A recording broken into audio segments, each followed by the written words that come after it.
What's up, everyone? Welcome back for day two of the first North American RMR Open Qualifier. We saw a lot of teams get out yesterday in some kind of shocking upsets. We saw Team 1 got booted out.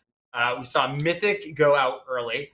So now we kind of have the Golden Boys complexity. They're leading the charge over here. We're going to be jumping in probably very quickly as games, and I think everyone's loading up at 6 o'clock Eastern. So we're going to be getting into Detonate and Strife real soon. Over here joining me for tonight, we have Lucas DeWitt, also known as Lucas at Dust2. Lucas, got some games. We had a lot of fun yesterday. We had some server issues and some GoTV issues yesterday. So hopefully, I think it's all been sorted out. Are you excited for a hopefully technically error-free stream? Yes, I'm yes, I'm hoping for clean, just games, some good Counter-Strike, and we'll find out who is making it to the RMR one step closer. That's right. We're going to be seeing the BO1s right now, and then we're going to see the BO3. So we're going to see Detonate and Strife just right now, but we will be doing Complexity as the BO3 right after. I'm going to be trying to talk to Complexity, see if we can get the coach, TC, to try and come on and have him talk his way during the BO3. Obviously, Yes. coaches can't be in the same server. They can't be in the TeamSpeak. So it's a good way to ensure that Complexity is actually following all the rules over there. So this is going to be a very exciting day. We have a lot of teams that are still in it. We have Complexity One Tap, so they're going to be facing off. That's going to be a really good game. I think One Tap Should has a be. strong roster. Detonate Strife, as we're going to watch, Brazen and Carrot Esports, then Vendetta and Gaming Gladiators. Out of those 8 teams, we're going to see 2 advance today. Who do you think, Lucas? Who are your picks to advance for today? Just looking at how the bracket lays out, I'm looking at complexity for sure. Obviously, that's somebody you would expect to come back after the Hallzerk acquisition. And then I'm looking at probably Game and Gladiators, but I do think Brazen has a good opportunity to surprise. Um, but we'll see. Yeah, I think you have Gaming Gladiators and Complexity as the 2 obvious favorites here. Right. It's going to be super interesting to see how the rest of the field plays out. I think One Tap got a little hard done by with their bracket. I think if they went up against a team like Gaming Gladiators, that would be a lot closer than I think we're going to see in this Complexity game. We're not going to be watching that BO1 since I think we're going to know the Complexity is going to be there. We want to show love to all the teams. We can't just have this be a favorites watch team. And as we watch Complexity, we'll also hopefully try and get some of the Gaming Gladiators teams since they're another one of the favorites that we'll try and see. Yeah. So it should be overall good. We're hoping for all of these IPs to start loading. It looks like some of the IPs are getting assigned. For everyone in the chat, everyone watching along, I think now we can actually have the public bracket. So our producer Martin, if you can let that bracket get public again, and we can share the love to everyone, unlike yesterday, it should be good. But Lucas, how do you think about this the opening to the season so far? There's been a lot of changes in ECL. You've been following along with the tracker, and you've been following along. Give us some thoughts as we head into this new season of play. Yeah, so I'm personally really excited just because, and I know a lot of people are drawing swaying opinions with the advancements that we saw to start ECL. Some of these advanced teams kind of got moved up. I know that it's drawing certain opinions from everybody, but I'm personally excited just to see what these players can do with these potentially rare opportunities. It's not common. You see so many teams kind of see this advancement. So I'm excited for that. I'm really excited regarding the reception from the player rankings we did, just to see that internal competition that may come of it, just to see, just seeing internally kind of how each player gauged one another's skills and stuff, and seeing how the list kind of came to, and seeing how the players I guess, react to it and see, hey, maybe I was left off the list and I think I should have been on the list. So I'm going to take this season to kind of prove it. Just, I guess, being by your peers kind of light a fire under you. It'll be interesting to see how, like, Limitless does. Obviously, they're like the top dog right now, at least from preseason. A lot of peers like them. So it'll be cool to see how Advance goes. I'm really excited for Advance, definitely. ECL as well. Yeah, I think those rankings that you did were super interesting, and you've been doing a lot of really great content like that that's only available exclusively on dust2.us. No, the advanced rankings I thought were really solid. Having a lot of the other players coming up and trying to rank their own favorite players in there is incredibly important, as it gives a little bit more attention to the scene. Everyone's able to figure out where those rankings are. And events like this, these open quals, are really the perfect opportunity for those players to really shine through. So it's definitely an exciting time. And I'm really excited to see how maybe even in some of these future ones, because we know that there are like 5 main teams that are likely to get through, right? Gaming, Sure. complexity, EG, Yep. Team One, right? But then there are a few spots that kind of get open. There is going to be at least 1 or 2 teams that are just going to be able to push through and be that upset and get to the RMR. And this is really their opportunity to do so. Even Team One looked weak. So, Team One, Yeah. as even though I'm thinking it's there, might not really come through. Personally, out of any of the teams, I'm a huge fan of B Hop. I'm a huge fan of One Tap making it through. What about you? I have enjoyed this one tap roster since its inception. Again, like you mentioned, a little bit unlucky draw when you compare the opposition pretty much every other team is stacked against right now. But obviously there's multiple chances. Logic would suggest if one tap get, what is it, 4 attempts through this thing, logic would suggest they make it through. I do like the Brazen roster. I was interested to see how they went toe to toe with Limitless in the way they did, and of course that was just a singular best of one. But it was interesting to see how Polo kind of stepped up to the plate, and it'll be interesting to see after the changes that ensued before this season with the in-game leader swap with Masami Ducks. So it'll be interesting to see kind of who takes charge and how everything kind of shifts and realigns, because Brazen was a pretty interesting team last year. I think they were like middle of the pack. I think they got booted out right at the tail end, maybe first round of the season playoffs. I'm kind of just shooting off the top of my head here, but in general, I liked the roster, and then they added one, and then they've had Exceed and Polo just kind of going crazy since its inception, since it kind of got everything together. So I'm interested in those guys, and then yeah, just kind of see who fills the void. We got Strife, we got Detonate, and then like you said, B Hop. I'm personally not super high on them, but I guess we'll kind of find out. You know? Yeah. The Brazen team is also really interesting. Like you were saying with Polo, Exceed, obviously for people that are big fans of NACS, Right. they know Exceed. And then Limitless as well as the new stamina led team. For That's sure. also pretty good. Yeah, I that do team I'm have super high on. Yeah, I think maybe they just had like a rough time, and hopefully Sure. that they'll be able to figure that out. I do have a little bit of breaking news right now. Very, very, very cool. Evil Geniuses have picked up a 4th CS:GO roster. I'm not joking. What? They What? have picked up a ESL Impact women's team. So it is their 4th CSGO roster that Evil Geniuses will have right now. Nice. Massively. So, I mean, it'd be kind of cool if you had one of the players jumping over onto the men's team. Hopefully they interact a little bit.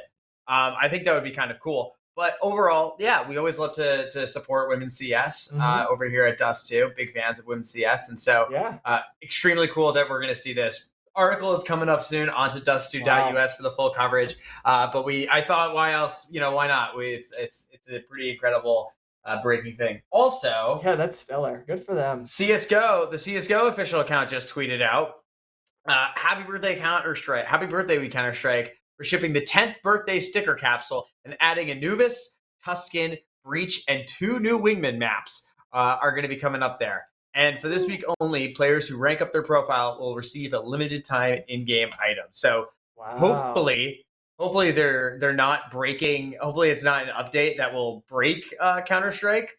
But yeah, Oh no. I mean, No. we're literally just like, if this is an update that's happening right now, ESCA is going to be having a little bit of an They issue. tweeted CS:GO. Ain't no way.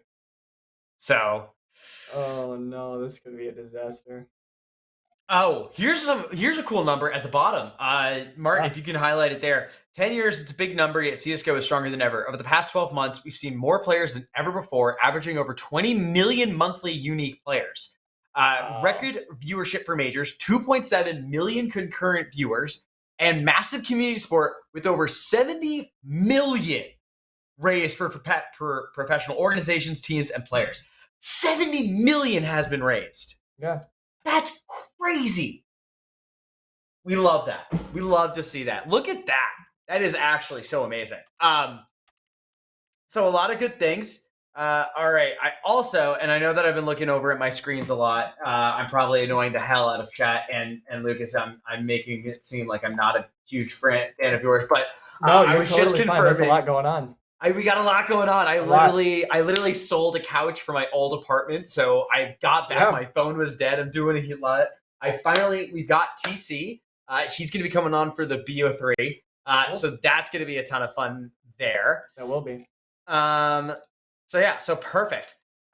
So we'll have TC and we're gonna have Darth Mike on for the BO3, but we should see if we can try and get into the games already, as we're going to be going into uh, Strife and Detonate. There is the IP.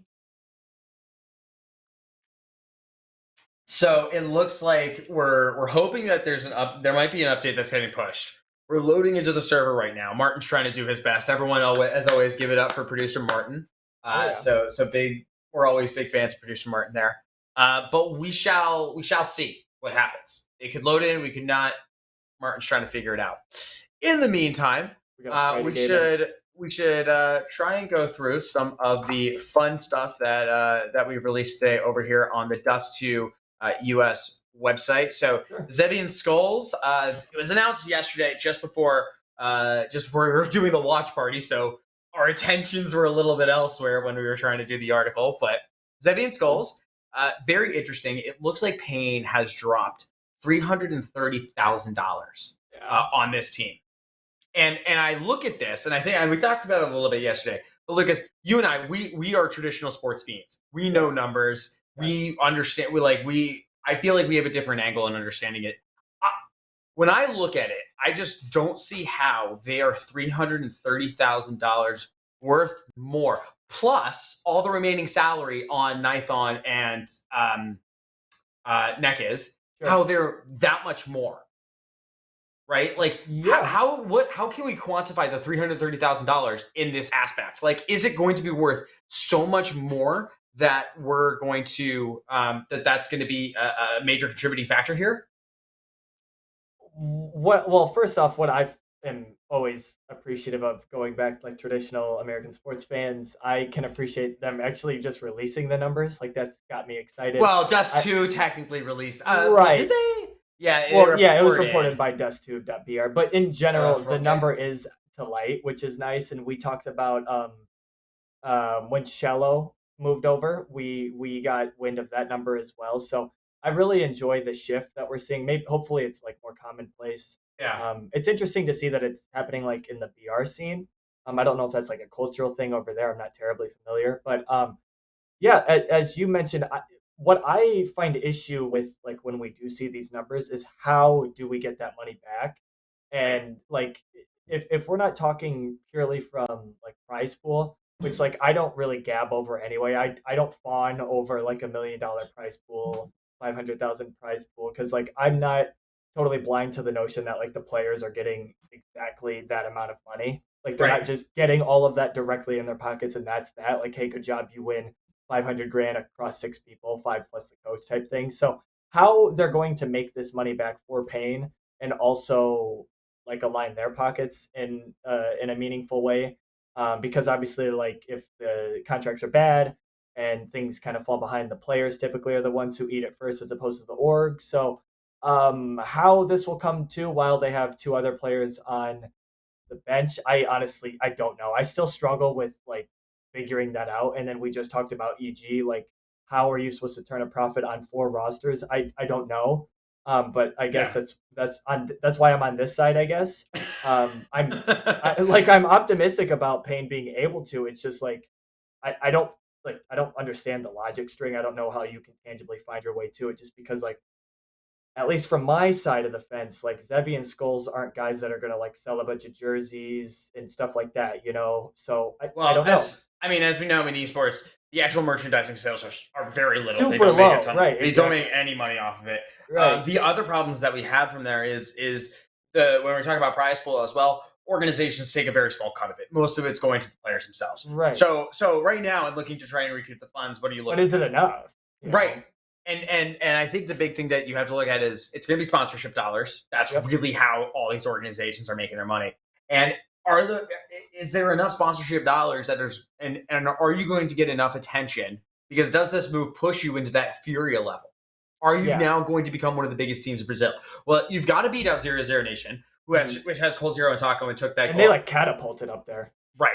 So it's like how are you going to beat all those teams out, become that best, own that market share, and continue to hold yourself up at that top level? It's really tough.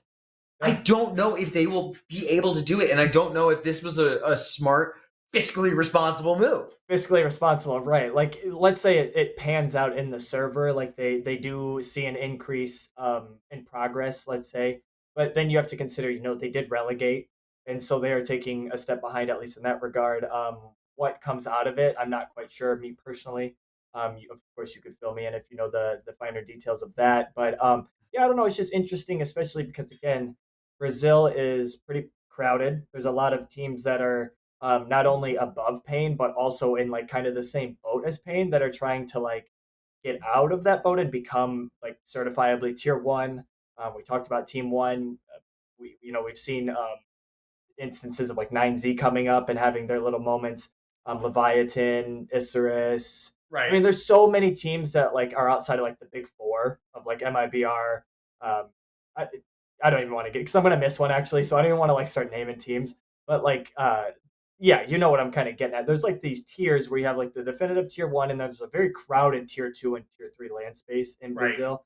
Side Katano, obviously now they're Hummer. You could just Yes. you Which could just which not Hummer after the car. It's the right, combination of human and hammer, which right. again, I hate that. Right. And there's just so many avenues in which there's players can go and find potentially new opportunities. So, I mean, who knows how many times Pain can just do this? Like grab Yeah. Nithon, grab Nekaz, grab Skull, grab Zev. Like how many times can they take these leaps, these $330,000 leaps, and it not pan out? I Yeah. don't know. I think personally, I I find that any roster move, if you sign a player for more than $100,000, is most likely bad. Sure. I just don't see it ever paying off. As Sure. when you have players that are constantly changing, players after Yep. 4 months they don't gel with the squad. Oh well, it looks like now we got to bench him, and now Yep. they're worthless because he was worth that much more now. But because everyone in esports has the memory of a goldfish, he's Yep. bad now, so no one wants to pay for him. Yep. And oh, now player actually doesn't like this. They got into a fight with another player. Oh, now we're leaving after 6 months. It's like Yep. why would I ever pay for these players if they're just going to bench themselves, leave, get Hmm. bad, and I have to find a replacement immediately? Like it's just it doesn't. I don't see a lot of fiscal sense Sure. in that. So, um, you know, I can vibe with that. Yeah, they just kind of are negligent to I don't want to say ethics, but like kind of what a contract is supposed to lock you into. It's just yes. kind of like, nah, I don't care. I don't want to do it. So Well, we'll have to see there. yeah. All right, so producer Martin, are we able to get into things, or is there, or is this update going to screw ESCA?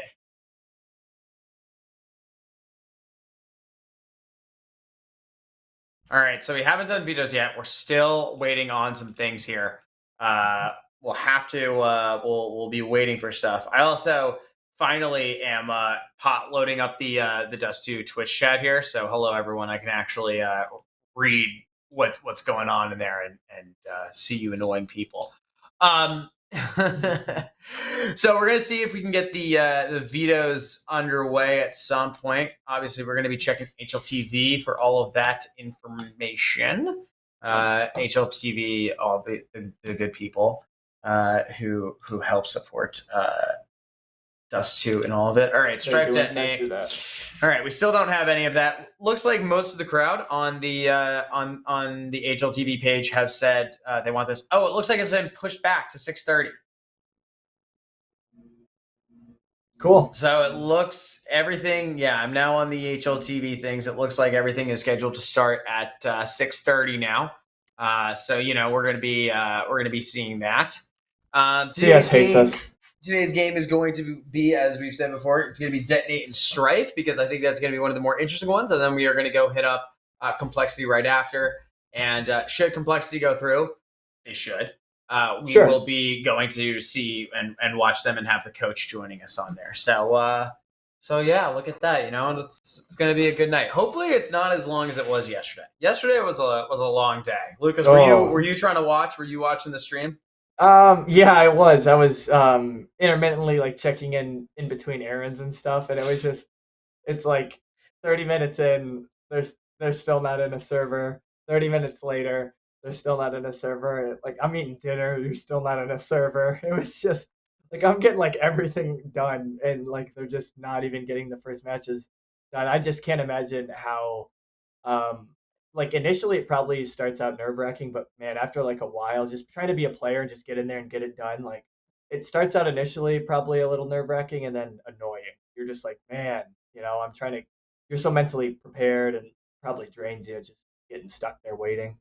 Probably It's shitty. actually got to be just. It was horrible for us at least because like I'm Sure. sitting there and I think I had to bullshit for 2 hours Yeah. and I cannot for the life of me remember a single thing that I said in those first 2 hours. It just was a blur. I just was saying words and trying to push on and fill airtime. Sure. And that was definitely the hardest part. And then towards the end, it's like 11 o'clock. I'm like scrolling through like, can we get an IP here? Can we get an IP there? Can we get anything? Sure. Nada. So it's hopefully that we're gonna get a better one today.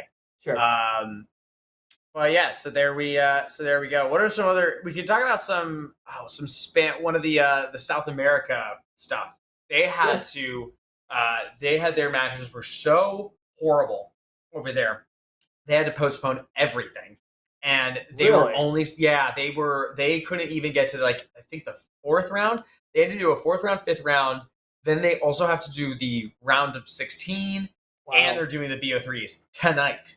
It was so Wow. crazy heavy, intensive down in Brazil. So they're super overloaded, and they now even with this update. Let's hope the update hasn't really messed too many things up because now it's gonna be part of.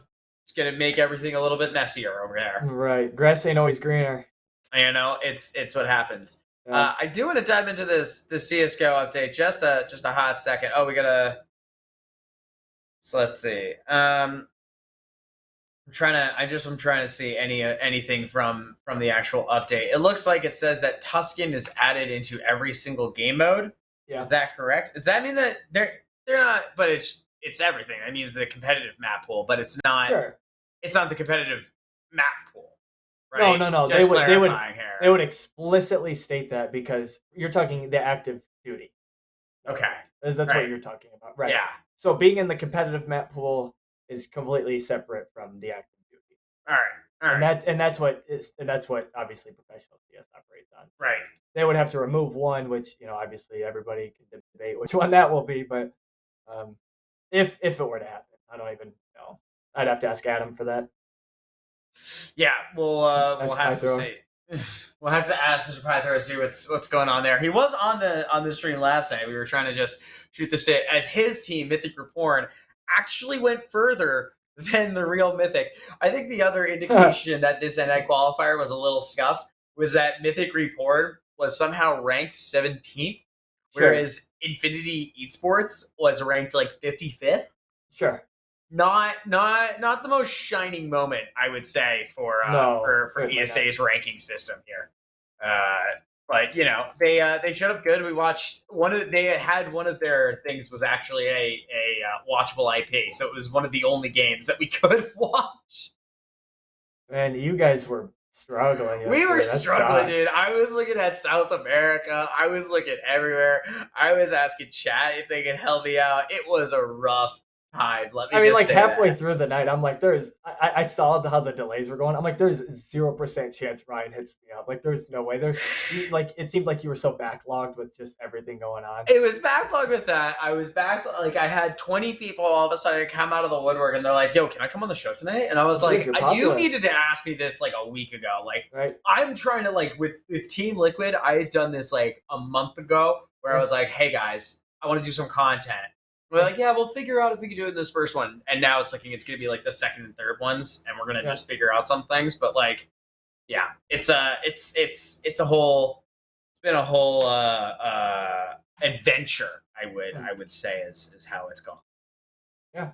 Uh, I don't know if this is super breaking because apparently it was tweeted out at like 1 today Central. But I'm just seeing this, and HLTV just posted it a few seconds ago.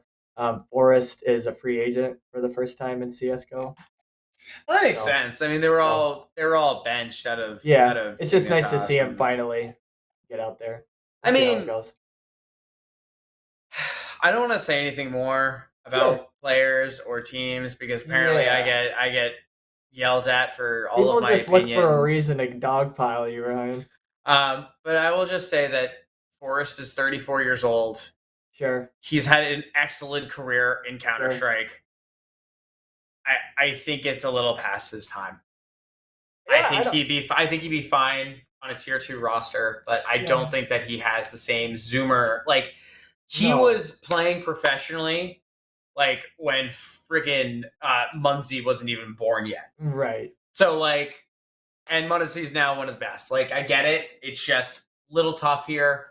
So I'm I'm gonna rooting for him. say, I hope he finds one or two more teams, but I don't see that he is gonna be pushing through and on any tier 1 team anytime soon.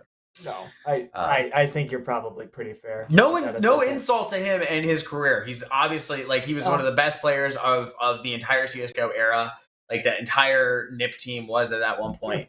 Sure. It's kind of sad now to see Oh where he should yeah. I go. mean, time gets us all. So Oh well. All right. Well, we've got hopefully 10 minutes until we start jumping into games. cool. I'm trying to just check each one of the HLTV things. So let's talk about this one tap roster for a little bit. This is Sure. definitely going to be interesting. We were talking about it last night as well. We have Infinite Voltage, Snakes, Shu, and Frankie. I Yep. think one of the big surprises and hopes out of this roster is Voltage and Snakes. Sure. Snakes, as North Americans know, was on that EZO Esports roster. It fell apart. He was supposed to be on the Dignitas roster after Soar Gaming. They earned the promotion. Didn't work out because of his age, and he had to go back and play Premier. And then he was supposed to play like it was a whole mess of things. He took a few years off. He's back now. He's playing with Voltage, which is one of his friends, and so he seems to be in a better team environment. There's a lot of good things to be excited about in this one tap roster. Yep. And I just want to know, what are your real thoughts here looking at the personal levels? Yeah, I'm a big fan. Anytime I can see Infinite on a roster, I personally am excited about that. Obviously, he's had a couple almost call ups throughout the Yeah. last few years. Obviously, there was some out of server stuff needed to be taken care of. It seems like he's kind of gotten that taken care of, at least nothing that we've covered in in some time, so that's usually a good sign. You talk about Voltage and Snakes being paired up back together. Snakes is like a fan favorite for everybody, so it's always Should nice be to a fan see. favorite. If he's not a fan favorite for you, what are you doing? Yeah, exactly. Like people love watching, and like the excitement when the rumors were kind of culminating that he was coming back was nice. Shu is the one that I'm like the most unsure of, just because he is the newest on the roster. What will come of it, I don't know. I don't know like a whole lot about him. I do know personally, like when I was chalking up the raw data for that advanced power rankings, his name was voted fairly like he was a name that I was seeing fairly commonly. So he is somebody that is respected amongst his peers. I don't know too much about him compared to like his constituents. Obviously, there are so many talents in NA advanced, so obviously now he's up one, so we'll see how it comes to. But yeah, minus Chu, I know what I'm gonna get out of this one tap roster.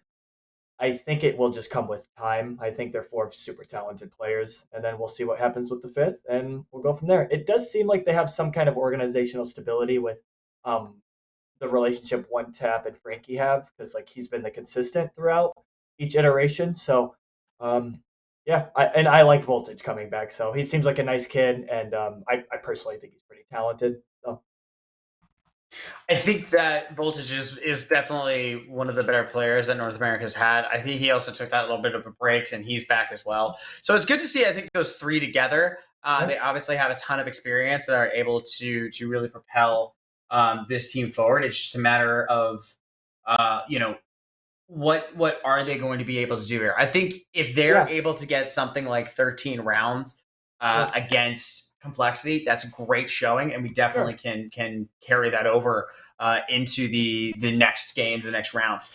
or the like the next qualifiers, and ride that right. hype. So I think that's it's pretty solid. Yeah. So just looking at Shu, last season, just because I'm not personally familiar, it looks like he took a break of some capacity. Season 38 was the last time he was involved in a league roster. So looks like a little bit of a break, and yeah, we'll just kind of see how that comes too. But they're definitely my like dark horse favorite. I would say One Tap is. So Yeah, certainly. And I do like I'm very curious to see what Strife will come and make out of everything just because like I'm super high on stamina. So to see them very quietly piece a team together after that happened. And obviously Slight and Joel's and Rec are a trio that are very much enjoyable to watch. There's a lot to like out of those three. oh yeah, So just I guess again just seeing how it can be pieced together and so much about CS is about getting it figured out at the right time. Like so often you hear about teams that are pretty good and um but when it comes time to like getting it done in that moment they don't just because they weren't like hitting their stride, kind of right when they needed to. We look back at like the 2018 Cloud9, just everything kind of culminated at the right time and it just made like perfect sense and they won obviously. So it'll be interesting to see if like this bracket play or any of the brackets if they play out how we expected them or if we get more team one upsets like like Carry Esports and stuff like because a lot of this is going to come down to who's going to sit down at their computer like because it's all online. Who's yeah. gonna who's gonna who's gonna turn Who's up got and more frames? Who's right. really? Yeah, so it'll be cool to see kind of what comes to because you see a lot of good teams that don't make it out of these online phases just because they're not built for it. And then you don't ever get to see them at LAN and never get to see their full potential. So who knows? Maybe we'll get to see one of those, or maybe we'll get to see like one of those Cinderella stories come out of it. Who knows? Maybe Harry Sports comes out and beats Brazen, and then they beat straight. Yeah, like we don't know. There's so many variables to it because at the end of the day, they still have to come out and play. So Yeah, it's there's definitely a lot of upset factors here. I think that's the beauty of these open qualifiers is that sure, anyone and anything can happen, yep, and we love to be able to see that. So yeah, it's truly great to know that it's a one shot opportunity, and you've got to just put everything into it. I think I want to talk a little bit about the map choices here sure, between Strife and Detonate. So when we look at it, not all of these teams have really played a ton of stuff together. But right, just looking over here on the map stats between Detonate and Strife. So Detonate has a 67% win rate over on Dust 2. Strife sure, hasn't won. They've only played it one time.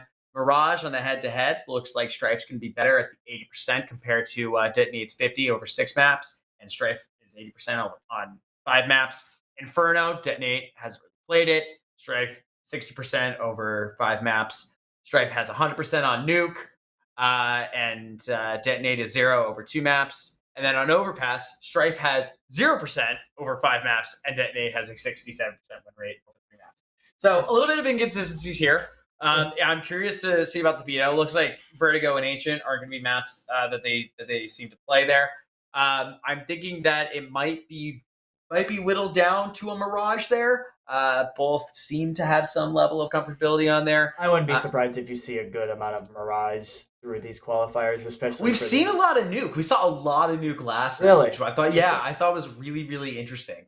Yeah, Um, it is. so who knows if we'll see Egg on that come my out face. again. Yeah, But I mean, the nuke. I wouldn't be shocked if Detonate try and ban nuke. I think their bans, the bans that they should be worried about here is definitely Inferno and nuke on Detonate side, and I think for Strife they're going to want to take out Overpass and Dust too. So once they do that, Vertigo and Ancient doesn't really seem to be a thing for them. I just see this being banned down to a Mirage. That's how I see this. yeah, yeah. It's really tough to to really find um like a source of logic as to like what they'll do, just because like I'm digging right now. I'm on Strife. I'm doing minimum 3 players even, and it's like there's just not a lot of data. Same with Detonate. Like Yeah. there's just not a lot on these guys, and so um, yeah, without like doing a super deep dive on their map preferences and stuff, if you're just trying to whip something up together and you're talking about map familiarity, there's a couple maps that like every player is familiar with, and that's got to be um, Mirage for certain, and probably an Inferno. So I especially for NA, I wouldn't be surprised if we saw some Inferno today too. Overpass. So But we're getting intel in I here just named from like 3 maps. producer Martin. We've got the map. Are we able to load in? It's gonna be Overpass. Oh wow! All right, so we're Really? gonna see an Overpass. That was 0% win rate from Strife over the course of 5 maps. Detonate had a 60% win rate over that.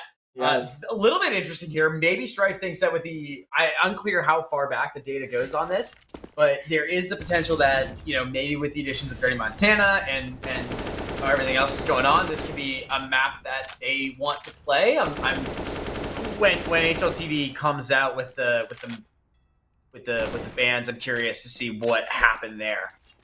So we're going to be going live on that. All right, let's get a score prediction right now. Lucas, me and you we'll do a little charity bet here. Sure. Well, not a charity bet, just we probably should do these pregame bets. Try and do like a little Dust 2 scoreboard. I think for number 2 and 3. I'm gonna say that this is going to be one for Strife. And I'm going to say that it is a 16-13 victory for Strife. That's going to be my pick here. Okay, so I'm in alignment with that. I think it's going to be a little bit less. I think they're going to look strong, but I think Detonate's going to get theirs. I'm looking at like a 16-10, 16-11, but for the sake of like firmness, I'll stick with 10. Okay. I'm looking to Strife specifically because Joel's and Rec already played well yesterday. I know it's just 1 map, but again, we're talking about playing in a very comfortable environment. Typically, your home, your room, you're in a place of comfort. So they're not even playing with flight like at a top 5 level, like on this leaderboard, like I'm expecting him to be. Like I expect him to just blow through all these other teams besides like a complexity and stuff like that. And now they're on Overpass, where he's going to have a lot of opportunity to get a lot of entry impact frags, a lot of late run frags going like Monster. So I'm looking for that up battle to kind of be one-sided. So I'm looking at a 16-10, 16-11, but we'll say 16-10.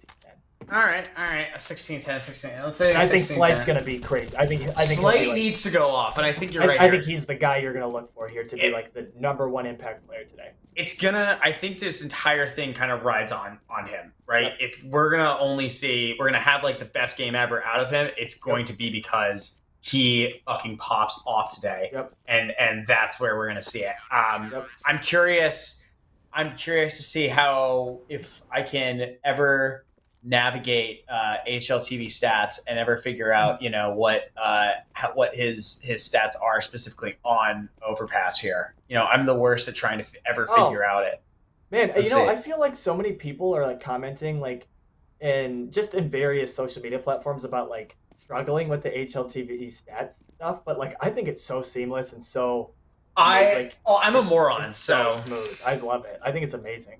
The only thing I would love to be able to just like filter it out specifically by like people with an American flag next to their name or just a Brazilian flag, like just line them up. That would be cool, actually. Yeah, I think that would be really cool. Nation filters would be cool. I agree. So just on Overpass Slight, like let's say you just do. So I did that, and I did the last 12 months. He's got a 1.07 DPR 0.63.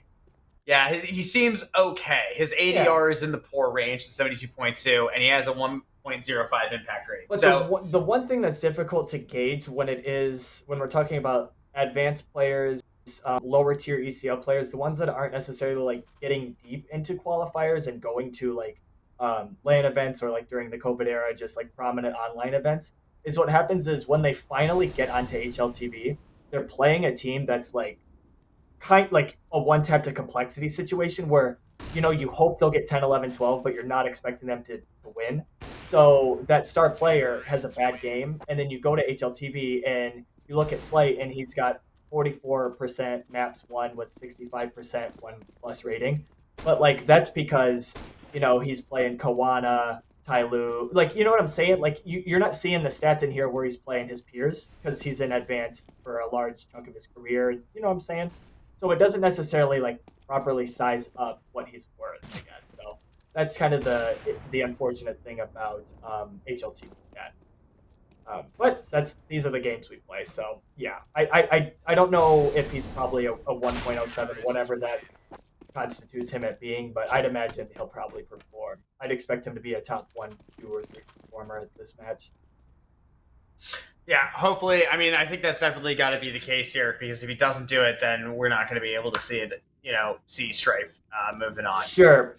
The one thing that is worth noting, though, is like stamina. It does do well at growing, at least from my personal perspective. I do think he's really good at talking through things, developing players. You even hear it like in FPL games, like on his streams and stuff. He's very open about conversation with players that doesn't even work with, like on a team. So if anything, working with him should give Slight some kind of opportunity to at least, if he didn't grow from that, now that stamina's gone, then we have a problem. But if he's able to carry that on and do something with it, and Strife were a good team regardless, and Detonate were kind of invited up, like they were kind of stuck in, or not invited, but they were stuck in that like final game against Victorum. So I'd argue they're two teams in two different spots, I guess, like a tier 1.5, tier 2, and then Detonate's probably like tier 3. Probably. I like it. All right. Well, I'm hoping for these guys to ready the hell up. I know. I would like running out of things to do some stuff. So I have a little bit of a funny story that I feel like I should share because people might find this entertaining.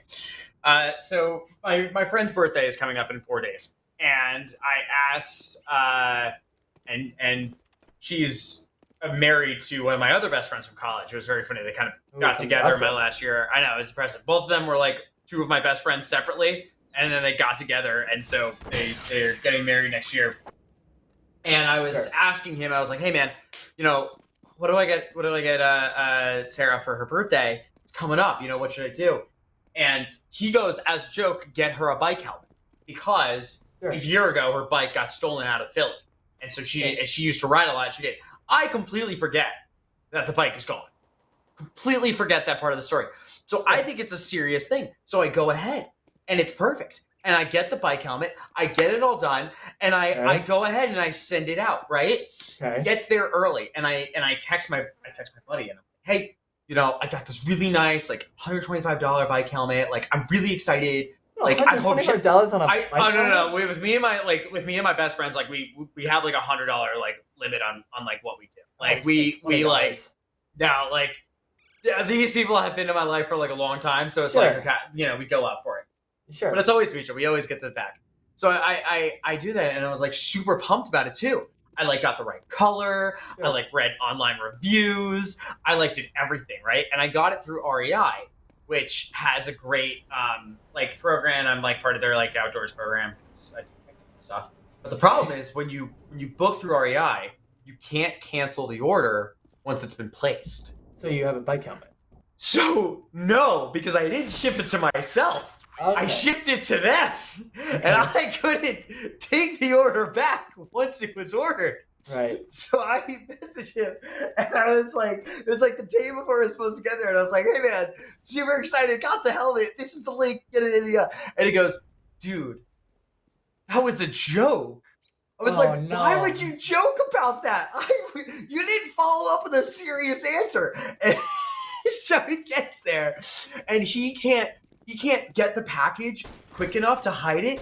So my friend Sarah sees it, addressed to her, goes ahead, opens it, immediately texts her husband and goes, why did I just get a bike helmet in the mail?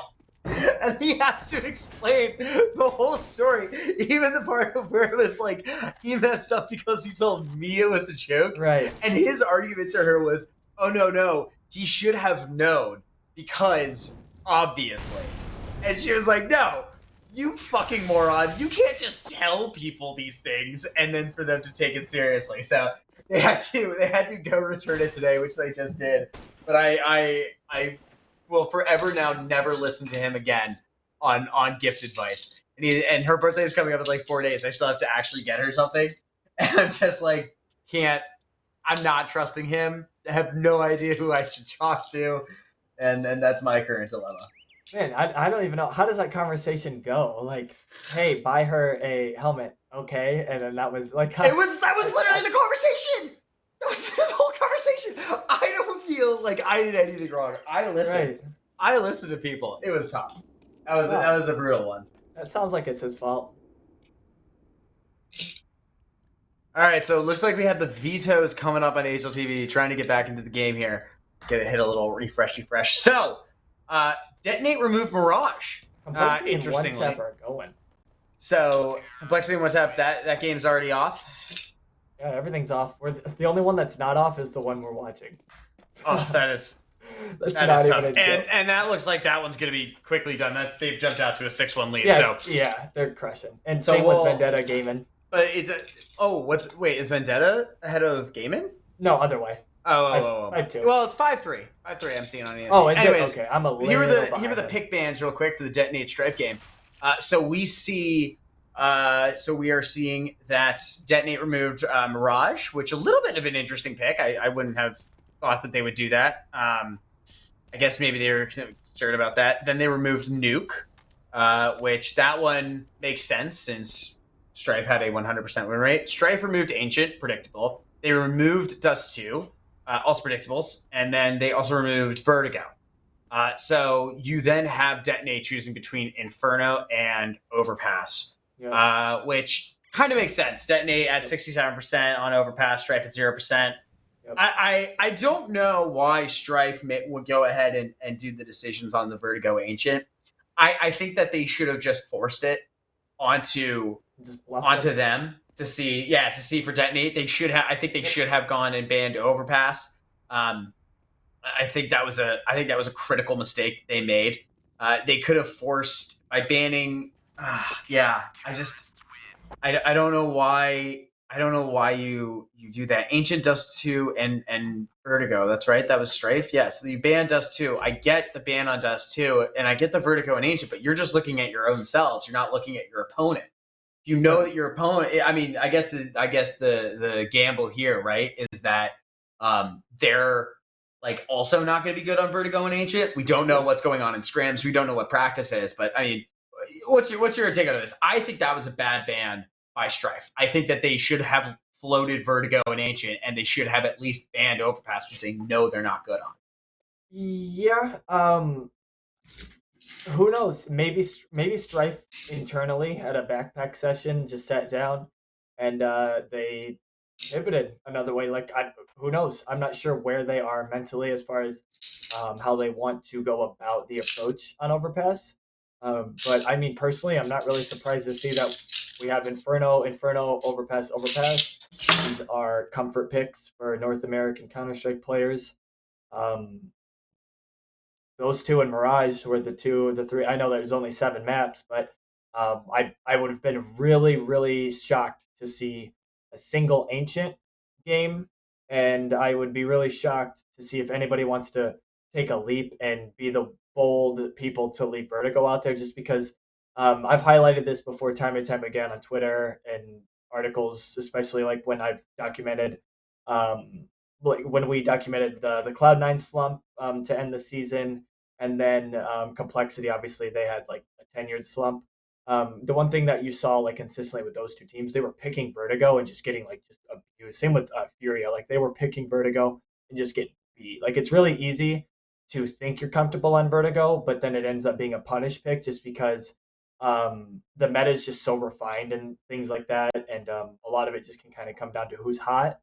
And I think when you have a lot of teams that are fresh like this, we're talking about comfortable at home, Vertigo's probably one you want to avoid because like if your A gets kind of if your A defense gets soiled quickly, like 3, 4, 5 rounds in, the T's are finding comfort in taking it.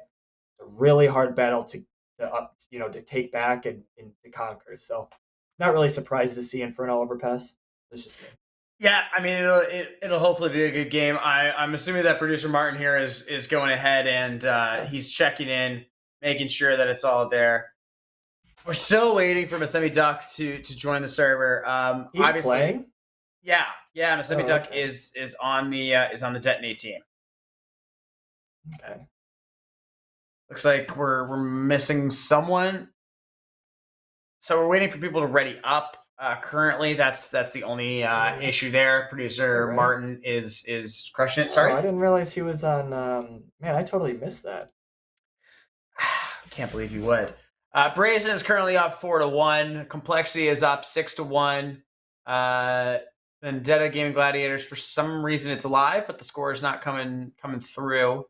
But otherwise, they're up on that one. I think this complexity game is like we said, it's you've gotta have these guys pushing hard. But this is tough. Infinite is 1-7. Snakes is 1-8. Shoe is Yeah. 1-8. The guys that you're needing on that team to pop off and to give yourselves a chance, they're not producing what they need to produce. This is, they are on CT side on Inferno, so understandable right now. Sure. But complexity is on the CT side, but Sure. tough. The Looks cushion. looks like we're loading in right now. We're jumping into the game. Are we Yes. doing Looks knife round like first, or are we already selected sides? we have. Sides determined in the veto. So it looks like we are going to be jumping into the game. Let's get some Nice. audio loaded up. Let's get in there, big boy. Day 2. We're kicking it off. We're going to have a great time here. We're going to start it off on the CT side as we're looking over at Stripe as producer Martin changes it, or the auto director changes it. Not Martin. Auto director. All right. So what are we going to say? Oh God, I got to move my camera in vMix. Gotta make sure I can see all of the data here. Well, it looks like we got the bomb pushed up onto this B site. Real aggressive out of strike on this pistol. I'm excited to see what they're doing. Just a lot of info plays before they fall back. I gave all of that analysis without even considering that Masami Duck was on this team, and that kind of changes my perspective. Oh, does Because it? yeah, I've enjoyed him as a leader. Obviously, it's very short tenure, but yeah, I'm interested to see how this goes. Wow, Oh, Slight, there we go. Slight, you can't And he's do still that. alive. He's doing a really good job of maintaining space, making sure he doesn't get picked for free. He's got 2 already. If he can get a 30 here, this would be huge. Slight, you're wow. blowing it. Slight for the ace. Yeah. Switch to Slight. This is huge. Oh, Joel's, you stole it. Joel stole the ace. No way. Oh, that's brutal. That was about as perfectly played as he could have done it. Slight had that too. That's so mean. That's so mean. My God. That's so big just because not only he Slight got those 4 kills and we see that he buys the M4 here, but for how clean it went, and we're just one step closer now to getting that off and being him. We were talking about him having a good game. We want to see him turn up here. Starting out 4-0, not bad. That gives him a lot of leeway. So, and he played that really well, being able to secure those 2, didn't overextend, used the barriers that were in front of him, fell back water, waited for his team to rotate graffiti. He had a P2000 there in support. Forced him to swing on him and got the extra 2. Getting the second double kill is just a measurement of how mechanically talented he is. Because after he got those initial 2, everything after that is just a gimme, or not a gimme, but a bonus. So. Oh, absolutely. And then now they're gonna retake Monster, or not retake it, but smoke it off. So. There's no need right now, right? Detonate's gonna try and do this A site push through Divider. Sure. Yeah, Slate. I think Slate is incredibly underrated right now in this tier 2 NA level. 19 years old. He seems like he's going to be one of the best new players for coming in. Oh, that's not good. Though. That's not. You can't. But I mean, they should be able to clean it up and probably recover the M4 here, right? You got a ton of Hopefully, SMGs. Landmaz has the M4. We'll see if he can get a quick double. There Like a it quick. is. It's already Okay. done. Yep. Sure. Yep. So, and they don't even get the bomb plant, and they're able to pick back Yep. up the M4. So, you know, not all's lost there. A little bit tough. Yep. And then like if you're trying to min max all of that, it would have been like my like what I was kind of thinking is like so Slight buys the M4, which is a little interesting because then like he's obviously another purchase away from the op, so it's obvious they're not in a rush to get it. Um, so that'll be interesting. I'm not totally confident in my knowledge as far as like detonates op, as far as who is doing it primarily and who does it and how effective they are. So I'll be interested to see who's the one going toe to toe with Slight. I think that's fair. I think we don't necessarily know who. I think it's Wolfie. Okay. Not the. I could be wrong.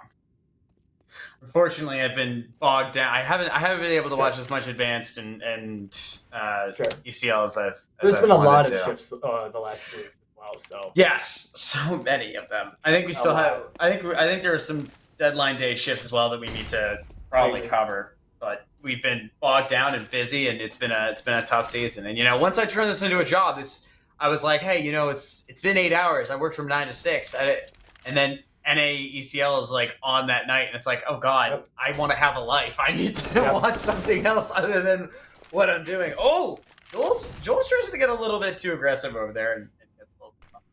But, yeah, I'm just trying to pick through it. Who would be the? Okay, so it does look like Landmaz will be still retaining that primary op, based on what I see as far as like just kind of loose stats on ESEA. I'm not really digging into it too much, so that's interesting to see. I really think that's going to be the contingency once we get into the gun rounds, assuming we don't get like a very NA flip flop here of like you win eco, I win eco, because right now it looks like we're about to get into this weird little situation. No, actually, never mind. Looks like they held it down. Joel's has been pretty solid with this MP9 to start this game. Yeah, I mean, listen, I think that Stripe has obviously been through a few changes, but I mean, this is still a decent team. Wow. Certainly. And he's gonna grab an M4 and he's gonna run away with his life. That's a really solid play. I think that's fair. I think if he, because he's so low there, if he gets one tap there, I don't think it's you know what I mean? It's not worth it. Like if you kill him, if he kills Landmaz and then or Wolf and then he prevents him from getting that loss bonus. Yeah. Sure, but I don't think it's worth it just because now he has an M4. So Vendetta is losing 3-9 against Gaming Gladiators. Gaming Gladiators, George is he's 13-7, topping it with the 101 ADR, absolutely popping off. So I think we're gonna see Gaming is probably gonna be playing Brazen. Are they playing Brazen? They will play the winner of Brazen. They'll play Brazen, and they'll probably win that and push through and get that spot in the RMR. That'll be good. That's going to be very exciting. I think we're going to love that. Yep. Basically any team that's not tier 1 that sees CXZI enter their lineup will almost always see an injection of raw talent. It's just a matter of how he's able to handle everything outside of the server and stuff like that. But there's almost no team in NA that's like outside of tier 1 that wouldn't take Dan from like a pure talent standpoint. So I like that team. And we were talking about it last night as well. He's paid his penance, right? He got kicked from the team. He went back down. He grinded it out, controversy free. As far as I know, like the kid has been like just really grinding his craft and working on it. He's coming to frag, so it'll be exciting to see. I like the kid keeps getting chances, and he keeps taking advantage of those chances, and he keeps succeeding. I guess the problem is he's so damn likable, and 2, when he fucks up, he pays for it, and then goes, okay, I'm gonna go grind back, and I'm gonna learn my lesson and show that I've learned my lesson, and he does, and then he comes back, and then it's all good, and it's like, you know what? How many? It's killing me. Yep, it's for me, I understand some people are like, well, how many chances do you give? But then there's some people in the community that don't even like let go of like once the penance is kind of paid. Me personally, like, I don't really focus on this stuff. I think there's some things that are like you can't come back from, obviously, but like You can, but Dan can kind of. but It's not like Dan's doing stuff that is like the worst things in the world. He's right. just being a general idiot sometimes.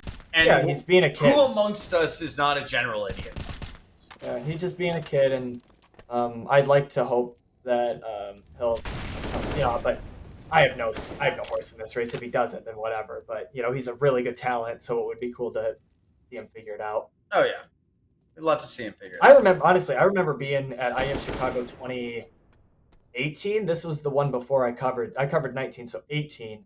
I believe that was the year when they did the wingman Yes, they competition, did. and he was on it. He won it, and like that was my first experience. Or my first introduction to him because again I'm just a fan at this point. I don't mean just a fan. I'm saying compared to like my status now. Yeah, yeah, But yeah. and I wasn't really active on Twitter. I literally was just watching the game and I would be on ESCA. So I did not know who this person was. I just knew he was like really good at Counter Strike. Oh, this guy is on the stage and stuff. It was like it's interesting to see how things have developed. So, Oh, it looks like we're about to get a Wolfie, plant that's down. disgusting. Just kidding. They didn't get it down. Wait, So wait, what? yeah, I don't know. It looks like J Dubs was late on Wait, that what? one. How did I? Did I just miss all that?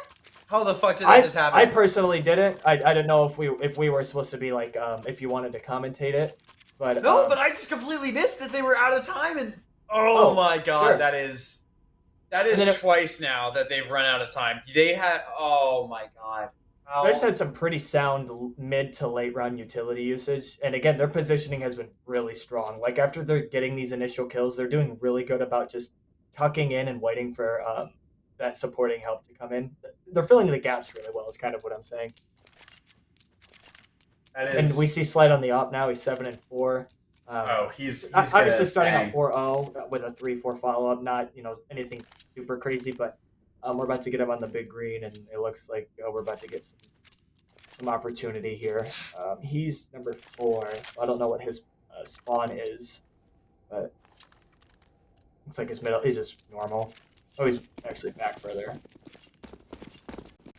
Well, we've got a FAMAS is he solo peeking? Looks like he might be solo peeking Fountain. I can't. Oh. Yeah, he is. Okay. He did the quick peek. No one was there. Yep. He's falling back. Yep. It's probably fair. He doesn't have a whole ton of support there, so he's got to take that shot and then run away. Cause that's pretty common. You'll see like somebody with a good spawn, typically the op, go up, try and get a peek there, and you leave let's say you sent. Like they sent 3B aggressive, took short control, mollied T stairs, and then sent one long. So it's like if Slight were to see like 4 there, he just dips, and then you give I'm assuming that's Jitter over there on long because you probably put the FAMAS over at long or Joel's. Right. For that support. So yeah, there you go. That FAMAS. You're usually gonna put the FAMAS somewhere like that. Yeah. Some garbage. But now he knows. Some real junk spot. If he can get one more, he's in incredible or even just position. stay alive to have Slight fall back and help fill the gap. See now Slight will get the second one. Now Joel's. But he's not going to expect this.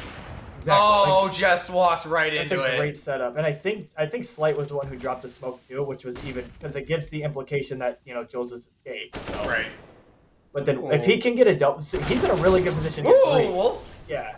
Wolf's on one. Wolf is on one. Now it's a 2v2 very fast. Right. And so Strife kind of put themselves in a position to get overran there because they were super congested. Like they didn't over rotate, they just put everybody to like wow, Detonate did such a good job at like timing that.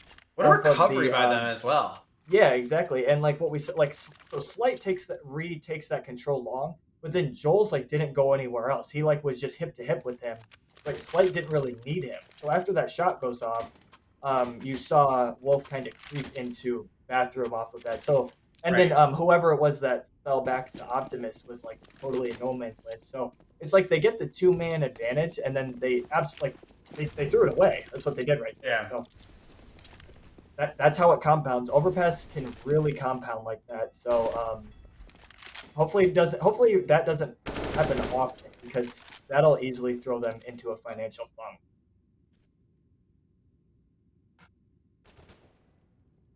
Bad itch in my nose. Please.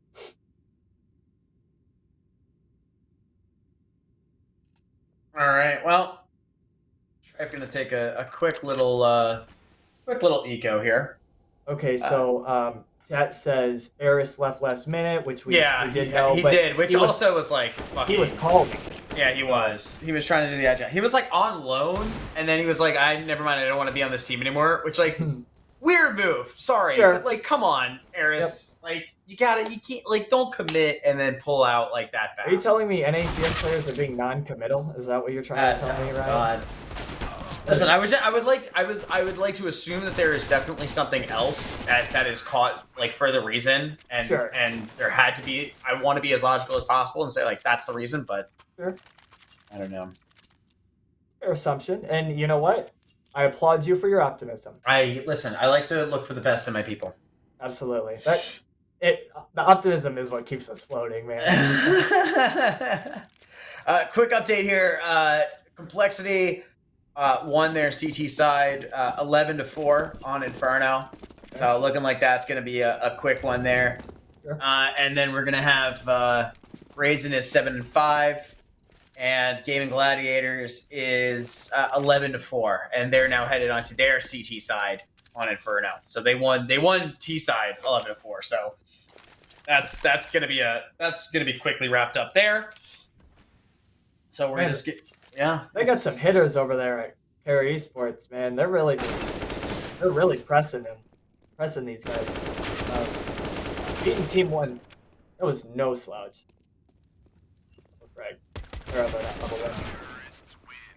All right, so just like that, like this is overpass man to a T. Just like that, it's 5-3. And now it's not so comfortable. You see Slight like has an opportunity to buy the op, but if he does, see he did, but low utility. Like this is another situation where we could be if they lose this, and if they lose it bad, like they did on that last one where Detonate I think had 3 up. Actually, it was 2 up. So if Detonate wins this round and they maintain 3-4 people here, all of a sudden, we might be seeing another 3 in a row, 6-5 all of a sudden off of an 0-5 deficit. So, I mean, it goes quick. It goes super quick, and especially with best of ones, you really can't let your guard down like that. No, so, absolutely not. Yeah, it's like, you know how like in the traditional sports you say like, oh, it's a tale of 2 halves. What was that? What did we? That was definitely supposed to bounce in off the wall and go into monster in case somebody was playing that. That's tough. That's tough. I don't know if you just maybe unless he was jump throwing that. That might have could have just messed up a jump throw. Yeah, but either way, yeah, that's the tricky thing about these best of ones, man. You do so good and then you just get edged out, and then right there, that's what I'm talking about lane match. In that entry with the op, that's the op battle that I'm interested in. Oh, these guys are gonna some pistol battles there. 2v2. Yep. Here's the mega. This is the battle. Oh, he can't peek. He's just gotta wait for his teammate to make this. It's like. And these are the 2 guys right here. Oh, and there it is. Yeah. So we get the one. Now he's just waiting. Oh, he's expecting this flank. This is a tough hold though. Oh, that took a little too many bullets there. Right. But they're able to easily get that. Yep. That's good.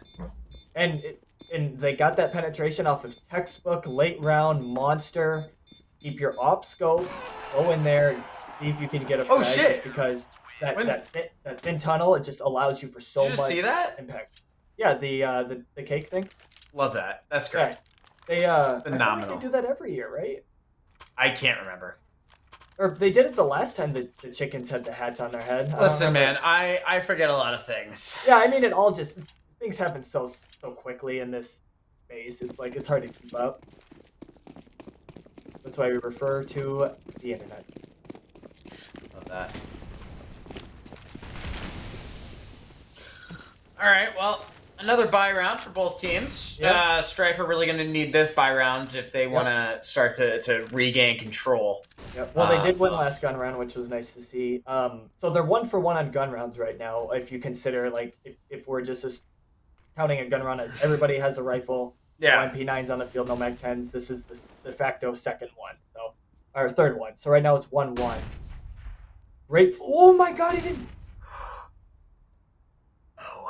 You didn't see that. You totally missed that. But it's I saw the flash. I saw him go through. But did you see him not clear? Did you see him not clear? Yeah, I saw him not clear at all. Okay, that's crazy. He was tunnel visioned in. Yeah, okay. I thought you were just gonna freak for that. No, I was. I misread you, Ryan. Come on. I love this flash that Nox is about to throw. He did not throw it, but I love that flash coming out of Khan. Also, it looks like, yeah, Complexity won their T-side pistol. That game's all wrapped up. Wow. Yeah, at least he gets the shot before he dies. However, that's it's not good enough. The mollies are coming out. Util, this is gonna be. Oh, the molly doesn't explode, but doesn't matter. Oh, this is tight. Oh, he can push him now. I should win this. Wow. That's bad. That is a great shot. That's bad. Yeah. Can't be doing that. That is a great shot. That was nuts. That was pretty nutty. J-Dubs bangs. Yeah. J-Dubs bangs. That's one of those where like no one kill like is the same. Like in that one, because like that is his 11th frag, but like that is like a huge that is worth frag. 5. That's literally worth 5. Yeah. Close out that round and now make it 6-4, and now Strifer on there. Gotta eco again. Yep. Oh yeah. That's tough. Oh, they're gonna try and get some info here. They're pushed up. Joel's baby, what are we doing here?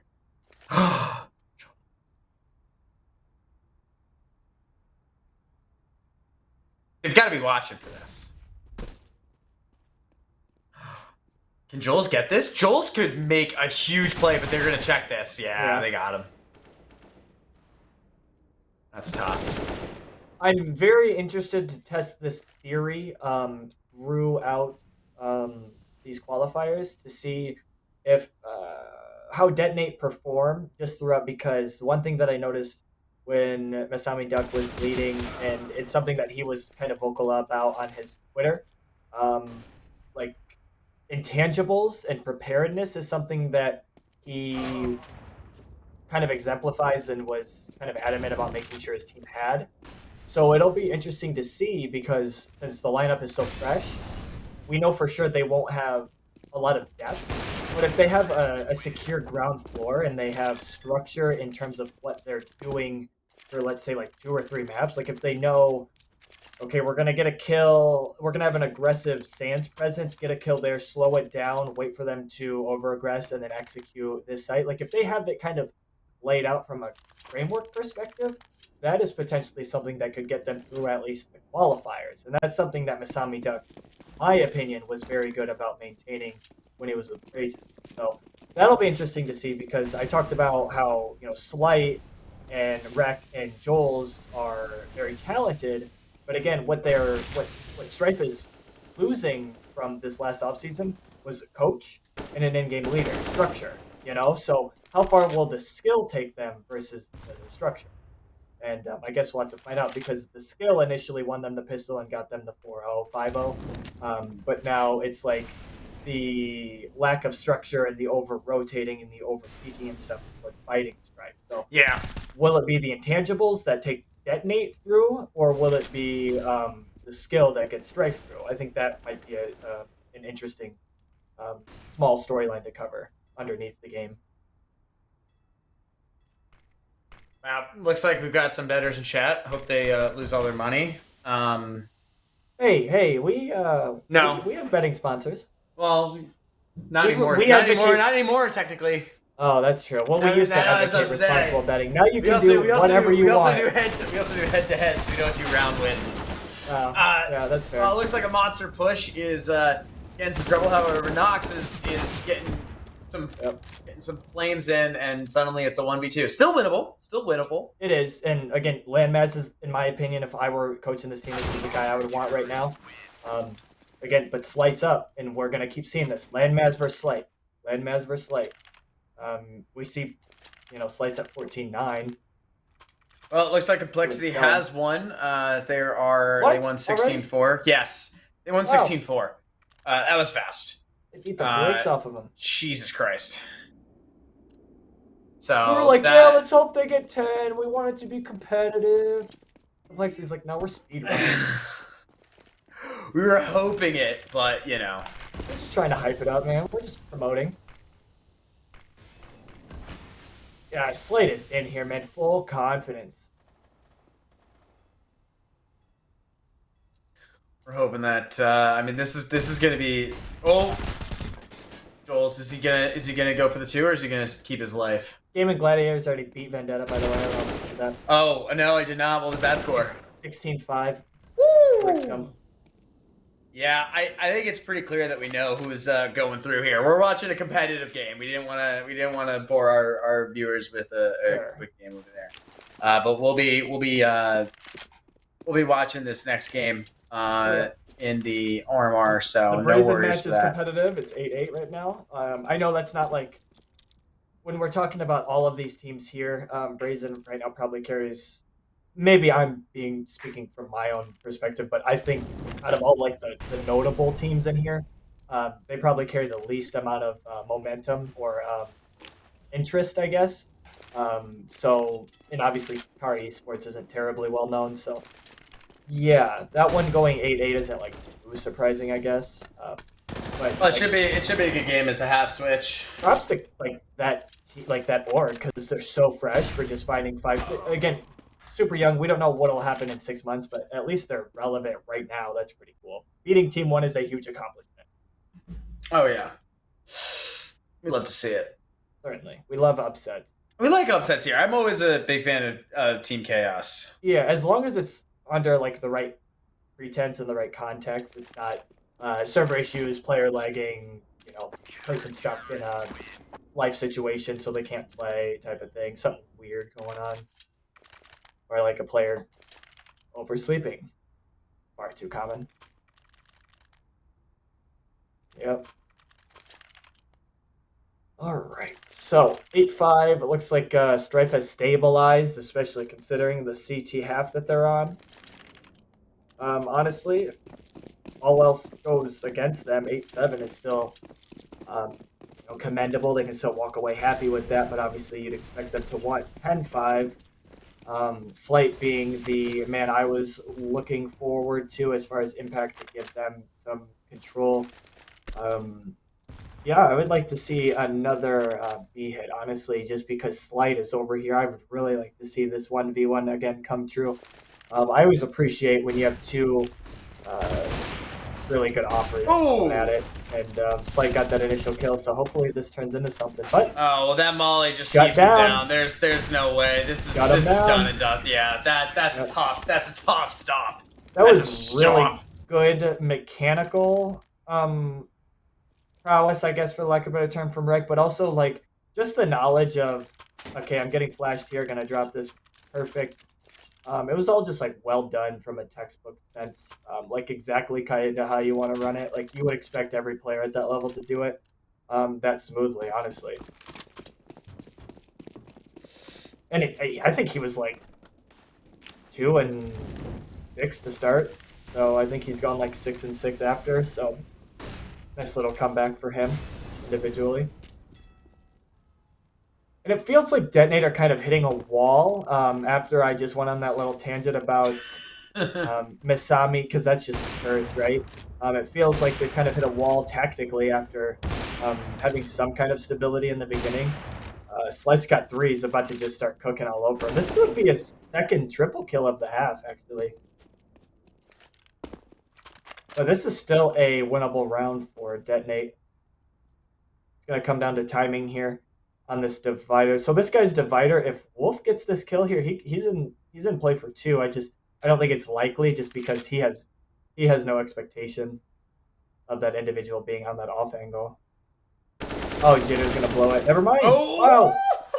he almost blew it. Yeah, he almost blew it. But Almost. a 10-5 half for Strife is definitely going to be good, leading them into Yeah. this next round. So, Yep. or next After next starting half. off 4-0 and then going down 4-5, and then ended up being 6-5 and then just kind of winning out. I think that's definitely exactly what you could. Honestly, the only blemish really from this half was that round when it was Slayton, I believe Joel's getting caught up at long. Too many people just kind of congested at long, and then Wolf got a nice double. I think really the only thing that kind of left them open to exposure, and that is awful. He just There's no way, right? he just Okay, spurged okay. that. No, he just spurged it for a sec, but he's all right. All right, so 10-5 half. That's what Hold we needed to still. see. That was one of them. Hold still. Cool. That was good. Honestly, a good first half from Strife, all things considered. Besides that, again, I'm just gonna say it, that one round, but I would say they're on par for that 16-11, 16-10. Assuming they lock up this pistol here, um, take it to 12-5, probably secure the 13, and then ride it out. Maybe give Strife or Detonate a gun round, and then honestly, they're probably in position to take them out pre 10 rounds because Detonate didn't really offer a lot, in my opinion, that makes them somebody that I think is eligible to win another 5, unless they win pistol. Strife looked notably the better team here, not even just because Slight played really well, but we saw a 3K out of Rec or a 4K out of Rec. We saw um, some good defensive effort out of Jitter as well with the FAMAS and the MP9. So yeah, I'd say top to bottom, they look like the better team. All right, so it looks like producer Martin is having some struggles here. We're hoping that he doesn't crash again.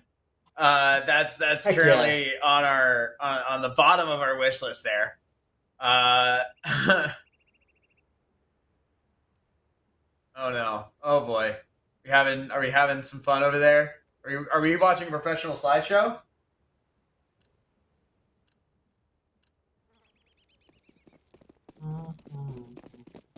Oh. All right, there we go. Well, maybe we just needed We'll that. chalk it up as a Go TV issue. We won't blame Martin. We'll blame the game.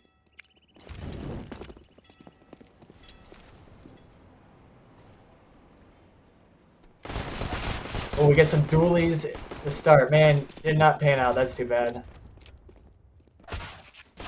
Oh! Wow, some Oh! clean shooting by Wolf.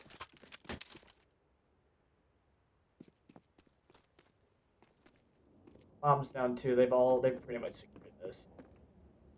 That was quick. That was That was super quick. fast. Yeah, unclear how Strife are going to be able to pull this one out. Well, starts with a slife kill. Starts with the second one. Oh my gosh. Oh my gosh, and a team kill. They are going to do this. Ah! Oh, I actually love can't. this I look away game. for 1 second because I'm like, oh, Well, shit, I need don't. to start coordinating things. I love NACS. NACS is the greatest thing I've ever just seen in my entire life. That was genuinely. I'm done after that. I'm great. Can we just expire this game? That's what I would request. Can I just surrender? I'd like to forfeit. Yeah, you can't. All right, yeah. Now Detonate are just gonna have to wing it here and hope for something. That was they're tilted. That's it. Oh, you absolutely know that they're tilted. They're tilted out of their fucking minds. Yep, We two love team that kills though. in 10 seconds. They're throwing themselves to the wolves. Yeah, no way. That was disastrous. Wow.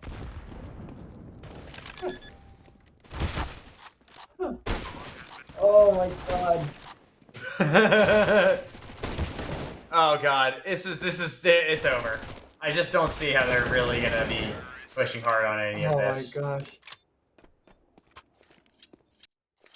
They really just all of them just went into con. Every single Detonate player. Oh man.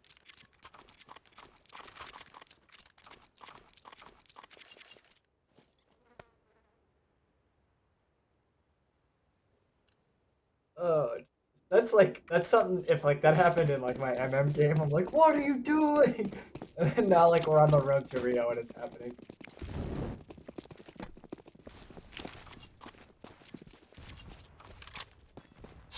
Yeah, this. All right, yeah, I'm back. Sorry, I just was coordinating everything. 10 don't 60 even seem likely. Ooh boy. No, 16-10 doesn't even seem likely at this rate. Well, Brazen have also kind of made their way back. They're now leading 12-10.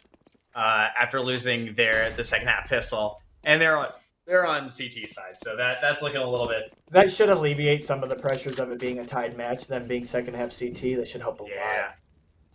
Yeah, I agree, Vitamins. They should not probably have forced that round. They are just really throwing themselves to the wolves here. So I'm just wanting to go back and the two guys saying, plus detonate at plus 5.5 and plus 6.5. It's looking really good for those guys. Really rooting for them. Rough. Yeah. Well, you bet what you cannot afford to lose. Well, we don't know that. I'm just making fun of them for losing. Oh, certainly. I just I'm just Mr. Ethics over here. So. Oh, we do love ethics. I'm a huge ethics kind of guy. Yes. What's up? I don't know. Oh, whoops. Yeah, I meant can. You can't. What you can afford to lose. What you can afford to lose. I hope nobody finds my mistake and takes that for serious. Because I am not your role model. Or we should be no one's role models, let's be honest. I am but a boy.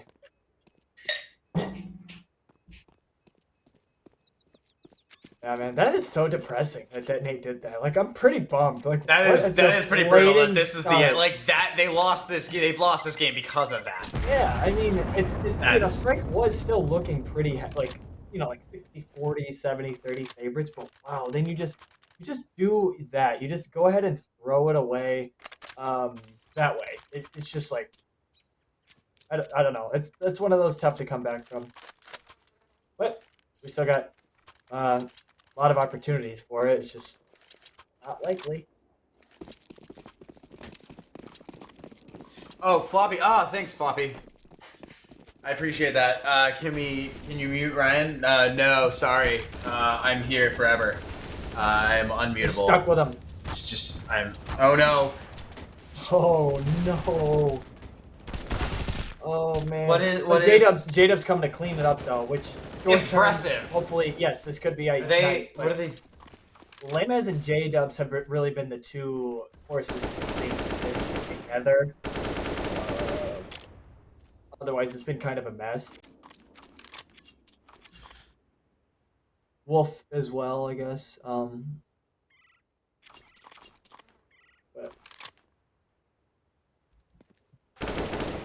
Oh, Jules. Oh, Jules, that's hot. That's hot. It's nice to see them stand their ground. First gun round, especially getting bossed up on the pistol rounds the way that they did. These are the rounds that you need to rebuild that confidence, kind of wash away the silly mistakes that happened on that pistol round. Easy to move on from it if you're actually, getting some impact. So I got a timeout here, assuming. Oh, look at that Slate. As we said before, the way that this game was going to go was if Slate was on a heater, and Slate is 100% on a heater right now. Absolutely. 22 and 12. Jesus Christ, dude. This kid's actually unreal. Yeah, he's left Landmaz in the dust. The first half of the first half, we got a lot of contact between the two. But kind of as the first half subsided, we really got a lot less out of Landmaz. Tactically, he was kind of getting taken care of. There was like a B hit where he got flashed and mollied and just killed with the molly. It was actually the wreck triple kill on Monster when he was kind of getting picked apart. He got initial impact at the beginning of the first half through Monster, but after I think he got like 2 rounds, 2 double kills, or maybe 3 rounds and 2 kills. After that, they kind of shut him down. Since then, not so much.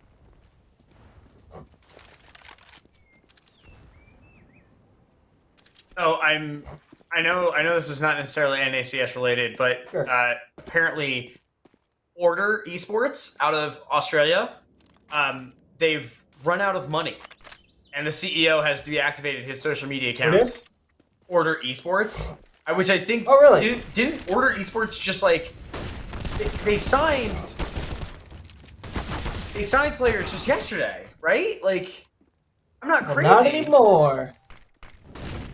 but apparently they like just. I'm so confused, but apparently, like, there's an article that just came out by the Australian that said they just ran out of money. Uh, I'm so confused. Well,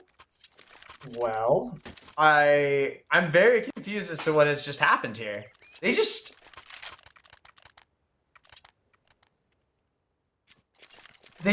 I'm really confused. I can't read the article. Unfortunately, it's paywalled. just Which 1 year after raising, let's just say 3.4. Click out yeah, of it. 5.3. Jeez, 5.3. I'm shocked right now. That is I don't need to really distract away from this, but that is insane. Um, Holy shit. Really, really would like to be able to see this. Fuck. Huh. They literally didn't they like literally just they just signed someone. Hey, all I can say is it moves quick in Counter-Strike. I'm so confused. What the hell? There's Order Gaming. They literally just said come meet our new fifth at this new thing. Like on the 13th. Not What? meet us, psych. We won't be there.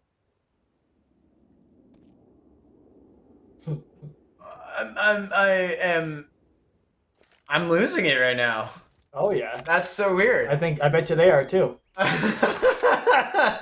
They're probably losing it too. I don't want to just like listen. I don't want to just be mean right now, but like that seems crazy. Yeah. I mean, I guess we will have to wait until it comes straight from the horse's mouth, obviously. But Well, I don't know. The Australian is pretty damn good. I wish Okay. where are my Australians? I need my Australians to wake up right now. They should be awake soon. that's a big entry from Flight. Just kind of reeling it back. I'll let you focus on that. They were in a 5v4 deficit, but brought it back. Rec got a nice little entry there after the post-plan entry, I could say. Yeah, this is actually some good team Counter-Strike between both teams in this boost, assuming we get... Okay, perfect. Right on a platter. Joel's is going to have a pretty tough 1v3. I would say nigh impossible. He's got no util because of the timing. Yeah. And that's it. That was a really good retake from Detonate right there. Yeah. Actually, like all three phases were good. J-Dub's got the opening pick on Jitter. They played it slow, didn't overextend, made Strife take the contact like outside of Monster, come all the way out. Slight hits a nice shot, which that's going to happen when you're playing against somebody like Slight. And then, yeah, just good team protocol by Detonate. Gets that kill from Graffiti, and then they do the boost, and Slight off guard. And then, yeah, just kind of pick apart that last individual Joel's. So, yeah, good team Counter-Strike. Their CT side post-pistol, because that was abysmal, is looking better, in my opinion, right now than their T-side did. We're having some tough technical issues here. What? Well, currently our crosshair on stream is gone. We're facing a little bit of lag from here out, but you know. Okay, that's fine. We'll just pretend. Well, there's one right there. Maybe that one specific guy just doesn't play with one. I didn't know who it was, but maybe Wolf just has whiteout on his monitor. He just has a whiteout guy right in the middle of the screen. Damn, they raised And another cleanup. Wow, just last year they raised 5 million. That's crazy. Yeah. Good. I mean, looks like Detonate is somewhat recovering. Listen, I'm not versed in the esports economic sphere like you are, so I don't know how far 5.3 million goes, especially like they had like a Siege team, a FIFA team, like I think they ran a team. bunch of stuff, which was wild. So yeah, I don't know. Um, News to me. I don't really know how it all works.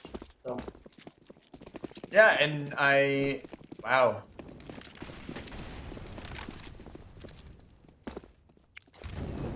man, Detonator looking like a completely different team on the CT side, man. I know CT side is different ball game on Overpass, but man, they were looking foolish on the second half of that first half.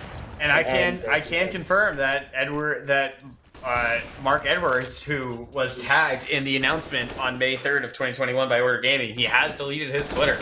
Wow, Jesus Christ. that's hardcore. Wow. It genuinely looks like, well, I guess Order Gaming is dead. What the fuck? Yeah, they ran a lot of tournaments, and this is not good.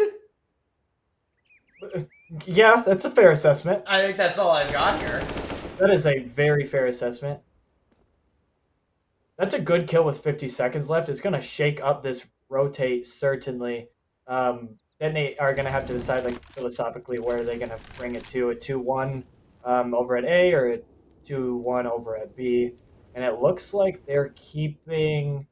oh, okay, they have this con blank. This is going to be zesty. Yes, Masami is in position to get 2 right here. No! The flash, why? That's what happens when you get 2 tunnel vision on being a utility guy. Sometimes you just gotta shoot. Good flash, kill bomb plant, that's what's up. Now Montana is in a tough 1v2. Especially with Landmaz having the smoke and the up, he's just gonna be able to cover it. It's good stuff. Oh, actually, they're just gonna hunt him down. That's actually good protocol. Tap. Oh, there's the one, but he's gonna stick it!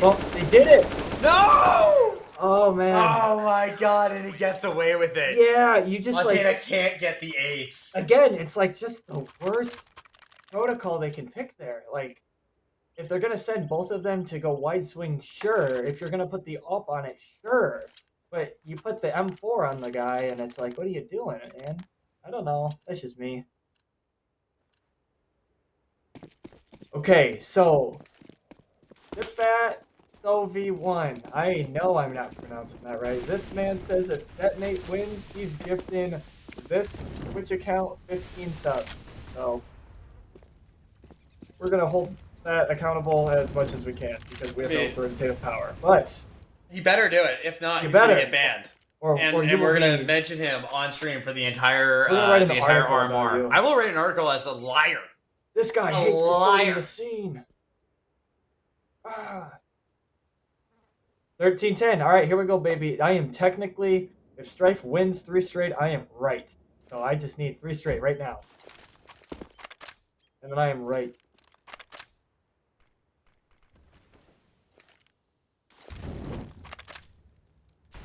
And I guess, I don't know if this is something we are telling the lovely viewers at home, but have you revealed the guest schedule for today in any capacity? Oh yeah, then we got TC, he's coming on, and we've got Darth Mike coming on right after this. So awesome.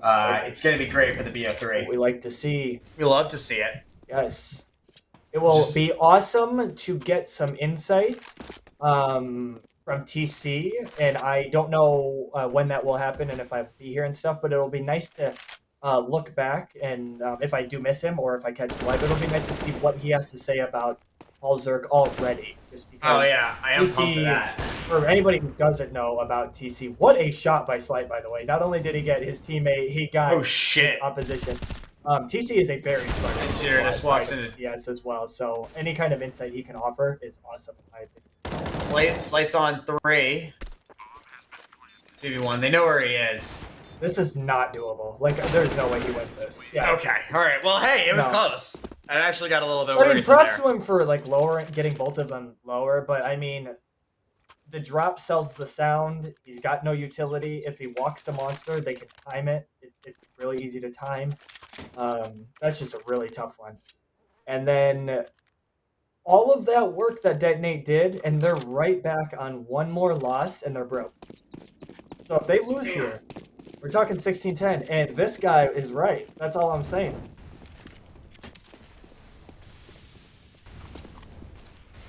All right, I'm hoping that let's see if Strife can pull this out. I believe that they can.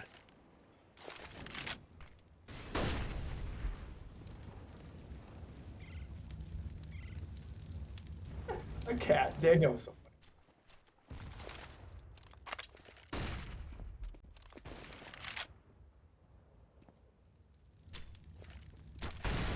This is a nerve-wracking round of Huron said, man. Nobody wants to be the guy to blow it here. You don't want to be the one who overpeaks and dies here. It's 14-10, you have no money. They're scared. They're scared. They're playing scared. Utility. The plus 5.5 betters in chat. Shaking in their boots, dude. There's a minute left, and this utility difference is astounding. If they just 5-man execute here, like, detonator. They're gonna make they're making this move over. Oh, that is a huge kill. Oh my god. And that was a smoke Jules had on him too. No one's watching long. I mean, when your utility is this thin. Oh no, he missed a shot. He literally has to stand here. He cannot move. Do not move. I would not even take a shot. I would literally just stand there. Slide almost gets caught out. Yep. How Here does we go. How They're does doing Nox it. pull this off? Wow. It's like, can he 1v5? No. God, no. Got 36 HP. Nonsense. And he's got 5 seconds left. It's impossible. Oh man, that's a tough one. There it is. Yep. Better the plus 5.5 betters in chat. Congratulations. Woo! Give it up to you guys. Because of that, you now actually have to sub to the Dust to US we know channel. You have money. Because now I know that you have money. Yeah. So if you don't sub, you're actually banned. Yep. It's a new rule. New rule. So if you win your bet and you're in the channel, you have to sub. So Yes. tough. That's unfortunate. That's so sad. That's crazy. That's why we advocate betting, just because we just bring the winner. True. The sub here. You can only bet if you sub to us. That's true. You can only discuss the bets in here. Yeah. You can only discuss the bets in here. Slate. Okay. Slate's mad. Slate's tilted. Yep. Oh no, the Tech Nines are back. Uh-oh. This is bad. And then bank rotate, dumpster rotate is gonna get caught with a flash, dude. You hate to be this guy. It's like, you're just like, I'm just gonna sprint through the smoke and pray I can get one. Like, that's all he can do. Because if he sits there and holds, then it's a 5v3 retake, you're doomed. There's nothing to go for. So, like, Masami has no choice. He just has to do it. He's got a FAMAS, so he's boned anyway. This floppy nose, the FAMAS is awful.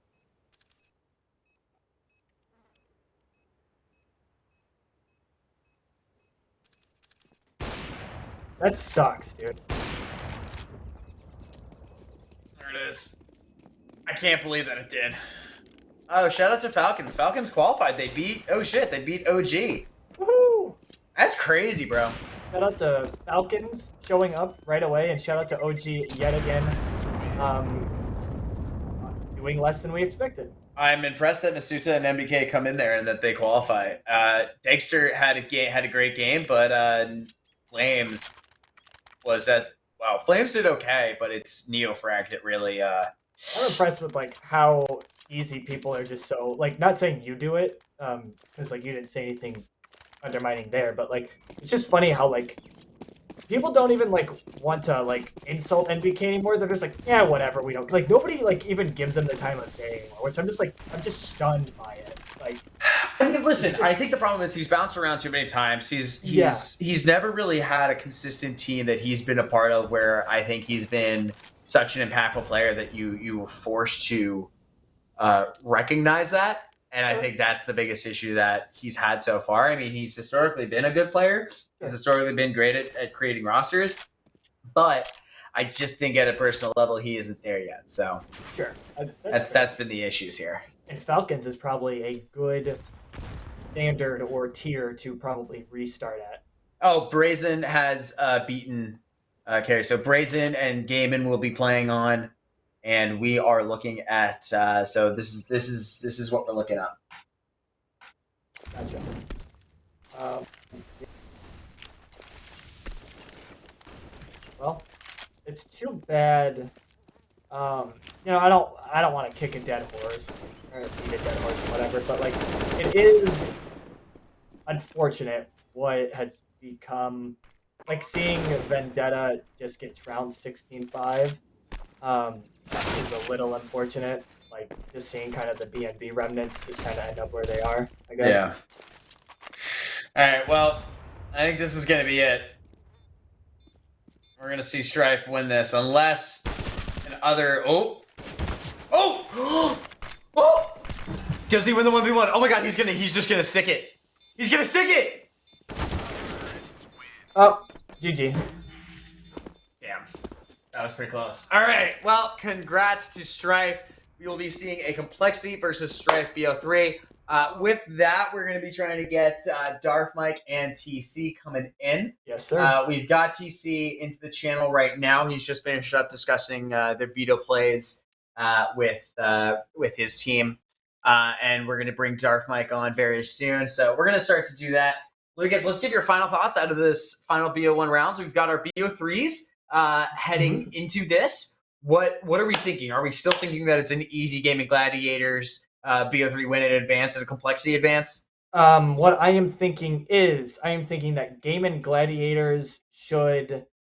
I think Strife will look better against Complexity than Brazen will look against Game and Gladiators. I think the gap, but like I think Gaiman will dominate Brazen, and I think Strife have just enough firepower in them, no matter what the map is. Because again, I do believe in Slight, and I do believe in Jules. I think that they have enough there that they can make it a little bit more competitive than what we saw from One Tap. But I do think confidently anybody that's paying attention to this scene right now looks at Game and Gladiators and Complexity for this bracket. These are the two favorites, definitely. All right, perfect. Well, I think so as well. Well, all right, Lucas, we're going to bid you adieu. And as we are going to bring in TC up into the Discord, so we're going to start to work. We're going to get producer Martin to work on bringing him on in. And with that, thank you so much, Lucas. We will maybe see you tomorrow for maybe one of the seeding matches. Yes, sir. I'm always on call. Feel free to hit me up, and let's get some insight. I'll be watching, so get some insight for us on Hall Zerk from TC because I am super interested. Will do, my man. Will do. All right. All right. Thanks so much. I guess we'll see you there later. All right. Perfect. All right. So it's just me for right now, as we're gonna get TC and Mike onto the VMix call. Looks like this has been an excellent time so far. We definitely saw one of the more competitive games that we could have seen. So that's very exciting. Hopefully, we'll see potentially a 3-mapper. I think that we're only going to see 2 maps, no matter what, out of Complexity and Gaming Gladiators. That's kind of my bet here. I just think that they're too good, no matter what. But it'll be interesting. We'll see what goes on. So as we're getting these guys loaded in, it looks like Darth Mike has his stuff loaded in. Martin, I'm actually going to need to take a quick break. So if you can go to a loading screen for just a few minutes while you do that, I'm going to be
All right, what's up, everyone? TC, look at you. We're getting too low of the head. How about you frame yourself a little bit more Ah, there? You I know. can.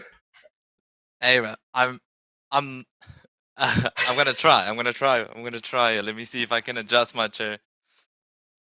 So we're working on Is that better? audio coming in from Mike right now. He's got to figure out his settings. Hoping that we can get some good stuff over from UTC. So you're gonna be watching and live reacting Good now? to your team as you have to watch them. How are you mentally prepared for the meltdown when they lose their first like 5v2 advantage? No, they've been pretty good so far, at least. So hopefully that doesn't happen. I mean, it's definitely happened in the past. So we'll Oh have to no, see if I I can know that. actually keep it. We'll have to see if I I can know keep it's it happened in together. the Yeah, live on past. stream. I might have to take a couple of ad breaks here.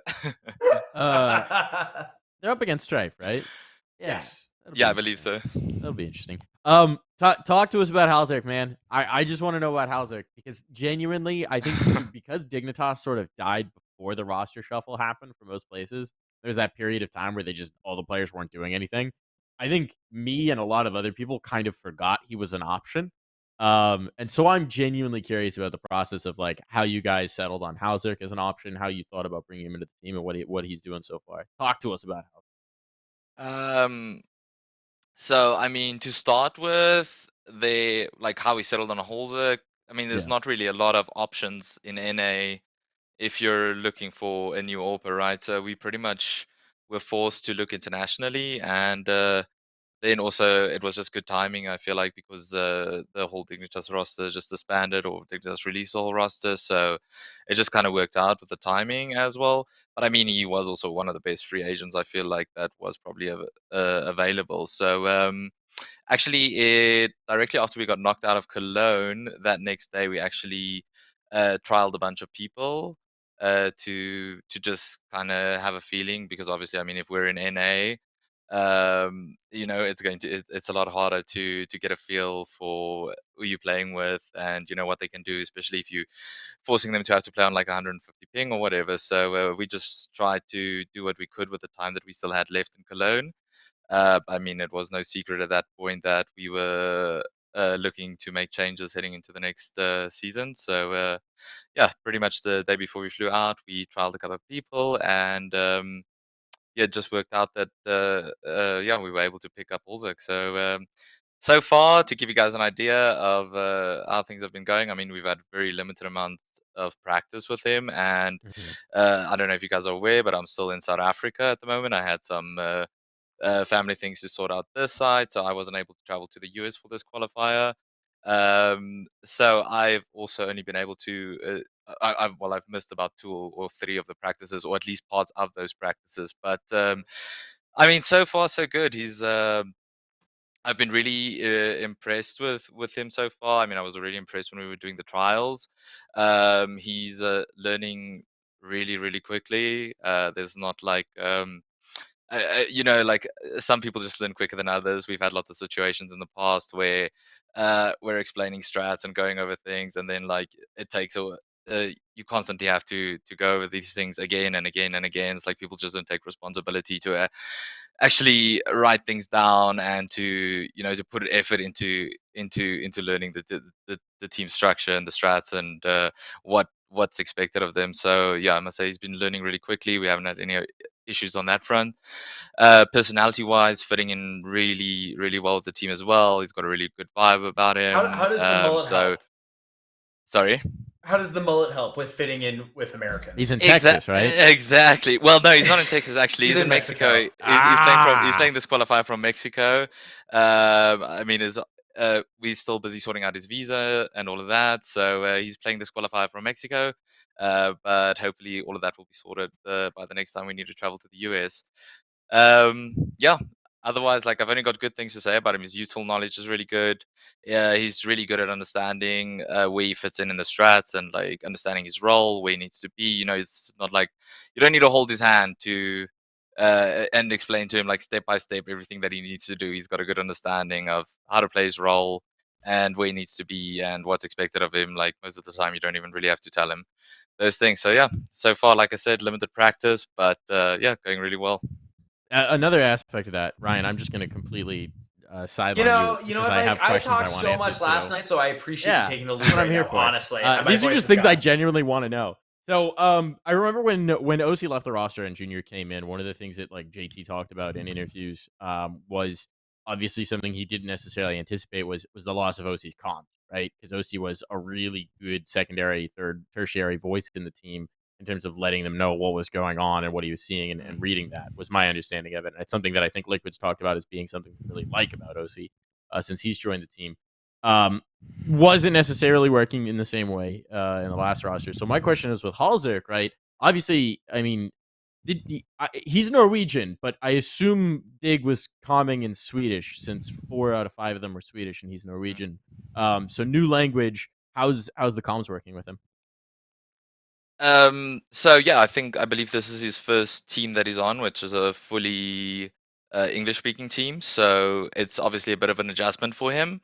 But as with all of the Scandinavians, English is pretty much a second language to them. Everyone can speak it fluently. So we haven't really had any issues on that front. And then just to touch on OC as well. Um, with his like strong voice and secondary calling and helping out in the mid rounds and stuff like that, I think is also helped a lot because we were playing together for so long. So I don't think that's something that Josh necessarily used to do when we just started the team back on Yeah. 80K. But because we were playing together for so long and like learning and growing together, I feel like he had a really good idea of what was expected and what was needed, and he kind of grew into that role as the team went along. And he's obviously carry that with him, and like we really missed that when that was gone. Like, I mean, you don't realize how much of it he's doing until it's not there anymore, right? So yeah, that I mean, that was really felt that when he left. So I mean, so far I don't think Holzek's not necessarily like the same in terms of the comms of like what we used to get from OC, but also I think we are not necessarily playing in a way where we need that anymore, or like Okay. as much of that at least, because a lot of people have also stepped up to the plate in terms of the mid-round calling and secondary calling. Where's that coming from outside of I mean obviously JT, right? But beyond JT, where are the other voices in the team? So on our CT sides, Fang is really good at helping to coordinate setups and just being a strong voice on the other side of the map, especially on maps and bomb sites where like a lot of time you'll find Johnny and Ricky playing together, like on Inferno, for Yeah. example, over at B or whatever. So then Justin's usually a really good strong voice on the other side of the map to just make sure we're in good setups, or to at least make sure we're doing what needs to be done, gathering information or whatever when it needs to happen. Um, Also on T sides when it's in its lurking position, and then I mean Ricky as well. Ricky's also got a very strong voice, so whenever he can chirp in or chime in when he's in a position where he actually has information, he'll be helping out too. That's dope. Love to hear it. These are the things that I came on the show to ask. Thanks, Ryan. This is That's totally what your it. show is for. I wanted to ask. You said that you were doing a number of trials and of players over there. Can you say any of them now that they're in the past, or is that too much for me This to is ask like of you right asking now? him who he slept with before. You can't ask that question, Why Ryan. can't I ask You that? don't. A gentleman never tells. Oh, come on. I'm not sure if I'm allowed to make this information public. This is one of the yeah. That's like one of the big taboo questions, man. That's Come that you on. can't you You can't know me. ask that, I man. gotta ask. I PC always gotta don't ask. scrim and tell. Now your manager is currently in the chat saying don't answer it, it's a trap. So I'm gonna have to say let's keep good relations here, and you don't have to answer that. I can say at a later date when you're not around. Anyways, Luckily, we've got Graham in the chat saving me. so you guys are gonna go up against who the hell are you playing? Strife.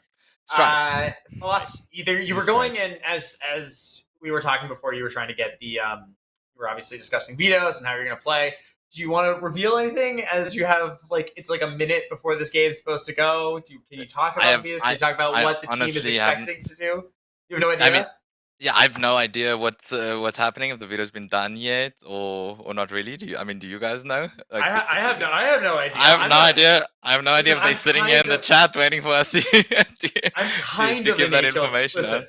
I'm kind of HLTV. I'm HLTV's little brother here. So we currently don't have the veto up on HLTV. How about this? It looks like the Yes, HLTV baby. scorebot has loaded up Inferno. So we're gonna assume what if say it is Inferno. How do we feel about the teams in Inferno? Well, I mean, I would expect that they probably picked Inferno then. Well, we Uh, currently have Inferno. So Messioso says that the picks are Inferno, Overpass, and Vertigo. yeah, that How do we feel about this? we feel like so Johnny and I have usually have like a 100% hit rate on the veto, or at least a 99.9. So yeah, that is pretty much as expected. Okay. How All much right. is Halsik plug and playing where Junior was playing, and how much are things changing? Um, I mean, pretty much every way is just playing Junior's positions. I think what the main thing that has actually changed is, I mean, I don't know if you guys we're keeping up with us in like the first part of the season, but we were changing the people playing around Junior a lot. So I mean, it Yeah. started off with Fang in a lot of those positions, and then we had Johnny switch over and play a lot of those positions on the CT side with Junior, and then even at Cologne we had Grim playing some of those positions with Junior. So we were just trying to see whatever we could do there to change it up, but. Now that we've got Holzek, we've Oh no. Oh no. Oh no. Oh, Oh, he's he's back. back. He's back. You stuttered for a second there. Now that you've got Uh, Halsik, you've sorry. South African boom. internet, eh? So that's might happen a few times during during the broadcast. But yeah, no. So now that we have Halsey back, we've tried to get everyone comfortable again and in the positions that they actually want to play. So we've moved Justin back to most of his old positions.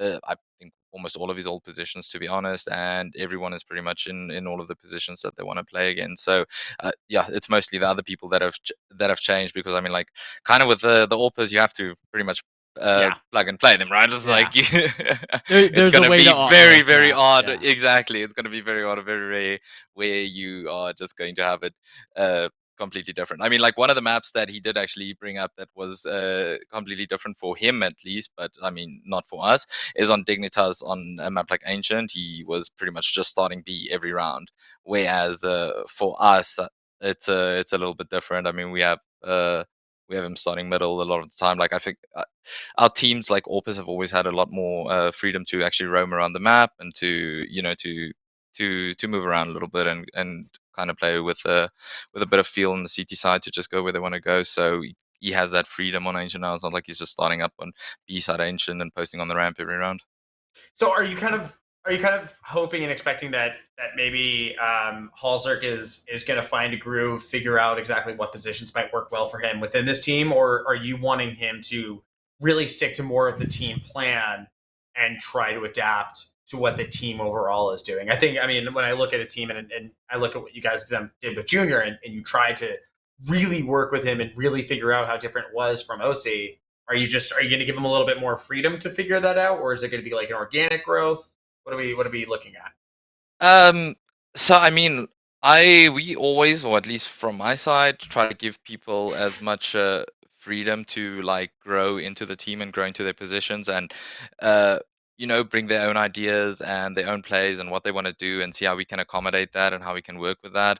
I mean, even back on Extra Salt when we just signed Fang, pretty much gave him every single position that he wanted, because we wanted to give him a fair chance. You know, it was like, let's give him all of the positions that he actually wants to play, and let's see what he can do, instead of like forcing a person to play a bunch of spots that you just need him to play, you know, and then it's like you don't actually give the person a fair chance. So no, I mean, it's going to be like, obviously there will be a bit of a balance between what we actually need from him, because in terms of the amount of practice time that we actually have before we head into most of these tournaments. I mean, like, we had less than a week now before this RMR started, and then we pretty much heading straight into Blast without any practice.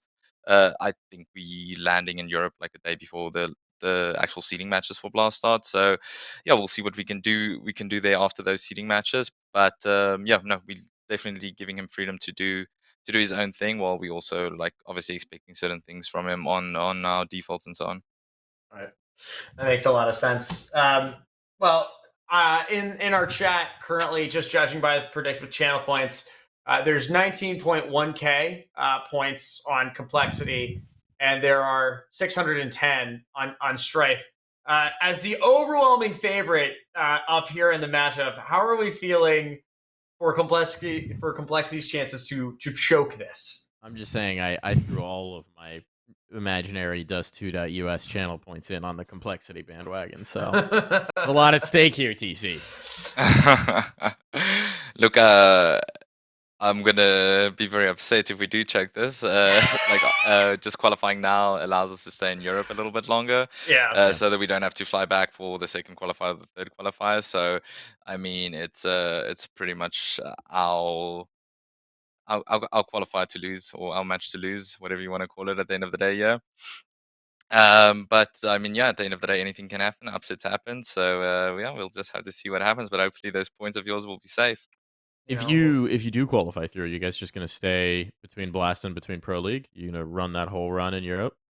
Yeah, that's the plan, to just stay in Europe be and sick. actually get some additional practice in. So yeah, that'll actually give us a lot of time then heading into Pro So- League to actually get a decent about a 2-week boot camp, because I think our Pro League group starts on like the 12th of September. Yeah, something like that. That's solid. I mean, that's actual meaningful time. In one time zone, always nice. Exactly, and it's not like too long. Sometimes if you go to actually just boot camp for an extended period of time and you're there for like 4 weeks boot camping, it can get a little bit long. But I mean, a 2-week boot camp is a decent amount of time to get a decent map pool going, like especially now after the break with the changes and so on. So yeah, we'll see what we can get done there.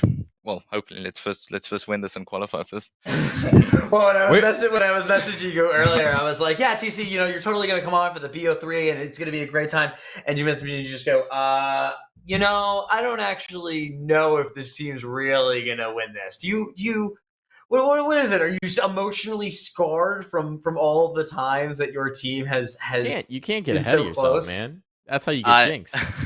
exactly. So I lagged out there for a little bit, but I think I know what you're asking. But yeah, no, it's just exactly like Mike saying, like you don't want to get ahead of yourself. I've even had it sometimes in a qualifier, where you start putting the matches of the qualifier on the calendar. It's like, okay, we play the quarterfinal here, semifinal here, whatever, and then you just lose that quarterfinal already. It's like, oh, okay, not doing this anymore. I mean, it's like Team 1 got knocked out by a team called Carry Esports Gary, earlier, yeah, so exactly. shit happens. You got to be Yeah. ready.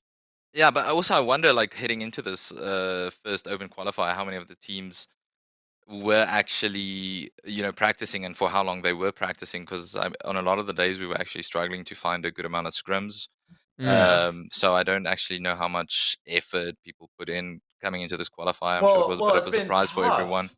A lot of the South American teams have gone down and are playing in the South America qualifier, which I think is really, really fascinating because I think that you have too many teams that are Brazilian playing in the South America qualifier that Mm. it's kind of almost overloading it. Like Zero Zero Nation is there, MIBR That's is good. there, 9Z is there. Like all of these teams are down there already.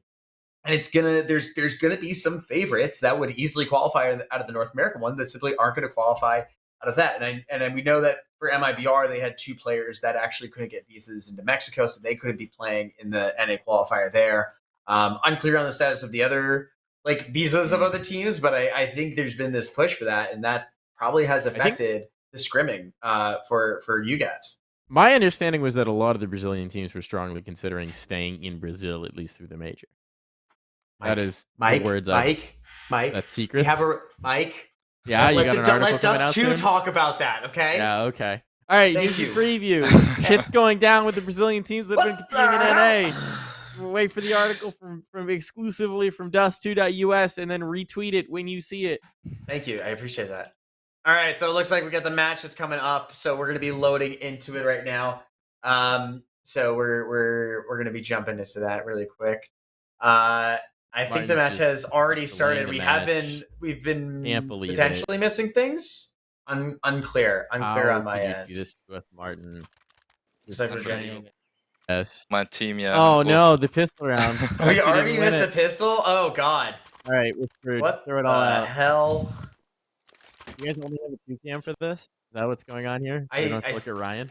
wow. No, we should have a 3. I think we have a 3 cam somewhere. We did one. We did one last year. It might not be updated onto our new settings. Shrink down Martin's cam, or sorry, not Martin. Shrink down Ryan's cam to be the player profile in Steam and put it over floppy. Put it over his question mark, and that's how we have Ryan in here. That's what I did when I was doing RMR casts on my Genius. channel. Great.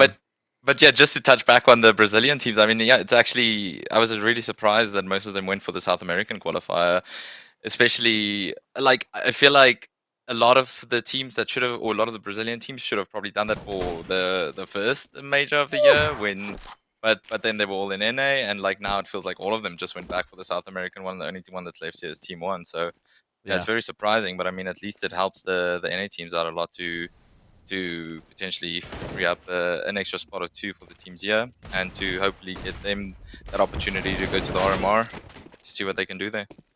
Even beyond the RMR, hold on. I'm curious to get your view on this. Really quick. Breaking news: 9Z just got eliminated by Isurus in the south. Isurus. Oh, Isurus. Okay, no, I saw they were. I think it's a real team. They were having a close game in the previous game against like Stars or something like that as well. When I was just checking, when I was just looking through the bracket earlier, so I was wondering if it was that. Well, there you go. We love to see these upsets. It's always good. Hopefully, we don't see an upset right now. That would be sad. That would be tragic. That would be tragic. So, current thoughts on Fang buying a Zeus? No, hold on. That's just no. That's meta. All right, yeah. TC, how do you feel about the Zeus? Are they trolling too early? You can make it work. If you can make it work. Inferno's legit a good Zeus map, and he's playing half wall right now, right? Oh no, Jinner's gonna get them all. Oh no! Yeah, I mean, the Zeus half wall in an eco round works shockingly well. Yeah, and get me half wall, or even in boiler if you want to push up there close to the window room. So yeah, Inferno's one of the best Zeus maps. Definitely. Inferno and good old Train back in the day. Were always where I could have success. Oh, there I am. But I'm tucked into the bottom corner over here. That's prime real estate. So here's my question about the Brazilian teams potentially or very likely leaving and spending time elsewhere. Like, obviously it frees up qualifier spots, right? It makes it much more likely that a North American team is going to get like those challenger spots, you know, for Antwerp or the like. It makes it a lot more likely that actual NA teams are going to qualify through to the major in the NA slots. But keep it on it presumably means there's a lot fewer practice options for a team like you guys, with, you know, your Pains or your MIBRs not being around. So my question is, long-term, development-wise, what do you think is actually better for the region? Having the Brazilian teams here to compete against and practice with, or actually having the opportunity to play international events without having to beat 37 Brazilian?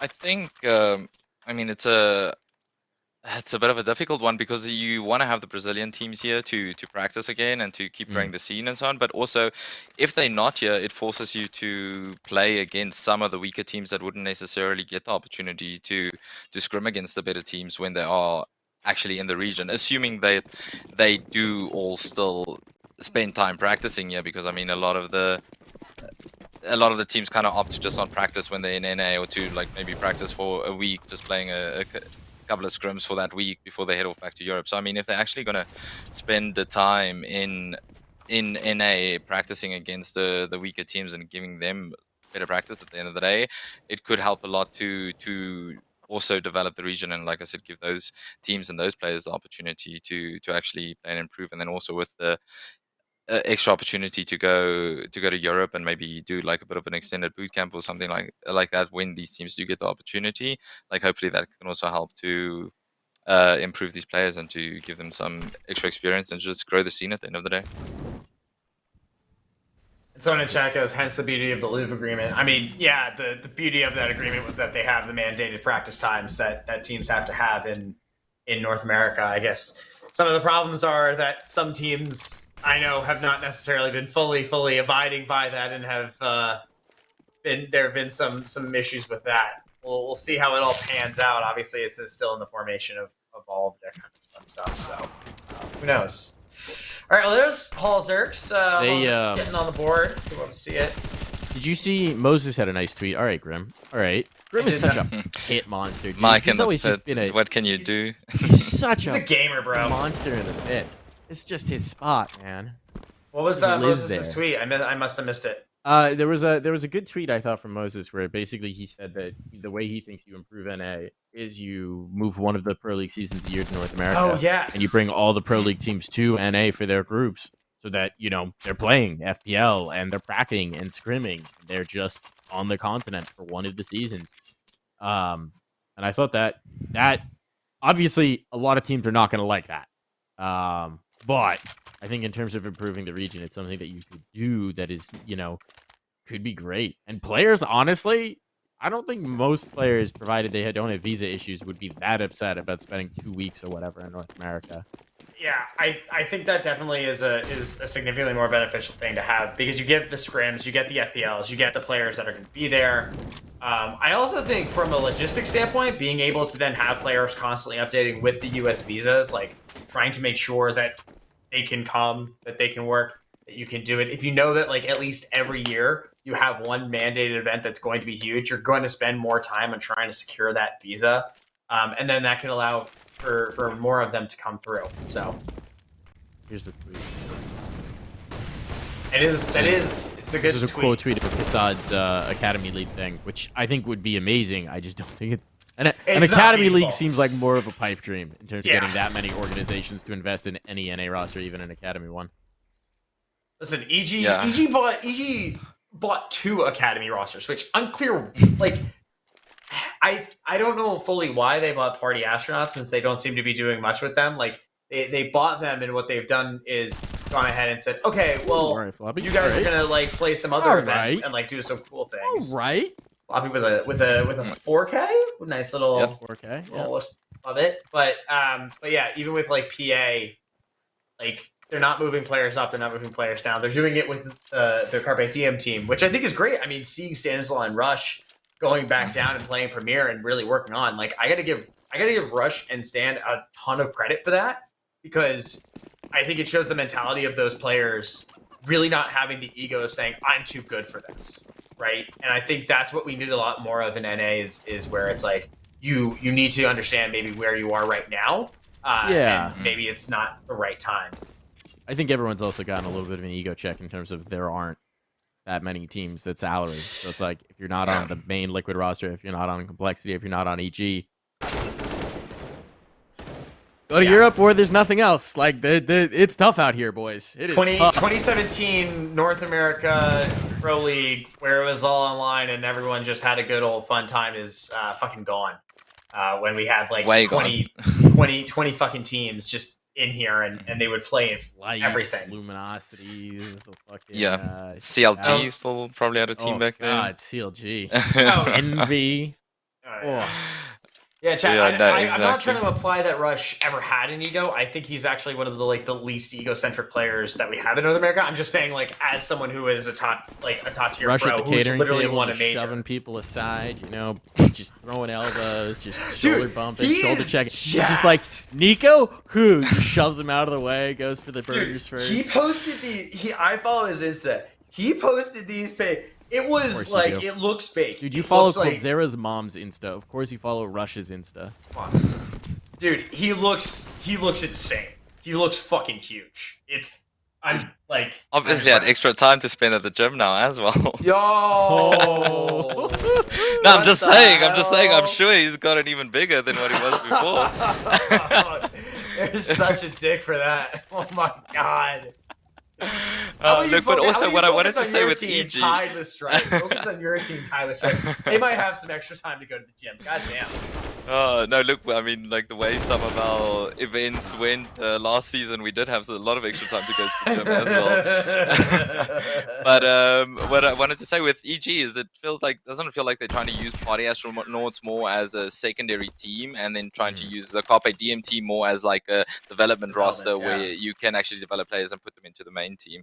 I think that's because I think they're sending Party Astronauts to the ESL Challenger Melbourne event, aren't they? Yes, they are. If Yeah, I'm not they're going mistaken, to yeah. So I think like at least the vibe that I'm getting from that is that they're using them more as a secondary team, and then like Carpe Diem seems to be like the development team. So I suppose it Greg, makes sense with the players that you have there as well. correct me if I'm wrong here, because I think someone told me and I haven't actually checked. So when I was looking at all the rankings and stuff and the seeding, it seemed that Evil Geniuses had one of their development teams. They were using the development team ESL World Ranking to rank them for Pro League groups. Not even the main team. Not even the main team had their world ranking that high. I think it's actually one of the development teams that had a higher ranking. I mean, that would make sense because I mean the actual team didn't really play anything since like anything. Yeah, exactly. Yeah. So they wouldn't really have any ESL points because I mean it feels like they didn't really play anything since the RMR in Bucharest. I don't know if they had anything after that. Like, so I mean it would make sense if Party Astronauts or Carpe Diem actually had more points on the ESL World Ranking than them. It's just very. That would have been PA. Oh god, Rec, hits, man. What the fuck? Ooh, all right. Rec 1v2. Nate kill him? No. Gets the bomb plant off. JT's got this. Drop the Rec's flash the for exciting JT. piece Drop on the this flash roster for right JT. now, I think. Drop the. No, they're just gonna double swing. It's fine. They got him on the pillar. He's dead. It's good. There we go. It's good. Well, you know, you didn't have to. GC, JT. how on a scale of 1 to 10, how clenched were you for that? No, just a little bit, just a little bit. When they grouped up and swung together, all good. Oh yeah, there's the Captain Cupcakes. That's the exact picture that I'm talking about. That fucking in chat. He looks fucking huge. It's the most absurd thirst trap pick I've ever seen in my entire life. What's the copy pasta? You're looking cut, tight, swole, veiny, whatever is, it is. Is that the copy pasta? I'm unclear on the copy pasta. Great. I'll be following your progress or whatever. Someone post the copy pasta. I know someone's got it on deck. Ooh. Can't actually see mini-map in this VMix, but I'll trust things are working out. Well, you can move your camera. Johnny. I can. I can see the map. It's just I can't read the numbers because it's VMix quality. Yeah. It's fine. It's fine. Don't worry. It's fine. It's not a big Producer deal. Martin is doing his best. Damn it! I'm just all right? grumping. He's Martin is doing recovering great. from Martin illness. is great. Give him a raise. I should. When you guys run 3B at the beginning of the round, who's the third? It usually depends. I mean, sometimes we'll have Fang coming over. Sometimes it'll be the Orpa. So it just depends what we actually want to do. Do we want to like take banana control and like get the Orpa just set up there so we can play 4A, or do we just need someone to throw some extra util for us? So yeah, just depends. Ooh, Floppy's got the double Oh up. Jesus Christ, Jules! You gonna keep that? No. No, surely not. Really? You guys don't want to run the double up on Inferno? Come on. I mean, we just don't do it very often, but we can do it. Who was the team that was running like a? Was Furia running a triple op setup at one point? On and Inferno? were they? I No, think it was no. I think they were doing it on Overpass. They were running a triple op. I mean, you could. And it can't sounds like remember something that. Furia would do. Yeah. I love That's called they have a setup that's a double op, and then Art isn't one of the ops, but he said I wanna. That's the Furia setup. I mean, so if you guys are running double op, I feel like JT's picked it up before and Floppy's picked it up before, right? Is it between those two, or do you guys just not touch it really? So no, it's actually it's JT or Fang that we were using to double orb. I mean, we kind of like dropped off in terms of the secondary openings ever since we don't have Sonic anymore, because I mean he used to be like a primary AWPer back in the day, so it obviously helped a lot to have him as a secondary AWPer, and back then we would also like secondary AWP a lot more on most of the maps, but yeah, I don't think now we pretty much only do it when we feel like we need to do it to counter what the other team's doing. I think both Johnny and Justin and Ricky and Mike and everyone on the team is just a lot more comfortable with a rifle in their hands than with another AWP. Mike, nice little play from the hay cart. This is so looking all right for you guys. What, 4 in a row at this point? 5 in a row? 6 in a row? I think went we down 3-0? Yeah, I think. Yeah, you guys down 3. Oh Jesus. Okay. Yeah, because we lost the pistol, right? Yeah, I don't know why I thought you guys won the 3rd round, but yeah, okay, 7 in a row. That's all right. That ain't nothing to shake a stick at. Not bad, not bad. That'll do.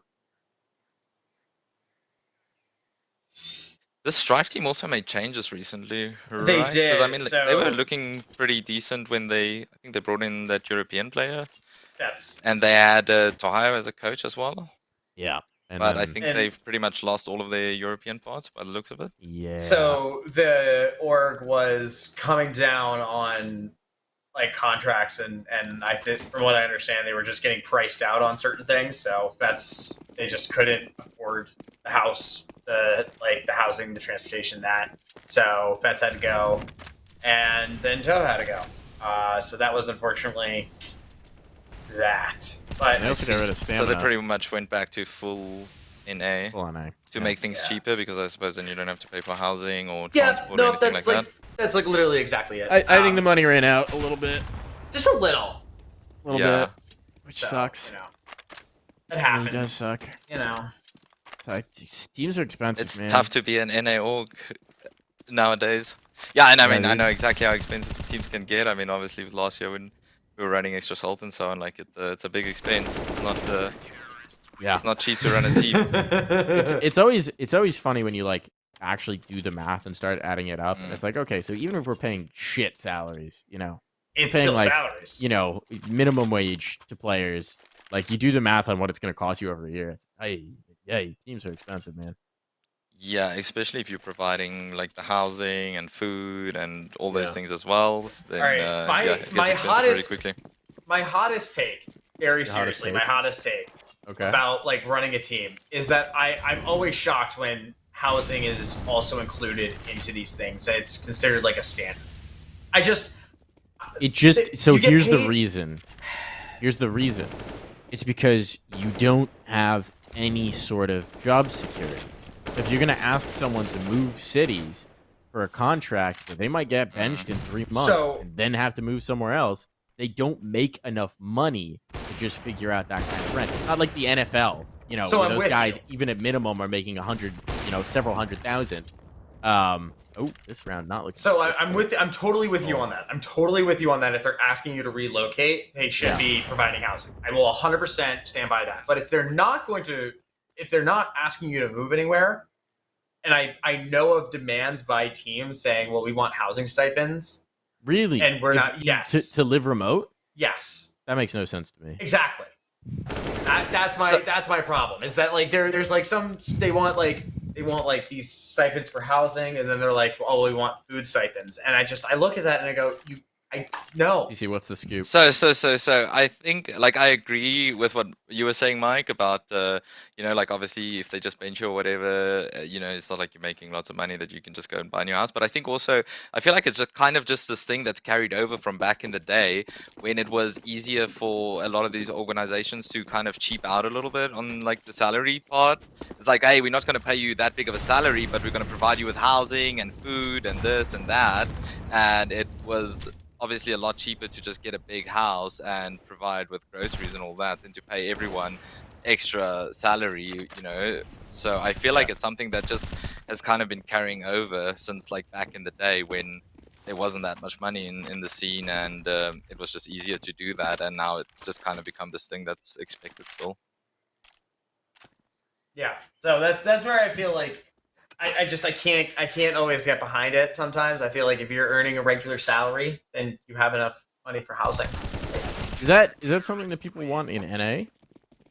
Oh yeah. I mean, people in NA Yeah, want I've heard everything. of people. Really? They're gonna like listen, chase the bag. Like fuck Yeah, get whatever chase you the- can. Get whatever That's the thing. you can. I will never begrudge somebody negotiating themselves a better deal, right? Like that's what they should be fucking doing. Yes. Of course. But it just ain't that kind of thing on offer for the most part.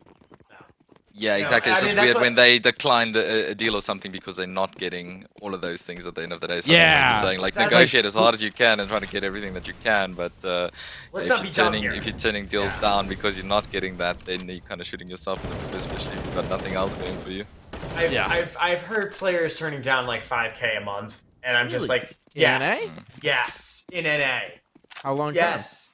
And I look at it and I'm like, you're one of the best amateur teams in NA, and you're turning down 5K a month. But they're like, oh well, it's not enough, and I'm like, you don't have expenses. So, well, then the only Like, thing that the question that you ask, I think that in a vacuum, yes, that is a pretty good salary for an NA team right now. But the question is, what's the length of control on contract? What are the clauses in terms of that? Like, if you're a player that's on the come up and someone wants to lock you into a 2-year contract at a rate, that's a tough sell because it's, obviously it's a matter of where you think the season will be. But surely that should all be things you can but I don't think- negotiate at the end of the Yeah. day, like, because it's like, hey, you're not paying me that much, I'm not going to sign a 2-year deal, but maybe we can do like a 6-month or 1-year deal. Yeah.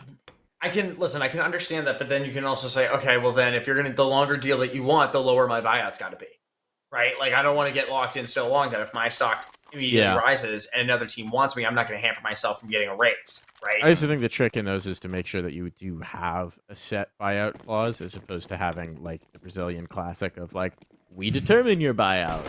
And then it's like, oh, See what suddenly you your will. buyout is 500K. Good Yeah. fucking Yeah. luck. Well, I mean, that's also the problem is that sometimes those get written into the contracts, and I don't think players necessarily fully think that, like, oh, this would ever Okay. happen to me. Yeah. Like, they'll totally negotiate, they'll totally work it out. It's like, and sometimes it's a negotiating tactic. I know that Team 1 uses it as a negotiating tactic. It's like, Yeah, they we'll do. make it really high, negotiate us down. We're really, like, going to be, like, 25% of where you actually, like, I don't want to speak for too many players, but I just Right, know Puffy. from recent players that Team 1 has sold, and then also A recent gotten player back. who was sold and then went back to that team. He is the recently, second one that I'm thinking of. Like they they just asked for a now. lot and they negotiated for less. Yep, It happened. that is what So, they do. All right, 11-4 half. How you feeling, TC? I think this is what we had in the previous game just now, so I think we're good. And this was Hopefully we don't get the Strife's- jinx. This was Strife's map pick too, so you've Yeah. a little bit more beneficial in there. Let's check on the status of the Ryan, other who's game. calling on Strife? Is it Joel's? That's actually such a great question. Because it was Stamina, and then I think it was Fate after Stamina, right? After they cut him? I Yeah, should was it check. Fate? Probably. I should check the Dust 2. I should check the Dust 2 articles that we've written about them. I don't know who else would be calling right now. Did they get rid of stamina for any specific reason, or was it just like No, a- Stamina Callum. left. Oh, Stamina Yeah, left, they didn't sure, get yeah. rid. Yeah, Stamina he, left. he did leave, but I think it was sort of one of those Mutual thing. like something is going to have to change here. Slate is IGL. Slide is IGLing, Slide. really, with Slate the is all. IGLing. So Slate is Interesting. He's IGLing young. and opping. And last game to advance, he put up a month. He was like top fragging. He was insane. I guess I should pay attention to how they're playing then, see if he's just calling around himself. That's interesting. Because he's still, he's still 19. He's a Yes, he's Oh, really? incredibly young young. gamer. But that's what. But that is what we've written in our article. No, I believe it. I believe it. so- I mean, I'm trying to think. The only person who's at all seasoned on the team, I think, is Joel's. Everyone else is pretty young. Darty Montana's 17. Joel's is 22. Yeah, old man there. 18 for Rec. Jitter's 18 too. Yeah, well, I'm so excited. I outside don't of know Joel's, if they're they going are. to frag, but I'd be they're very youths. excited to see if they do. They'll probably go JT? frag, right? When is frag happening? Second weekend in September. Ah, okay. You guys will be in your. I don't know Yeah. if I should reveal the messages that I've received from a certain player, but the first two go. It is Slate. Slate calls at all the frags he goes to and wins. So, Nice. listen, I'm gonna believe in Slate, and if Slate is Right, gonna Hauser? continue opping, being that good, and like actually like continuing to put up what he is. A lot of NA teams should start focusing on him as a new man. Be okay. Can you be honest with BTC? Did you ever even consider or look at Slate as an option for the op? I mean, we looked at everyone in NA that was Okay. AWPing, so Fair enough. I mean, we had a Yes. very extensive list of AWPers, even in NA, because I mean, obviously we wanted to see if we can find somebody from NA, but I mean, just at the end of the day, like Junior was like already pretty much the best option that we had from NA. Yeah. So if we wanted to get an upgrade over him, we had to go towards EU, at Yeah. least That's fair. for the time being, until someone else develops and gets better. It only Well, took I mean, like 5 listen, years of competing to brew an OC. We just need another 5 years of Exactly. lands and The multiple real ones things. remember Gorilla Gang OC. Dude, Ethereum. Ethereum Oh OC. my God. That was before Ethereum became Gorilla Gang. I think after Yeah. Ethereum dropped their That roster. I think was one of the first reports that I even did for RBM was the Ethereum or signing. CGC 2017. God. That was Yeah, that that was team before we were even in NA. Yeah. That was I think it was OC, it was MOTM, I think it was Infinite and Strings, and was the fifth God, Robbins? Who was Strings. the Holy fifth? shit. No, I don't think Ricky was with them, as I far don't as I think know, at so. least. I know it was He always was on Vision, Josh I and think. Ian. Yeah, Quang, Ricky was on Quang. Vision. Holy At least when we got to NA. Who was Ben Lee? Ben Lee, of course. Ben called for them. Oh, there we go. Ellie. Oh, I think Jules. John was on I that want team at Jules some to point. get one here. I think it'd be infinitely funny. Oh my God! Oh damn! Jules! You wanted one, Wait. eh? He gave you Oh, 3. the Nova. The Nova. Oh boy. That was The chase goes wrong, eh? Long shaped OC into the player he is today. AGM in the chat. Oh my God! What a time! Fuck! Good times.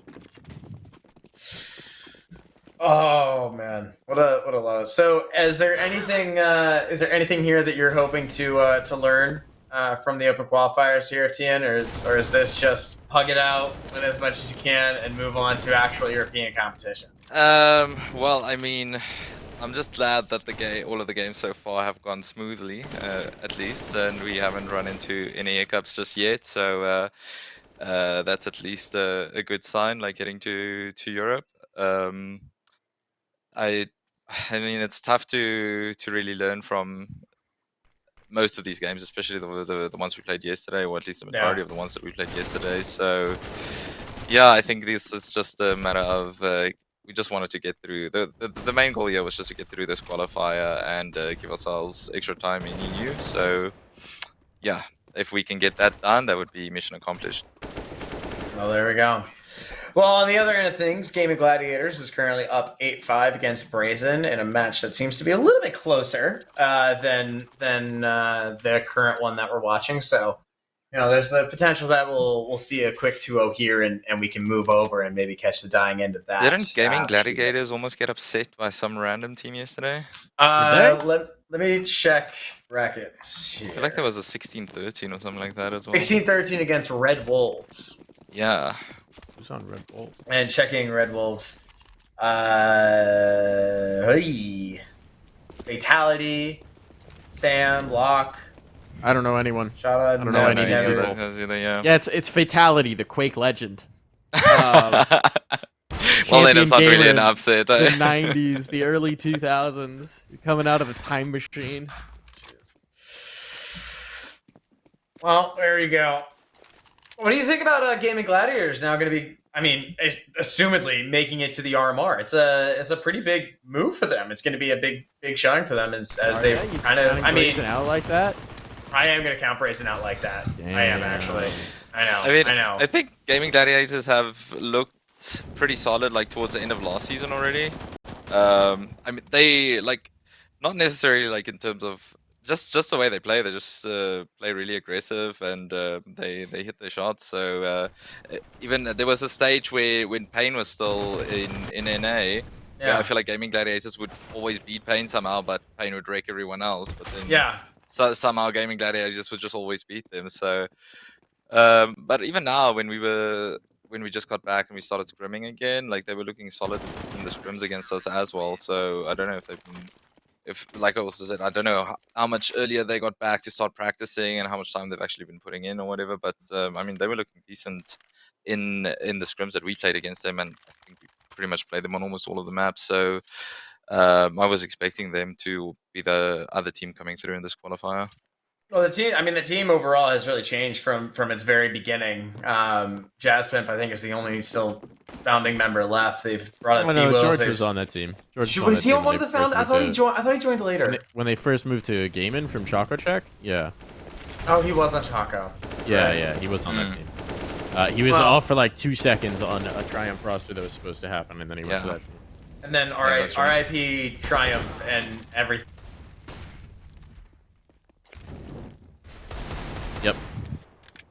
60 back. That's interesting.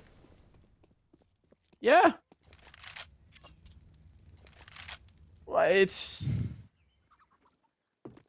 I mean, don't say the final until we find out. It's just a question of how far he wants to take it. As always. I love Danny. I love Danny. He's going to do something dumb again. He is. That's what he's. Who knows? He again, when we talk about really young players, like, look, I was an idiot in my early 20s. I'm not gonna pretend I wasn't. Oh, you know? I was a moron. I mean, I still am. But I'm sure everyone Yeah. was. It's pretty much a requirement for being in your early 20s. Exactly. You're supposed to make mistakes and learn when you're that age, you know? Yeah. Some people just make more or worse mistakes than others. Yeah, it's a question of when that learning part kicks in. Listen, I think Dan's got it. So I'm hoping that it'll be all good. I think that on Game In, and now he's going to be presumably going to an RMR. He's kind of getting elevated to a spot that he hasn't been elevated to before, which I think is interesting. He's had a lot of spots. He's had a lot of spots, but I think going to an RMR is a completely different ballgame, right? Yeah, maybe. It is. I mean, the talent just a hater. for him is obvious from anybody who has ever watched him play. It's always been a question of what he wants and what he's committed to. I'm very optimistic. I hope, obviously, but I think we've all been excited for 60 to do something before, and it's just a question of where he's at. So. Yeah, but it also feels like that with a lot of the American players, right? Like, it's like the talent is always there. It's just a question of whether they're willing to put the work in. All right, this game's over. The bug is hit. This map is over. This map is over. If you want to call a game, good old ESCA Go Let's not throw any jinxes out there. Ooh, there's Sharks and 00 Nation are currently going at it. That's a good one. Cold Zero bottom fragging. You hate to see that. In 00 Nation game? I mean, that's kind of what he's supposed to do now. Yeah, I feel like that's been happening this entire year. I guess Taco calls now, so it's not supposed. I'm a little shocked by it, but all right. Well, congrats, Tien. Let's get some instant reactions. Map 1 victory. How do we feel? Are we feeling confident? Are you ready to book your flights to Malta or LA or wherever the hell ESL is going to finally decide that they're going to do it? Because let me tell you, I am waiting to book flights for my team to go. I need to know. Flights are going up. I need to book now. Save the money. Keep it under budget. Well, it's early, eh? Well, you can get those flights cheap. But I must say, I mean, travel at the moment is looking pretty expensive. When I had to book my flight back to South Africa now, it was like, geez, like, what's going on? But it's obviously summer, and it's just peak travel. So, yeah, they were looking pretty expensive. But I mean, like, yeah, if we can play like that on the second map, I'm pretty confident that we'll take it. It'll be nice. You can book the flights early. I mean, I'm figuring out what Brazil's going to be. Apparently, they finally added direct flights direct from New York to Rio de Janeiro, so that saves me. There weren't already? There were not. There were no direct flights, and American Airlines is bringing them back. They're only running them 3 days a week, and I am going to try to nab one of them to go down for the canceled with COVID as well, because I think one of the the Johannesburg to Atlanta flight from South Africa, the one straight flight that we had as well, was also missing for the majority of COVID. They just cancelled it. Yeah. Vendetta has the truest statement I've ever seen in chat. Booking flights early is not very esports of you, Dusty.us. Thank God, damn it, I worked in finance and I was ahead on this shit. I make sure to book my shit as early as possible, and I track. I do the Google flights too. I track. I make sure I figure out exactly what time. I look up Scott's cheap flights. I'm like, all right, guys. Now the esports way is book it 2 days before. Yeah, dude. Oh God. And then book the wrong flight, book a new flight, and just keep the old ticket too. I think if I booked the wrong flight, I would have Better Collective's booking service yelling at me and everyone screaming down my throat. Why are you doing this the day before? And Martin's just standing there. Moron. Martin's just standing there. I'm gonna get Discord calls and messages and like WhatsApps, and he's gonna ring up my phone bill. That was actually when I will say this funny tidbit is that when I was getting hired, for it, I was I was actually on vacation with my family in a foreign country, and I kept getting calls from Martin because he didn't want to talk to me over Discord. He wanted to talk to me over the phone like a real person. And I like an idiot didn't do like a FaceTime audio. It just did straight up phone calls. So we do it, and it all happens, and we get hired. My dad, he sends me the phone bill because we're still on the family plan, save the money, and he's like, Ryan, your phone bill this month was $125. Do you know why it was that much? And I was like, huh. I have to think for a second. Oh, might have been the time that I was down in the Caribbean calling a dude in Denmark about job opportunities for 40 minutes at a time, and I had like 6 of those calls. Statement 1, WhatsApp. Statement 2, that's my phone bill every time I go to Europe because my phone does this stupid thing where I just pay $10 a day to have international data. And how do you not have Google Fi? I get need a to new get it. SIM card, dude. That's I don't think I can get Google Fi in my state, but I should look at some stuff. Oh, that sucks. That sucks. Google Fi is like $65 and you just have unlimited data like worldwide. Really? It's the base, yeah. No, I just have Google Fi wherever I go, and yeah, I think I pay like $65 a month. In America, you still have the unlimited calling and unlimited texting as well. Yeah. But yeah, if you roaming or whatever, then you pay a little bit extra for those calls and texts. But your data is free for like up to 20 gigs or something like that. I'm being converted. When I was in Antwerp, I just bought some whatever the hell it was, and I some was local like, SIM. Yeah, and I was like, I need 10 gigs. Like, get me through here, please God. And then you have a new phone number, don't you?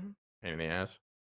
Yeah, but like, I'm using WhatsApp for everything else. Like, it's fine. Like, I'm there for 2 weeks. What am I doing, Mike? I'm messaging you on Discord. I'm not like texting your phone number. I'm like calling my friends and family. I can still use FaceTime if they're just like, why do you have a new number? I'm like, I'm traveling, so it's fine. Yeah, make them jealous as well while you're at it, eh? I'm traveling. Well, it was good too because then I did a vacation to Iceland like right after. I still took the SIM card and I was like still doing it, and they're like, "Oh, worldwide travel, yeah," and they were giving me shit. I was like, "Fine." All right, so we're heading into map 2. Mike, what are your takeaways after map 1? Are we thinking it's going to be even more of a stomp in map 2, or same one? I mean, Strife gets to start CT side. I mean, I think Complexity is going to win. I think Complexity is going to win comfortably, but you know, it was a 16-5. So Strife starting CT, you want me to predict that it'll be worse than 16-5? I'm not going to say that. It's hard to call more of a stomp. Yeah, you win a pistol and then you fluke a couple of gun rounds here and there. You're already doing better than that. It's fine, right? Like, I think Complexity will win comfortably. Okay. That's TC, what's your score prediction here? I mean, trying to think now. What was judging by the way they played earlier? Because I mean, I caught a little bit of that one. Let's go with a 16-6. I don't think we've lost more than 6 rounds in this qualifier, so I'll go with 16-6. My take here is that Strife is going to win the pistol, but immediately Complexity wins the second round, and from there on it's just a stomp. And I'm saying it's going to be like a 16-3. That's a bold one on T side. So you think what do you think they get the bomb plant first round, Ryan? Let's get more specific with your predictions since you're already going way too specific. Yes, they get the bomb plant. It's JT loses a 1v2, and then they win the next round as they force buy, and from then on it's just a stomp. There's going to be a lot of A takes. They're gonna abuse the shit out of Slight. They're gonna tilt him. They're gonna tilt him off the face of the earth. Although Slight did have a good game on Overpass against Detonate, so I'm you never know. Slight could pop off here, but I'm thinking that they just try and go after him since he's the IGL. Tilt him. He doesn't have the experience necessary. He's gonna lose it emotionally. Lost full. Can't call. Boom. 16-3. Very, very good insight, yeah. You're welcome. This is what I do. Ryan at Dust 2, known famous for my best micro and in-game takes. I have the best analyzing of any NA hot take. That's why you never I thought do you were best known for those free source 2 codes. Shut up! The Riot Gun Buddies. If you want a Riot Gun Buddy, DM Ryan at Dust 2. He'll pretend that he doesn't like it, but he loves the attention. When that happened, I swear to God, I got like 100 DMs about that shit from we got But that. We had let's be Dust 2 real. accounts Let's had be real. DMs. When you It was- check Twitter and you saw 100 in the DM notification, did you just get a little high? Just a No, little you know why? dopamine Because rush? here's the problem. So I use Thought it was Riot TweetDeck. Gun Buddies. No, because we use TweetDeck to manage all my shit. And I Mm. have to have message requests open if people want to, leak me some stuff. Give you some information, yeah. But the problem is all the DMs and threads that I have of like people that I talk to, because of all the requests, they get pushed down in TweetDeck, so I can't see them. And I'm the person I need to visually see my things in order to remember to do things. And so now I have to like go through and delete and like block these people and like refresh my TweetDeck each time to like bring them back up. So Your nightmare, eh? it's like it takes a good like hour each day to like fucking go back through and like reset all my shit. Oh, yeah. So it's annoying. All right, so let's quickly check in on the Game and Gladiators game versus Brazen. And we have a still stuck at the half. No, maybe. Probably. Scoreboard may not have updated, but it No, looks like I think there's around. I think they just started. B Wills is Yeah, like planting a second half this bomb. round. Seemed Yep. okay. All right, so they started the second half. 6-9 on Dust 2. That's a game in. I think Game is gonna win this. I mean, that's a pretty close scoreline, to be honest, because now Brazen's on CT side. Like, yeah, Dust 2 is actually pretty CT sided in current meta. However, Jaspip did just get a 3K right after the bomb plant. That helps. So that helps. That definitely is. Gaming should close it, but a 6-9 is not at all substantial on Dust 2. Well, I would say Dust 2 T side. I think that's a different beast. Well, they got the 9 rounds on CT. Right? They've switched sides now. Right, which That's is how the what half works, Ryan. Right, but what I'm saying is that I think it's more of a T-sided game, implying You'd that be Brazen wrong. did not have a. Okay. You'd be distinctly wrong. Dust 2 in current meta is like the second highest CT sided win percentage or something like that. Yeah, since the door flip, you wouldn't think it would change that much, but it changed a lot. It's like that and Ancient. Well, maybe Ancient is like terribly. Vert might be more, but Dust 2 is really CT sided in current meta. There's no way that Vertigo is more CT sided than Ancient. Yeah, no, I mean then Dust 2. TC with the expert I take? don't think so. I don't think so. No, Dust 2 is super slanted. I mean, most of the time now, especially if you're watching Dust 2 games, it feels like it's very, very CT sided, and then every now and then you'll get a decent T side out of one of the teams. So, no, I agree with you. Whatever. So what we're saying, Ryan, is you're wrong. What I'm here for. You do this all the time to me. You come onto my streams, you come onto my show. I'm such a nice host, and you know what you do? You talk shit about me. That's all you do every single time. I'm just here for the truth. I'm here for the fact finding. Oh, God. Apparently, Vert is one of the game more was T5 smashing favorite maps Isurus, right like now, so I'm wrong 12-0. about that. So I'm wrong about something. All right, what's the Is Nuke what not more are some CT other than scores Dust 2? here? I don't actually think so right now. Nuke is more even than it once was, although it's come back around with the A1S. Oh my God, Pain fucking Up destroying 12-0 Isurus. on Dust 2 Holy at the shit. moment, yeah. Nice. That's wow. Oh shit! we love to see. Oplano I thought- lost, eh? Did you see that? Oplano's out. Did they? To who? Yeah, they lost 16-3 to Odic. Who the fuck is Audit? They were like ranked 6. I swear to God, ESEA's It's ranking probably is just so one of the weird. old teams. Let's see. No, I don't know them. Because a lot of these Brazilian teams just change orgs a lot. So I thought it might just have been them, but no, I genuinely. We're loading in here. Pistol. All right, what's the TN? What's the strat? What's the strat? Probably going B, knowing Johnny.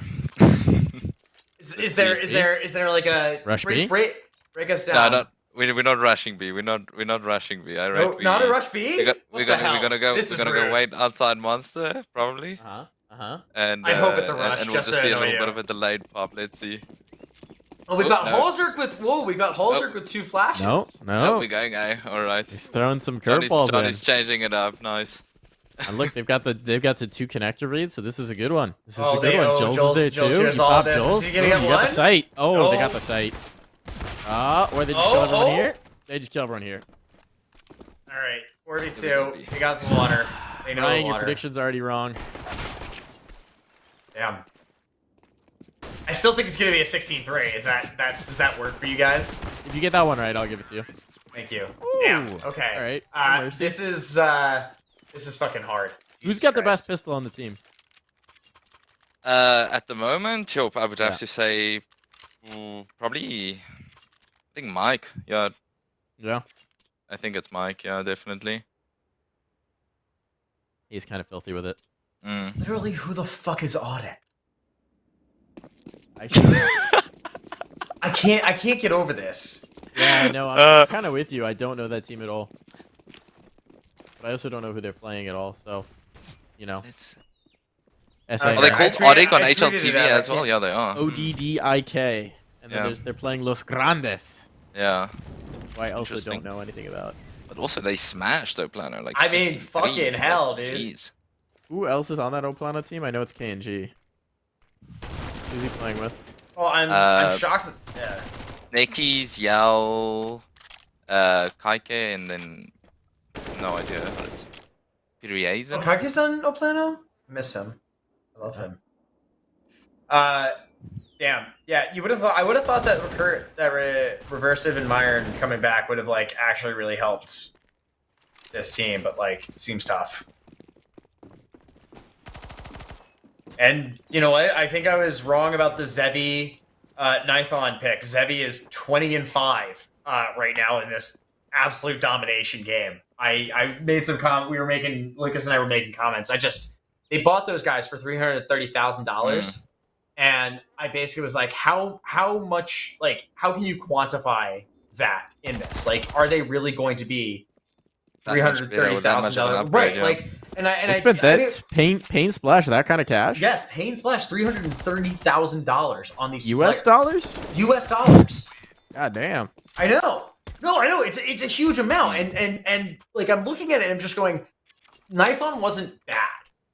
Like he wasn't bad on that team, and why are you replacing that with Zevi? Like I just didn't fully get it, and I'm curious to try and figure out and understand how much better is it going to be, because is Pain going to establish themselves so significantly at the top now in this Brazilian scene that the $330,000 outlay makes them worth it to be comparable to, like, I don't know, Furia. Right, because you have those, you have 00 Nation, you have MMAR, you have Furia. Is Pain Gaming trying to solidify themselves as like one of the top 4 Brazilian teams? It's a decent question to ask, especially with the money that they're laying out. I mean, if they're spending that amount of money, yeah, they're probably trying to get there at least. Right. But yeah, it is interesting. It will be interesting to see if it does end up being that much of an upgrade. But I mean, the way I've just been following their results in the qualifier, and they've been smashing like all of the teams they've been playing. So it's been like 16-0s or 16-1s all the way through. And I assume they've also only had Floppy, limited what the amounts of fuck? practice. So I mean, it looks pretty good so far for them at least. Yeah, I mean, it seems. Listen, it seems to be paying off, and I can't fault him for it. It's just like, damn, fucking nuts. I mean, what was the numbers that CS just posted for sticker money? They just have to make one 70 million was raised Jesus for Christ, over the organizations, last year, teams, right? and players So over the let's last say 12 that's months. 35 mil. That's 3 majors. That's 3 majors? I thought that was just 2 majors. 2 majors. Two majors, yeah. So that's 35 mil a major. You know, That's pretty fucking. It's split a what 24 ways, right? Split 24 ways. So each team. So you're saying that each Over team a million is team. probably getting $1 million a team. That I don't know about probably. I'm sure there's some funny money ass accounting going on in there. Yeah. You see, I don't know if you got some scoops here. I got. Let's just say I got some complexity stickers on my A1S. I have no idea. guys This was the first time we qualified for one, so we'll have to see. Yeah, let us know when you get that fat fucking check. What that number is. Money usually comes like later. Usually comes like 6 months after something. Like they don't. Yeah, they I don't- mean it's accounting. Well, it's I mean, look, they even, with the they rate still that Valve changes things in the game, you think Yeah. they're gonna pay quickly? Right. But they also, I think the other thing is that they just kind of ended the Antwerp sticker sale, so like that obviously was like going on forever. I like Jungle's Oh, yeah. explanation They were of going for quantifying this. 70 million is an unfathomable amount of bitchin' muscle Oh, cars. I was Valve wrong. The money is comes. rolling in The money cash comes now. monthly. Graham, I would like to apologize. The money comes monthly. God damn. I had heard from one source before that some people were still waiting on their sticker money, so I would happy to. All right, so correct Graham, myself. what's the dosh? What's the monthly? Yeah, payment yeah, looking Graham, like? I now think that you know the that the money money comes that monthly, you're what's the referring to dollars? is probably the money that actually comes from the org to the players. Oh. The org probably waits and then just pays lump sum to the players at some point, or whatever the agreement is with the players. Oh, Nice there you dodge, go. though. Either way, all I'm saying is, if you're a pain game and you splash that kind of cash on your new acquisitions, you just have to make one major to justify it. Oh. Definitely Yeah, not. and 35 they divided by made both of them, 24. right? Because Very they were high. in Stockholm as well. Yeah, they were. I think that was where you just got org stickers instead of signature stickers. But yeah, they were. It's Yeah, $12. Each you're team right. gets Holy shit. $12. That's got to be a lot of budget for an org like Pain. I don't know how much involvement they have in others. They have. They got a I'm Valve pretty sure they have a bunch of. Oh, but they didn't qualify for the Antwerp They got a major. league team. 9Z took that spot from him, so they just Oh, that's qualified right. for the Stockholm one. Yeah. They didn't do this one. Right.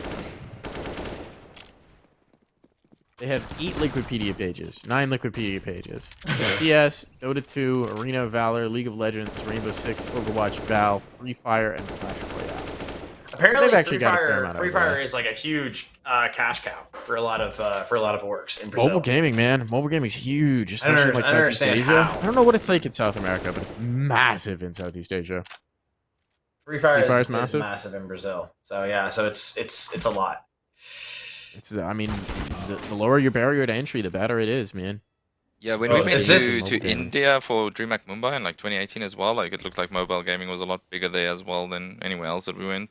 Well, I think that it's a lot of that has to do with the fact of barriers to entry in terms of like PC gaming, where they can't necessarily afford a $2,000 computer, but you can afford mobile gaming. I mean, a lot of that plays into like how I like in terms of just the U.S. of where people are coming from, able to play games, who's able to play games, who has access, and stuff like that.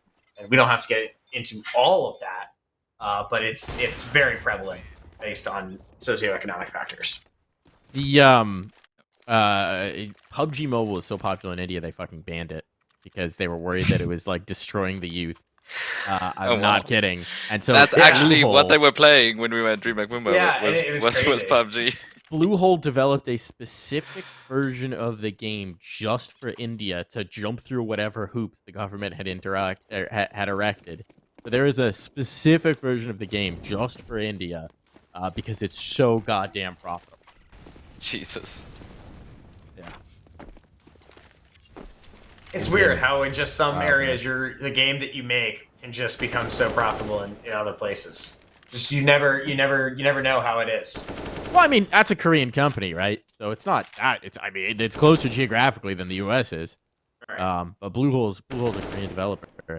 Player Unknown was the face of it, and he's either Irish or Kiwi or something. Where is he from? Ooh, I'm gonna get in trouble. Who knows? I'm thinking of the DayZ guy as the Kiwi, I think. Where's he from? He's Irish. Okay. There we go.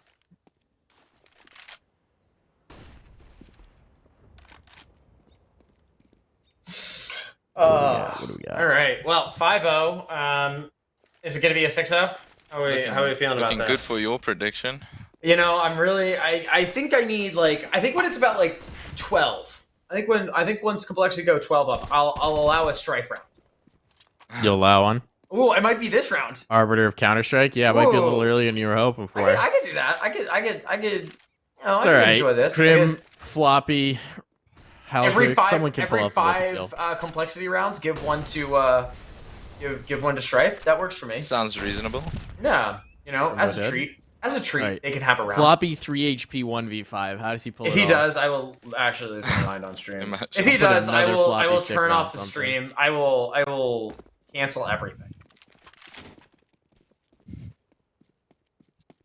He's running away. Yeah, I mean, there was 1 second left. What the hell? That's weak. What a That's coward. weak. Cowardly. You gotta have a talk with him. Hey, so when he qualifies, are we gonna get can we get Halzerk on here? Oh, surely. We have to. We have to give him his first NA interview, right? He's gotta understand what it is that I am. It's the only way that he can tolerate me for the next several months as I put him on the highest pedestal as NA savior. No. I'm sure he probably already knows, and he's a bit of a troll himself, so Oh, I'm sure he's good. gonna enjoy it. Yeah. All right, good. Because listen, I fear sometimes that it took a while for people to understand me, and we're getting to the point where finally get what I'm doing. So Yeah. it's good now, and we want to keep those good relations, the good vibes up. So what time is it over there in South Africa? You staying It up late is. tonight? Yeah. Well, I mean, it looks like I'll be going to bed earlier than last night at least. Oh But yeah, yeah. it's 3 a.m. out here. Ooh, that's Yeah. a lot. Yeah. No, it is. It's rough, especially if you have stuff planned during the day and you're up at like 7 or 8. We're not youngsters anymore that sleep until 1 or 2 in the afternoon. So yeah, it Tian, has we're become all pretty we're long. all old here, so we Yeah, no, understand exactly, the problem. exactly. I think I woke up at like 7 o'clock to like my dog jumping on my bed, and I was like, "Oh Yeah. Jesus, can you The dog please?" does not allow the sleeping in anymore. Oh yeah, how's your dog? Is Oh, he's Noodle's doing great. Yeah. Noodle's thriving. But my yeah, no, God. I get a wake up tap at about 8:30 every morning, pretty much Oh, like your clockwork. dog at 8:30 least is lets you sleep reasonable. into Yeah. 8:30. That's so beautiful. the funny That's thing very is when reasonable. the funny thing is when I have to wake up early for like EU or Asia events, right? Where I have like a ridiculously early call time, and I'll get up and like come out of the bedroom, and he gives me a look like, "What the fuck are you doing?"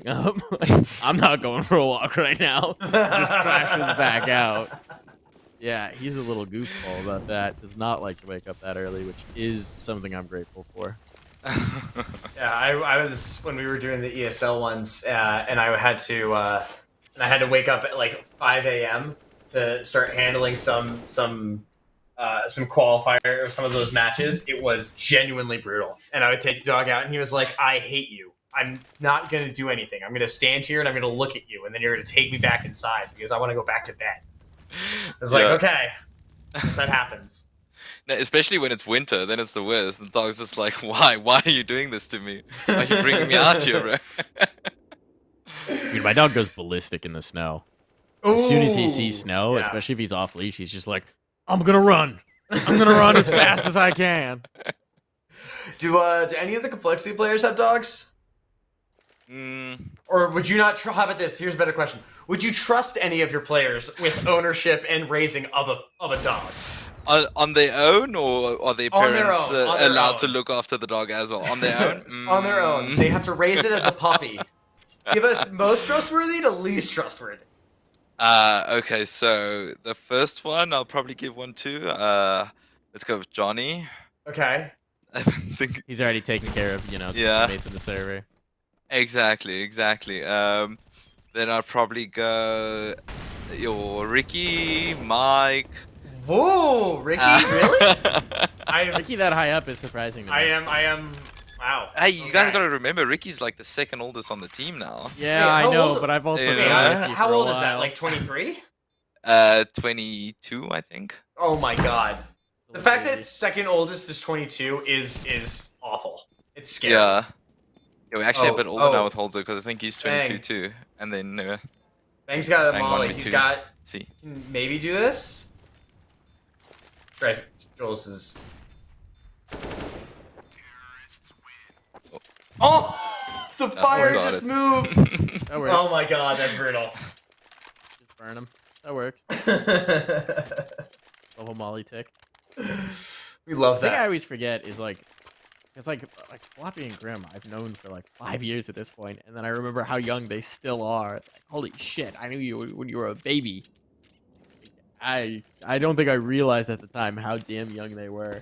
I mean, Mike, what frag did we first meet? That was the frag with Floppy on You didn't show up until frag 14? 12? 12? 14?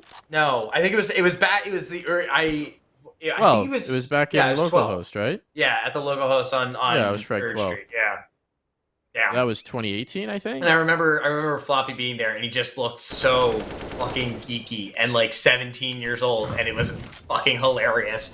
And the best part was that he was like taller than like probably a good 70% of people there. So you just have this tall, lanky ass kid, like who can absolutely like beat everyone in an aim duel, but just does not know how to like talk to anyone there. He just looks very awkward. And I tried saying like, "Hi, what's up, Ricky?" And he was like, "Hey," and just like walks away. And I was like, "Oh, okay."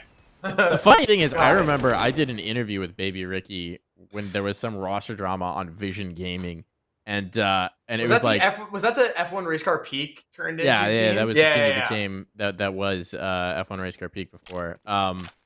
But literally, I think I had like Caboose and Floppy in a call. I was trying to get them to talk some shit because they had been maligned publicly after they cut somebody. And so I was like trying to get them to talk shit, and they had one of the most surprisingly mature. Like before the interview went live, they were like, "Yeah, we'll talk some shit. Like we'll do this," and then the camera went live, and Ricky's like, "You know, I probably shouldn't say this publicly." And it's like, "You're right. You are correct. That's not what I was hoping for here." What are you, Jake Lucky? Jake Lucky 5 years ago? God damn. I mean, for random NA drama, It's great. perfect. It's But okay. if you give now Ricky the opportunity now to talk shit, he'll take full advantage of it. Yeah. Well, we'll do it. We'll do it tomorrow after the seeding matches. How about that? Oh yeah.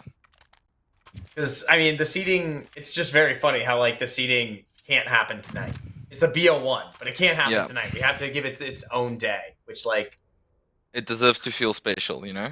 Right, of course. No I one think cares. the idea was probably let's let people celebrate after they make the RMR. Let's not have that like That's fair. climax moment of holy shit, we just made the RMR, and then follow it up with time to play a meaningless BO1. Well, that was the issue because Liquid didn't really give a shit, and then they got a worse seeding because they lost to Complexity. Yeah. But I mean, like, okay, so if you're a Complexity, maybe it's not as huge of a moment because, frankly, you guys probably expected going into this to make the RMR. But, you know, if you're a Game and Gladiators or you're a Brazen over on the other side and you're about to win this best of 3 and, you know, make the RMR for a lot of those players for the first time ever, like, that's a huge moment. That's a celebration moment. You don't want to have that, like, holy shit, we just did this, guys, moment, and then follow it up with, oh yeah, we got a BO1 against Complexity. Let's go get our shit kicked in for, you know, 30 rounds or whatever. So Yeah, it's hard to end the night celebrating if you end it like that, right? Yeah, I think it makes a lot of sense. I get that scheduling-wise, it's probably a pain in the ass for you guys, but, you know, I think it makes sense for the RMR in general to do it that way.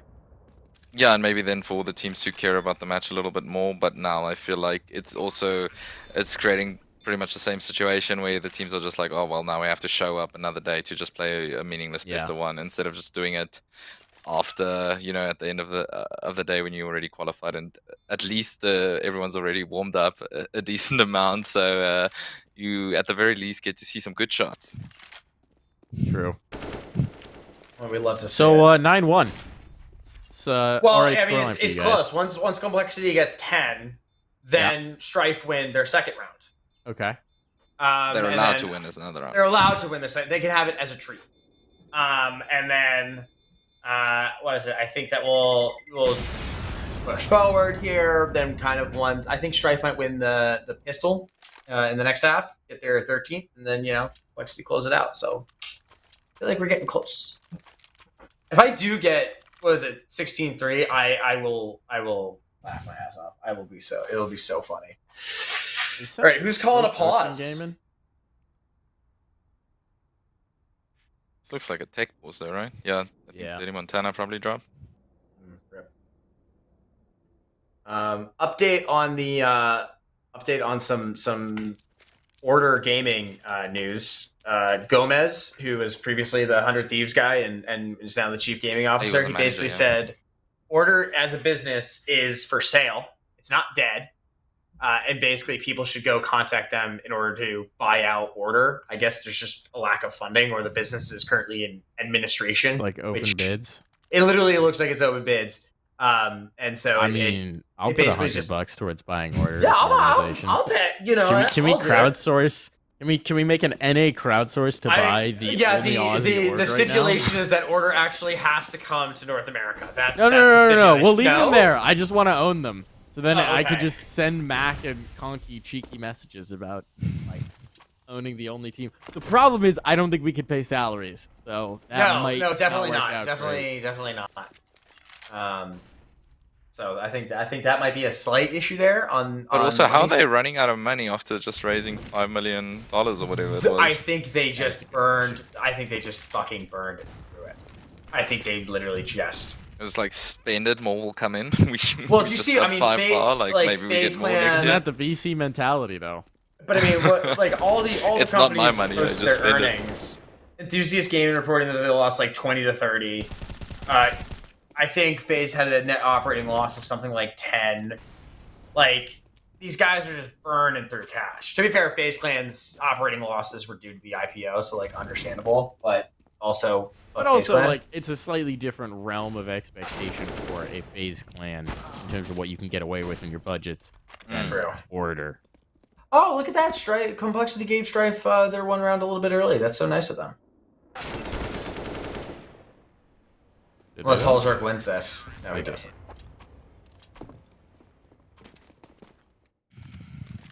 So, all right. Well, let's see here. Complexity buys again. We love that. Full util. Double flash smoke molly combo is incredible. We love that. Ooh, double op setup coming out of Strife. Tian, how are your boys against double op setups? Good question. We're about to find out. Let's see if we know they have a double op setup. Let's see if Ricky is aware of what he's running into here. Oh, Well, doesn't looks matter. like so far, Not anymore. It's going well. well. Well, they double mollied jump up. Oh, good. They already gets Oh, one. no. Already gets two. Oh, All right. no. From He's truck. gonna save From the day. truck. Oh, Okay. no. All right. Shit. Take them one by one, boys. Oh, how did What that is almost work happening? out? All right. Floppy can win It this. does Floppy win the 1v2. Yeah, minute 15. Plenty of time. They're split up. Oh, yeah. He's going long, eh? I think Love he this. might have thunderfooted that, though. I think he might have been heard by Rack. Yeah, he's been running. I'm pretty sure. Yeah. Rick They know he's Back there. to They him. know he's He's fucked. there. If he wins this, he should buy a lottery ticket now. No, he's dead. He's so dead. Oh, no. Oh. Okay. All right. Ooh, that would have been bad. That would have been hilarious. That would have been not good.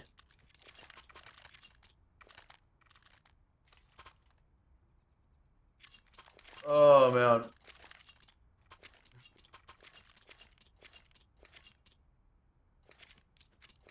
Speaking of Australians, JKS to G2, huh? Huh? Confirmed? Yeah, I saw that announcement video earlier today. It was I feel like cute. it's been known for a while. Yeah. Yeah, that one's been. Oh, good, though. Hmm. Interesting to see what they do, at least with the changes. All right, JT, just kill everyone. Yeah.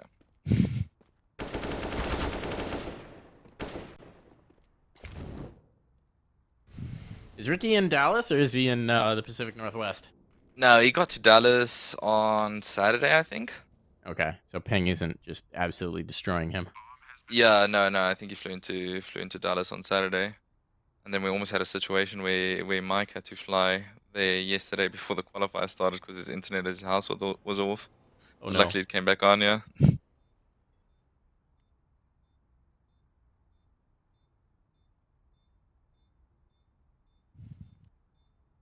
But yeah, it's rough to play with that ping from Oregon.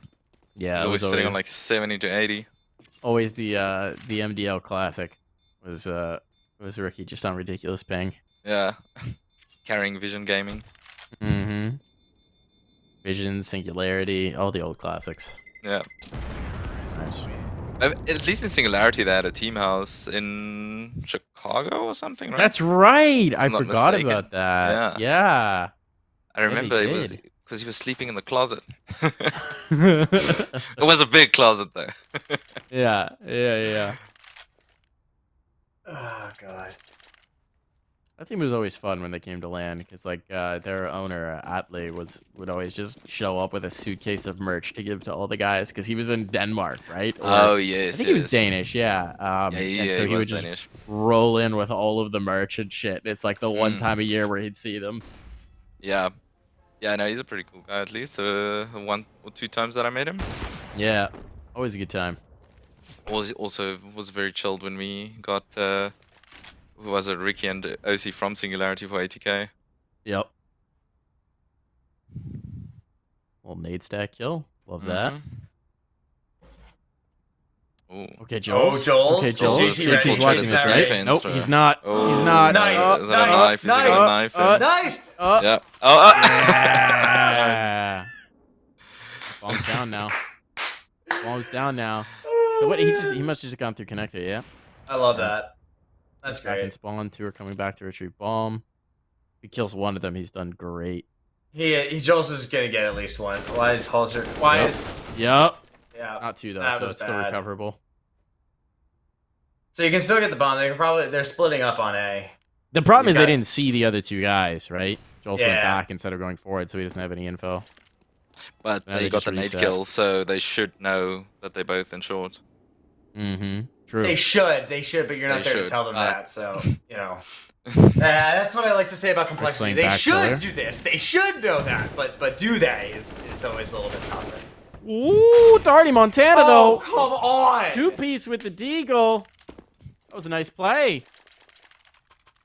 was a real nice play. Kills the short guy, turns around, kills the pillar guy. Not the bad.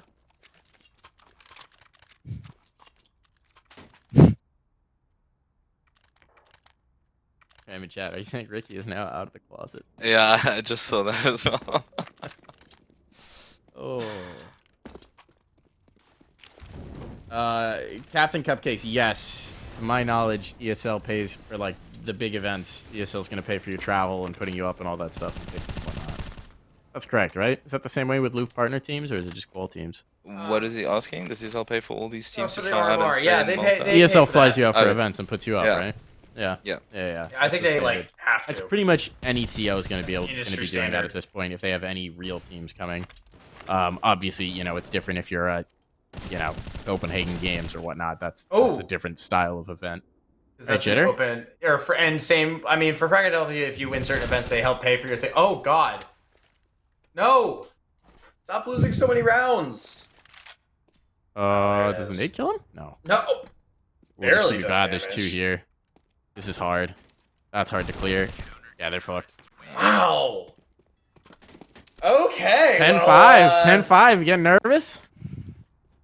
I'm nervous. I'm fine. All I'm I- thinking I- is my prediction is looking pretty solid right now. Yeah, the Listen, 16-6. all I'm rooting for is NA to win, so I'm all good here. No matter what, I literally can't lose. The only thing they're busy ruining is my bedtime, yeah. There we go. I mean, 10 rounds T-side.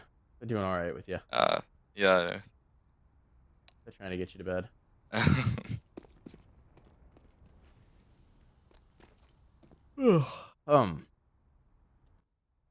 I'm feeling it too. It's only like 9 o'clock here. What are you on the East Coast? Yeah. Yeah, 6 Yeah, hour it's not time too bad. difference, It's better than last Yeah. night. Last night Should be. I was talking out of my ass for a good 2 hours as we were scrolling through the brackets, looking for literally any workable IP. And I Mhm. sounded like a crazy person talking to Martin, who the audience can't hear. Just going ahead and being like, Martin, try this one. Can we try that one? We're going to try this one now. Oh, no. We're going to try that one. I think the IP for this one might be working. I'm hearing from an ESL person that this one might work. And Martin's just like in there, like, no, Ryan, it's not working. We have to figure out a new one. And I'm like, Jesus Christ, can we just do something? I like Where you ran just out fire of out ideas. matchmaking. Dude, I like ran out of ideas. Thank God that we had Wolfie, and Wolfie was literally one of the best guests I've ever had on this show. And he was like, I'm here Wow, to talk just calling for us out 4 like that. hours. Dude, when you are watching a shit show of a stream and a TO that has no workable IPs, and he's Mhm. pulling stories and conversation out of his ass for 4 hours, you're welcome. Like, you can beat him. But, oh my God, Oh, Jesus all right, Christ, Ricky. Floppy. What the fuck? Laser beam. Ooh. All right. Well, there we go. Yeah, yesterday was hilarious and yesterday was aggressive. I'll just say that. Yeah, but Wolfie's cool. I've chatted to him a few times. He was also someone that we were considering Oh! for the All Pro Now team. So Oh!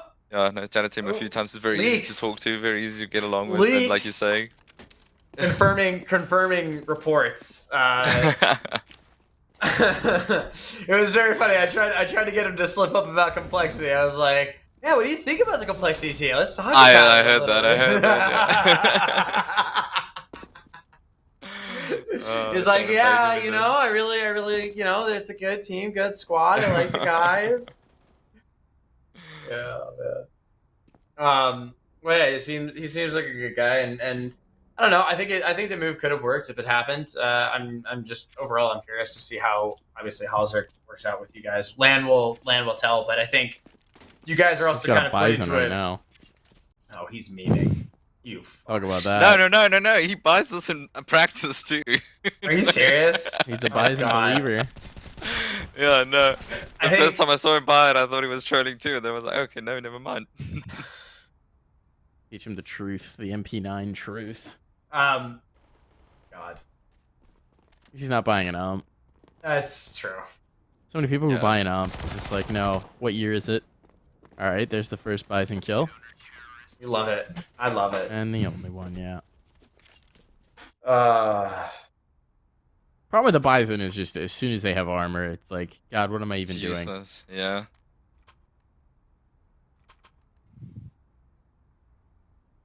Let's see if we can make it work.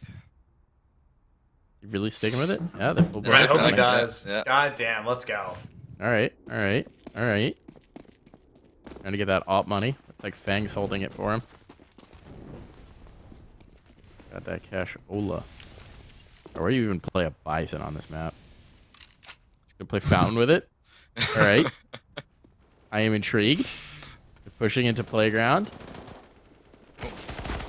Oh, yep. And that's why the bison is dog shit. That fight. They're throwing. Should have just ran straight past that guy into short, just leave him there.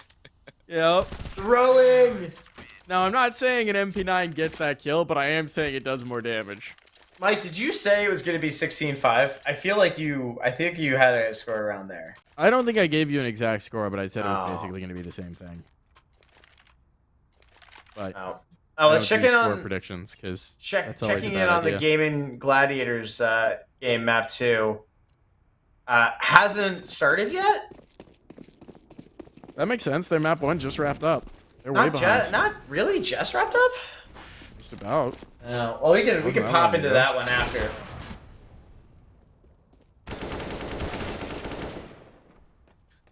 Well, Grimathy gets a good 2K. It's looking all right. Buddy Montana got an op though, but Fang says no. Wow. All right. Well, E9. easy cleanup here. All right, let's get your boy Halzerk in there. Fang having a game. 23 and 7. I feel like he's been having a good qualifier, just in general. Every time I've just been looking at seeing that I haven't really been able to watch the games because the IP was never working. Like, if I was looking at the ESEA match page, it was usually Justin. Graham, thanks for getting me Halzerk. I'll make sure to bring him in.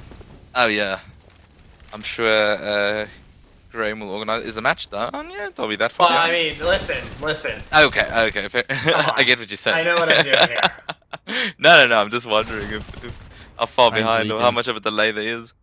2 minutes typically. Well, man, Might be 4 Halzerk is minutes for coming in these. for the interview, so we're gonna do that after this ends, and we can all congratulate him and on joining in.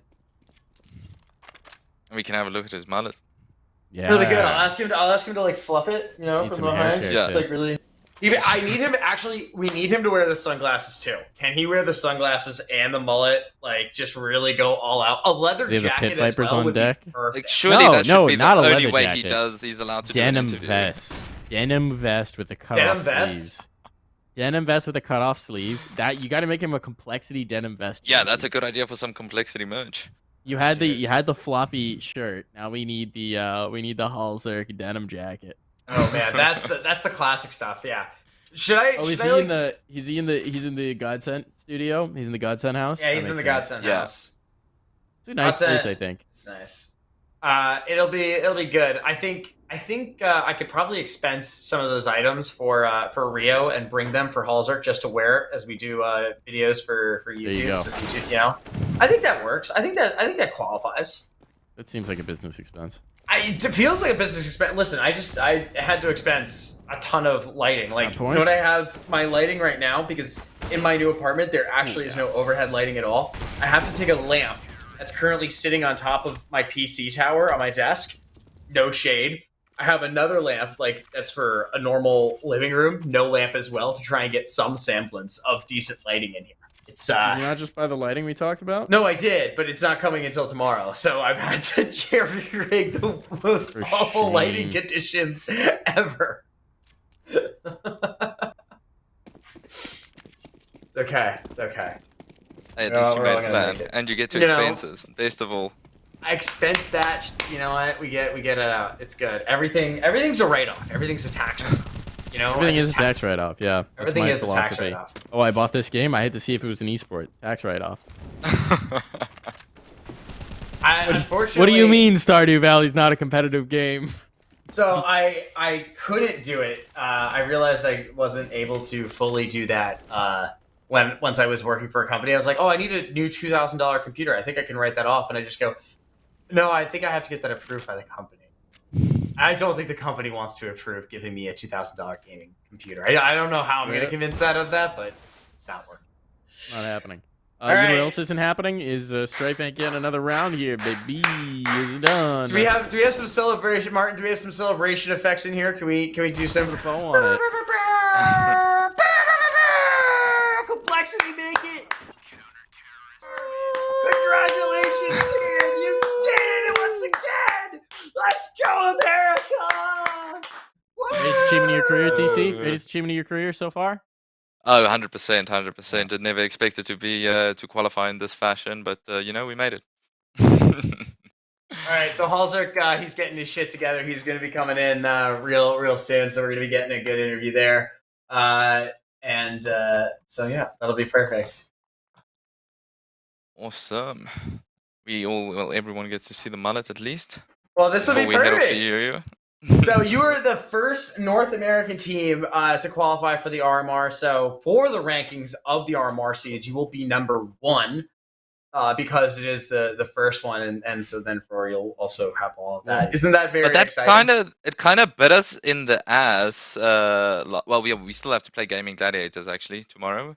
But it also kind of bit us in the ass last time because then when we got to the like 3-0 match, we had to play Furia, whereas like I think MIBR and Imperial played each other in the other 2-0 or 3-0 match. True. So actually, so should it's you not lose, actually necessary. should you lose tomorrow? Also, You get a harder first round matchup, I think, but then when you make it to the 2-0 or matches, whatever, then you probably get the easier opponent there, or at least that's how it works out last time. So I mean, you never know how it's going to go because obviously there can be upsets at the RMR as well. So it's not like you can really lose the match and just see what happens. But yeah, at least last time, like it didn't really work out that great for us.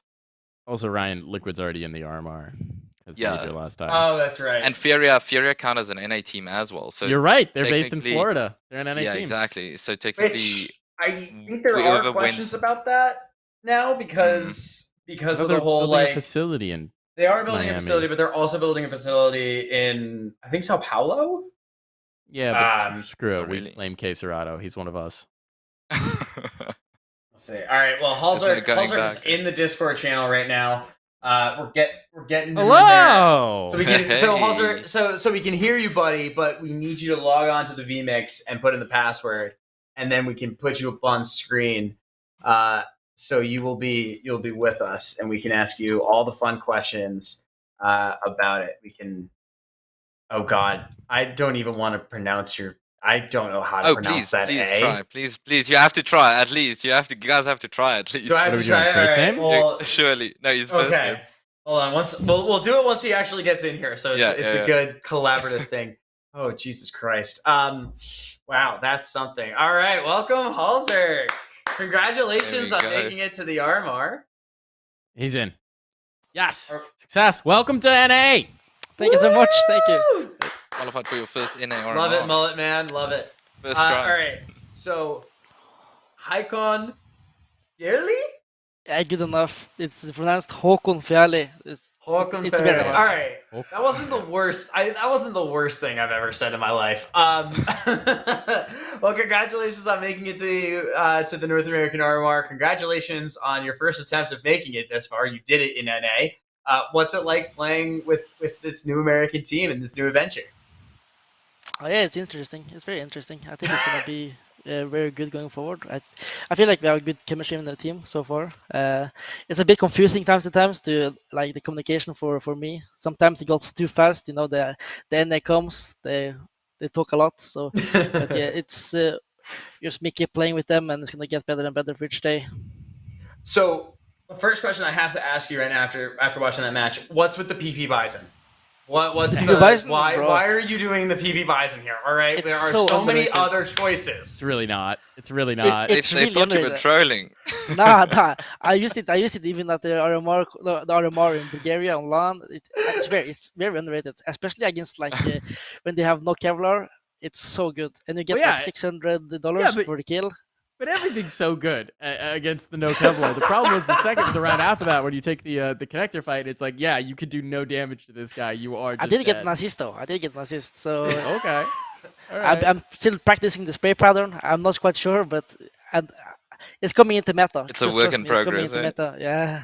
If you memorize the PP Bison spray pattern, I will be impressed. You will probably be the only player. Maybe you and Art. I think Art might have that one down. But I mean, to what you mentioned earlier about the comms, like the speed of the comms and whatnot, I was asking TC about it a little bit earlier. I'm assuming in Dignitas you guys commed in Swedish, right? Seeing as you were the only non-Swede. Yeah, we come Uh, in Swedish, so it was okay. like at the start there as well. It was a bit different for me. It was a bit hard, like the first week or so, or like the Mhm. first month maybe. But yeah, it just got better and better, and like the last year was no problem at all. So you're just expecting the same thing. I mean, obviously your English is extremely solid, not really a concern there. But I know that like there's a difference between like speaking a language well and like thinking in it, where sometimes there's like half a tick of what did that just say, and so like do you think that's going to come to speed quickly? Yeah, definitely. I think it actually will be easier for me in English than Swedish because like everything I do on the computer is basically English, watching YouTube videos, Twitch streams, whatever television series, like everything of that is in English. So I think it's gonna be easier for me to like get that mindset and like, get my brain working in that way. Are you really excited to get ingrained into the Texas American culture? Obviously, down there in Dallas, you're going to have to go to the facility sometimes. What are you most looking forward to as we Americanize you? Oh, the food, definitely the fast food. Yes. Yeah, you can see me like I'm not the skinniest guy. You know, I love my food. I love my food. I mean, So you guys are you're in Monterey right now, right? You gotten out and enjoy the yeah, local Monterrey, cuisine Mexico. yet? Yeah, I ate tacos one day, like tried it out. It was And decent. donuts every other day. Yeah, the donuts there. Oh my god, I've never tasted anything so good, Really? Donuts in Monterey's got Monterey? donuts. Not what I bro. would The have Krispy expected. Kreme donut. Oh, Oh, you just going to Krispy Kreme. All right. yeah, All bro, right. it's We so got good. Get him some we're real gonna up your food. donut game. If you think Oh Krispy my Kreme is the god. move, I you can't do get this. ready, my friend. Oh Oh There's man. Jesus. there are two like custom hipster style donut places in walking distance from my apartment in Philly. Oh I my god. guarantee in Dallas they're gonna have some donut hookups. Oh Bro, jeez. I We can't we wait, gotta man. teach him. We can't be doing this. Krispy Kreme Tian, get him something better. Oh my god. It's all about the barbecue, man. It's all about the barbecue. There's a few Oh spots in yeah. Dallas that are Oh, the killer. barbecue in Texas, it has to be amazing. Oh yeah. Oh yeah. It's the best in the world, as far as All I'm right, concerned. so one more serious question that I should ask. It would be a disservice if I don't. You're obviously coming into a brand new team. It's a difficult atmosphere. You're now going to be replacing an opper on that. What are you looking most to trying to improve within yourself and within this team as you guys obviously are going to face a very intense next 3 months? Like, personally, I just want to get better and better each day. Like, it doesn't matter who I play with. So I always look towards getting better myself. And of course, we need to practice. We have just gotten like 1 week of practice right now. So Yeah. of course, we just need to get more practice in, get more maps in, and more tags and stuff. Like, I think we're gonna have a good shot on blast as well. Even with little practice, I feel like we have that. Like, of course, they have been a team for a while now, so it's yeah. So I think yeah, just working towards getting better, and I think we're gonna do very well. Sort of talking about the transition from Dignitas to this team, right? Obviously, on Dignitas, it was sort of the old legendary core, Forrest Freiberg, and then Lecro added into that, and then you and Heap were the youngsters, and this is very much different thing where you're, right in the middle in terms of age, in terms of experience, as all those players, you're having competed in Europe, perhaps one of the more veteran in terms of experience levels. And so what's that role like? What's that responsibility change like, and what's that environment like just within the team, going from a very veteran core where you're sort of the new up and comer to being like all of the new up and comers? Yeah, it's actually a bit weird for me. This is the first team. I'm not the youngest guy, so that's a new experience for me as well. So, but yeah, I think the guys, they have a lot of experience. Like they probably have more LAN experience than me. So we just have to learn from each other. I show them how to win the open qualifiers that I do all the time in EU, Yeah. and they will show me how to do it on LAN. There you go. We love it. Love We it. love it. Well, Halsey, thank you so much for hopping on. We'll go let you order some Wait, more. before he goes, some Krispy TC, Kreme. do you have a question for your player? Oh yeah. Do I You have got a his question coach for my here, man. player? Gotta Yeah, make do you have the any coach ask him a criticism that you want to question. talk about Yeah, on what's stream? going We on can here? grill him right now. Are you excited to get out of Mexico and head back to Europe? Yeah, I can't wait actually. I haven't been outside the house almost. I'm a bit scared, but you know, I'm not Monterey used to. is nice. Yeah, it's really nice, but I'm here alone. I'm completely alone, so it's a bit. But yeah, I can't wait to get Yeah. back to Europe. I guess, I can't yeah. even use my telephone outside the house because I don't have internet, so I'm gonna get lost. That is actually funny to think about, because we were talking about the Brazilian teams not being there anymore, right? And it used to be that Monterrey was like this esports commune. You had Godsent, you had Pain, you had ATK there for a while. I think there may have been one or two other teams that spent some time there. I know you're in the Godsent facility. There's a Yeah, subtle reminder behind you, but I guess none of those guys are around right now, so it's like just you from the CS world. yeah, I'm on this area right now. I think ATK is coming back like soon, so Yeah. but I think we might leave before that. But yeah, Yeah. it's a bit I bit think they're lonely right actually now. on the way. Are they AT flying right now? I think it was Mistim or Fady or someone tweeting like the classic plain Mexico flag All right, thing. here's the So scoop. Ryan's writing an yeah. article right now, and as you said Love, that, love to see it. Thank So you. I think they're on the way. We'll do the update. All right, Halsey, we'll let you go. Go eat your donuts from Krispy Kreme and instead of ordering real food. Thank you so much. Yeah. Well, And so have a nice day, you we'll guys. see ya. Thank you so much. All right, perfect. Well, cool. Well, that was great. So we can jump in, I think, and see the last game, Gaming Gladiators versus Brazen. It's looking like a stomp right now on Ancient. Gaming Gladiators is up 7-1 on the T side. So that's yeah, it should be all right. That should be all right. We can hop in there for a bit. So we should definitely go do that as we go transition over. And we'll make producer Martin go do that work. Tien, you're going to be playing Gaming Gladiators most likely tomorrow. Thoughts on them? Thoughts on the seeding match? Are you going to intentionally throw to try and get a better seed in the RMR? Can't say that out loud. Don't say that out loud. And by the way, ESIC is totally not listening because they haven't listened to the community in years. No, but let's and be real. also, This if would be they the do thing that Ian Smith investigate would it, come out. it will probably only get banned in a few years, right? So yeah, it's going to take a it'll be while. fine. Don't worry. But then you'll And get there'll banned be- for life. But don't worry, in a few there'll years. be insufficient evidence. It'll And then take you appeal it in a year, and they're like, "Oh no, wait, actually, we meant no time at all." But Valve still has it banned. Why not? Oh no, I mean we'll see how the match goes tomorrow. We prepare for it, and we'll just see what happens. Like I said, we scrimmed them pretty much on all of the maps this last week, so we have a pretty decent idea of how they're playing. But they obviously will know how we playing as well. And I mean, we had pretty close scrims against them as well. I think they've been playing well. So should be an interesting best of one. We'll see like how seriously they take it as well. Like I'm not they going to be taking it that seriously either. So see what happens. Do we have Martin? Do we have a player that's auto muted? Oh no! Who is it? Oh, no! It's It's George. George snorts. Yeah, George is a toxic boy. Toxic youth. Played with Carson for too long. Oh, if that doesn't personify North America, I don't know what does. There's a few good ones. Nython was auto muted, but I think that's just Yeah. because he probably got. For the Brazilian players, it might just be because they don't speak great English and people are dicks. It's true. But yeah, no, Carson and George always came in auto muted. Good times. I'll look at that. There's a couple of the Russian and Ukrainian players that are also usually auto-muted when you join those Yep. scrims Oh over there in yeah, Europe. and it's generally one of the funniest things ever. I think Love it. Mir might always be auto muted. I'm trying to remember who it is. It's somebody. But yeah, no, there's a few. God, that's terrifying. There's That's a fair awful. few. Well, what a first day for the second day for the RMR. Good first qualifier. I'm excited to see what happens when Evil Geniuses comes into the fray here. See if they pull out on the second one.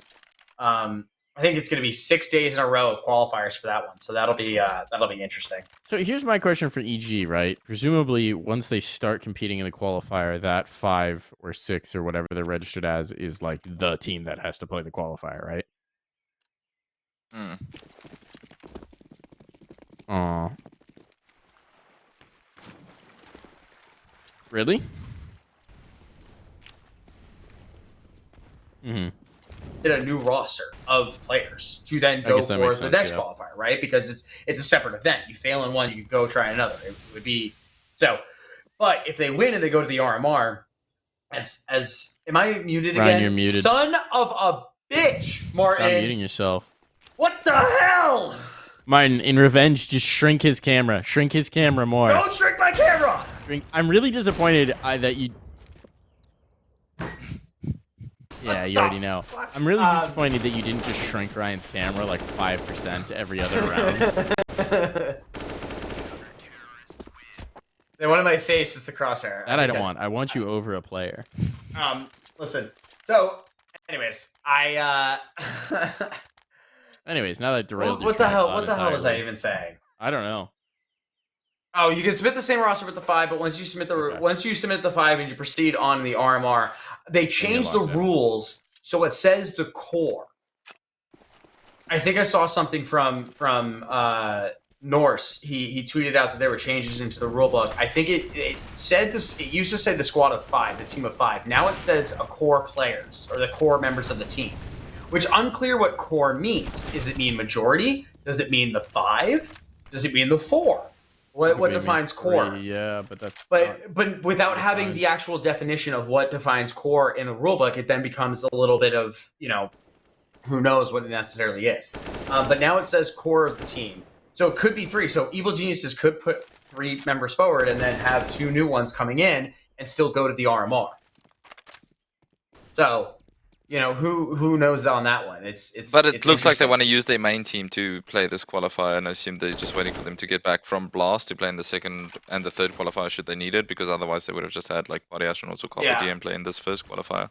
But they also announced today as well that Automatic he's not going to be with the team for the next 10 days due to personal reasons, which you can actually only imagine means that something happened. Death in the family, major medical so he's issue, coming back on the 25th. or relationship ended. Like he's coming back on the 25th, so for the days, he's coming back. I think for that Blast should be over. That should he'll be back. No, that should be the final days of Blast still, depending on what group they're in. So then it doesn't matter. I think Blast only because ends they'll on still the be home. 29th, but I mean I think it's usually like Group A goes first and then B and then C. So. Well, that's how you guys are able to go through because you're in one of the later groups, so you're able. Yeah, to go because... we're in Group B. Yeah, so we had what the plan was. I think even if we were in Group A, we were just going to forfeit this final match of the qualifier that's supposed to happen tomorrow, and then we would have traveled to Blast and still been there on time, even if we were in Group A. Oh, interesting.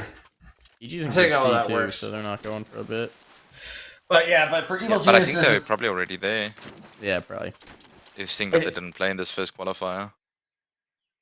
Brazen have, ever since we tuned in, they've sneakily come back. Made this a little bit more competitive. CT side ancient.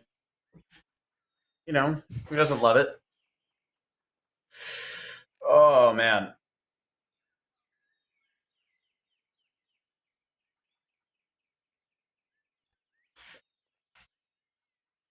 Oh, I didn't know Advanced is having their season starting right now. Is it? Challenger League starts next week. Yeah, Old ECL back Advanced out. is happening right now, and Limitless is playing. Limitless, we don't talk about them enough. Being co-owned by a NFL player, it's pretty impressive, especially Is one that that the one the lineman's invested in? Yeah, he once training camp's over, he's doing an interview with us at Dust 2. Oh, Which will be very exciting. We're gonna try and get him on the podcast and have some fun. I had no idea even there was that kind of investment involved there. Apparently he's given a ton of investment into this team, and he's like, I want this team to be financed in a sustainable way. Oh my god, that should have been a George. Holy shit! Come on, that was fucking good. Holy fuck! I was looking at advanced standings, but I believe you. No, you got deleted. Just removed from the server for that one. Fucking hell. But yeah, so apparently he wants it to be financed in a sustainable way. I don't know. I think it's exciting. It's cool to see, like, for someone of that stature to do it. The sad part is, even though he's making he signed a $44 million contract, he only still has like 10,000 followers on Twitter. So, the social media branding, we got to work on there. We gotta pump those. We gotta pump those numbers up, boy. We gotta get those up. The fact that I have more Twitter followers than him, and I make 1/10,000th maybe of his. Come on. What you're saying is we should take away your Twitter followers. That's what I'm hearing. We should reallocate the resources. Unfollow. Why is Twitter prompting me to super follow you before it prompts me to unfollow you? Because you have to pay. What is super following? You have to pay money for it. You pay me to see my shit posts of the highest level. Is that actually a thing? And does that money actually go directly to you? Or how Yes, does it my does. god! Yes, it does. So you pay me $3 a month. Yeah, $3 a month. I set it at the lowest tier to make it accessible for everyone. Oh yeah, and sure. I just shit post and I talk shit about people on the internet, and only my most people that pay me can see the drama. Jesus Christ, you'd have to pay me to read them. That's what other people said, but guess what? I have several Twitter super followers. So when you say several, like how many are we talking? Like 10? Yeah, like 3. 6. 3? I have 6. I think my highest was 11. You're getting $18 a month. That is more than you need for Twitter. I know, for my postings. It's fantastic. Every month I buy one single cocktail from a New York bar, and there it is. That's the money. That's what provides for you. Yes. That is wild.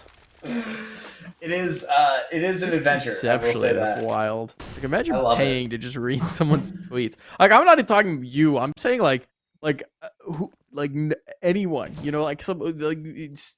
I'm trying I think they tried to do it to compete with OnlyFans, where people would post content on there that was not necessarily suitable for other items. So yeah, just do the lewds. Ryan just posting lewds on the super follower list. No one just wants 6 to see people my getting Ryan like white spread ass. eagle in front of the mirror. Oh Jesus! Can we not do this? This is a family friendly. Jeez. Okay. All right. It's the real content that people want, Ryan. What they want to That's see how me you touch, get the amount of see me super touch followers my up. toes. Is that it? Yeah. Jesus Christ. Yeah, touch your toes with your mouth. Holy That's shit! What Twitter followers want, the super followers. Oh my god, we don't need to do that. $3 a month. They're hoping If you're gonna I get drunk see anyone from the stream super follow me right now because of this, that is a horrendous super follow thing. them. Get them lewds. God, Jesus. All right, well, Brazen. Can your super followers like message you specifically? We can talk to one another and no one else can see. Nice. Oh, like tweet at each other? Yeah, it's the same thing with your like Twitter circle. But also, is it like if they DM you, does it like show up as like this is your super follower? No, but like I know who they are, so it works out. All 6 of them. There's not that many of them. I know. If you want Ryan to know who you are specifically, super follow him for the lewds. All right, so 8-7.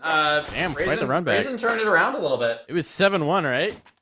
It was 7-1 8 something at that point. Yeah. That's kind of how Ancient does sometimes. You just get the crap kicked out of you until you can get an economy on the CT side, but not usually that much. How do you feel about the Ancient changes, TC?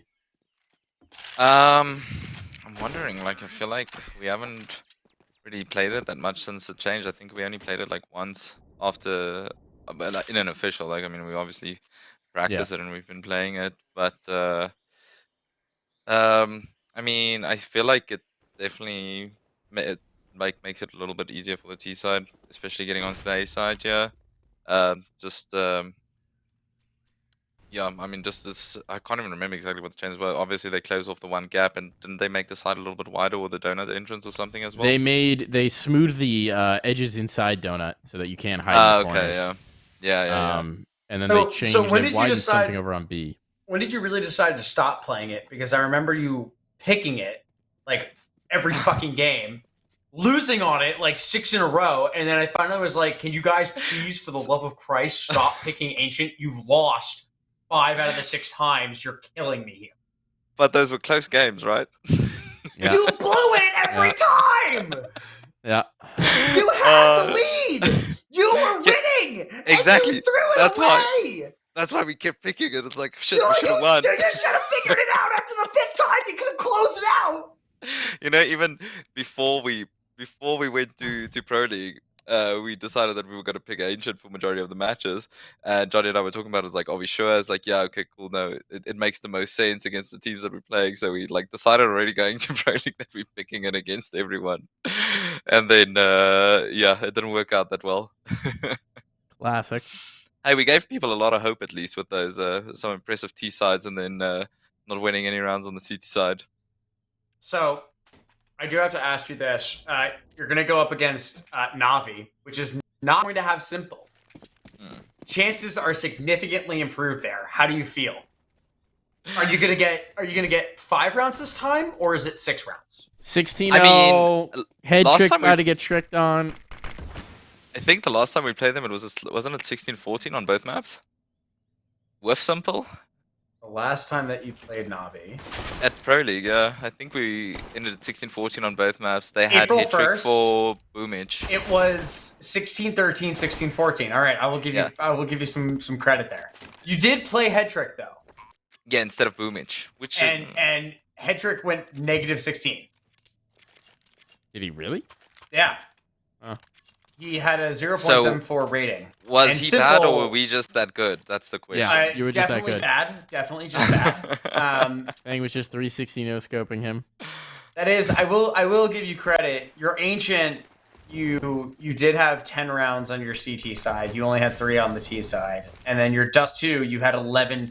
Okay, this is where I was saying that Dust 2 was T sided because this was in this one. This still was the double doors one. Navi had 12 rounds on their T side, and Complexity had 11 but rounds. sample on their T size, side. Ryan. Sample size. No. Sample size. I like to do it off of what is it? Personal experience. The last That's game how I you judge watched, everything. only one game you The watched. last HLTV page you look at. My anecdotal experience is that this is a CT-sided map.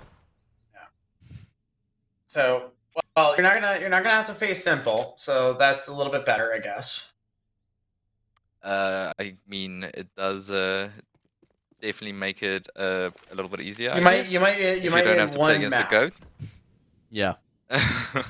Yeah. Like, hey, you're playing the Chicago. This is the 90s. Hey, you're playing the Chicago Bulls, but Michael Jordan's sitting out the game. Will that make it easier? Yes. Yes, it will. Tom Brady is sitting out with a hamstring injury. Will the Buccaneers be easier to play right now? Yep, maybe. Oh Jesus, Danny, can't do that. I will. You guys are playing Heat though in Pro League on the 15th of September. I need you to ignore every other team. Literally, just ignore every other team. Only prepare for Heat, because I swear to God, if I have to fucking hear Nell tell me one more time how much better France is because their dumbass He is trickery just so team good and beat the Complexity, bloody I will lose my Capitan. goddamn mind. What does Nell sound like? I have no. He- I'm he's just doing quiet. a generic, really stereotypical He's- French accent. No. He is extremely stereotypical French. Yeah. Like extremely. And he's like, monsieur, what do you- donc, he's like, what do you mean? Loco, one tap. What do you mean? What do you mean, Ryan? What is this? What are you talking about? Like very, Alrighty. like very extremely French. Like extremely That's French. not that bad. You go to the. Yeah, but now remember, you got to listen to that voice telling you that France is better. Yeah. True. And that's the worst part too, is because he's quiet. He's not like loud. He's very quiet. Yeah. He's like, what do you mean? And like you can never, he doesn't do inflection to tell you like when he's joking around. It's just like, what do you mean? France is better than the United States. Who do you have? Complexity? Do you have liquid? They are not good. But I don't, Ryan, I don't know why you try to talk to me about North Americans. Yes, it's just not good. In France, with shocks, my love, Shoxy. I love you, Shoxy, so much. Well, Shucks isn't on the French team anymore, so he's Yeah. Norwegian now. I know.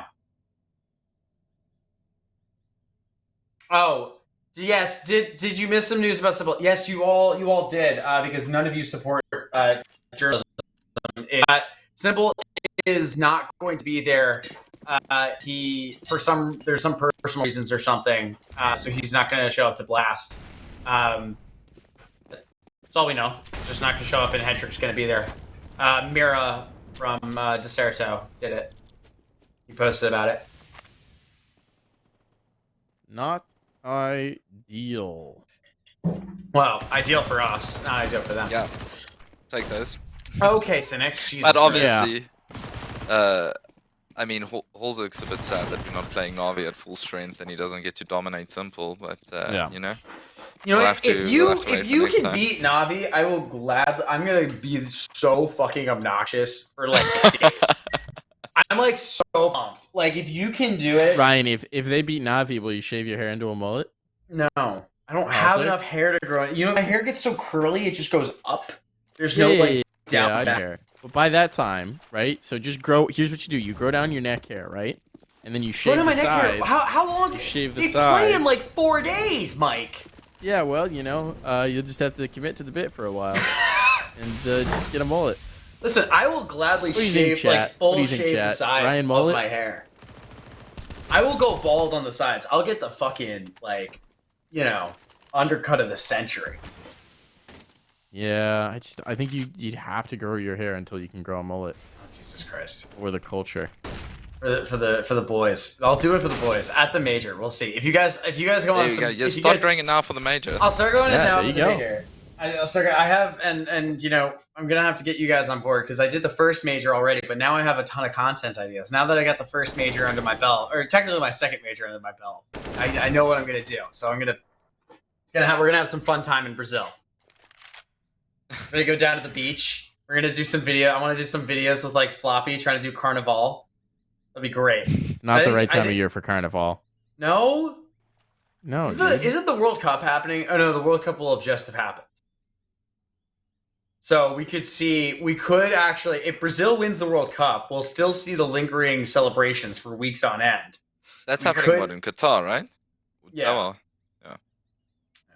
Terrible place. And we'll have to, if the celebrations are continuing there, we'll have to take Floppy and who should we take? If we're gonna take 2 people for content in Brazil, we'll take Floppy and who else would be your pick? Halzerk? Surely. I feel like Surely. Flock and Holzek are the content guys on the team now. Yeah. Beautiful. Oh, I love Fang's that. Fang's a just pretty gonna- good content guy. Fang likes him in interview. Oh yeah, no, Fang loves the interviews, but I just mean like Fang loves generally an interview. if tournament organizers are gonna ask for someone, they're probably gonna ask for Ricky and Holzek now. Of course That they're makes gonna sense. ask for dude, For Ricky. the memes. Because Ricky The doesn't memes. like try to be funny, and then he just is. Yeah, That's exactly. the problem. All right, brazen, tough luck here. It looks like we're gonna see Game of Gladiators go through, which would be good. We'll try. I'll message Danny. I'll message Dan Wu. See if we can do a post game with Dan Wu.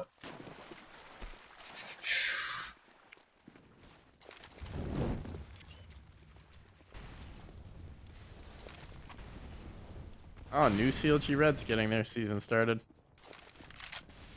The new I like the new CLG Red. Oh, I'm just Graham. excited that they're like doing things. It's not any. I don't know enough about the new players to have an opinion. I'm just like, it just feels like there's been so much inertia that it's like, oh shit, changes. What's happening? This is exciting. But I don't actually have opinions on individual ability because I genuinely don't know enough to have one. Ooh, all right, Cynic. And Polo is technical term is screwed. That didn't work out well. Did not work out well. Well, 3 rounds away. Looks like the guys are really crushing it here. Yeah, guys, it's almost 4 a.m. this side. You ready to dip?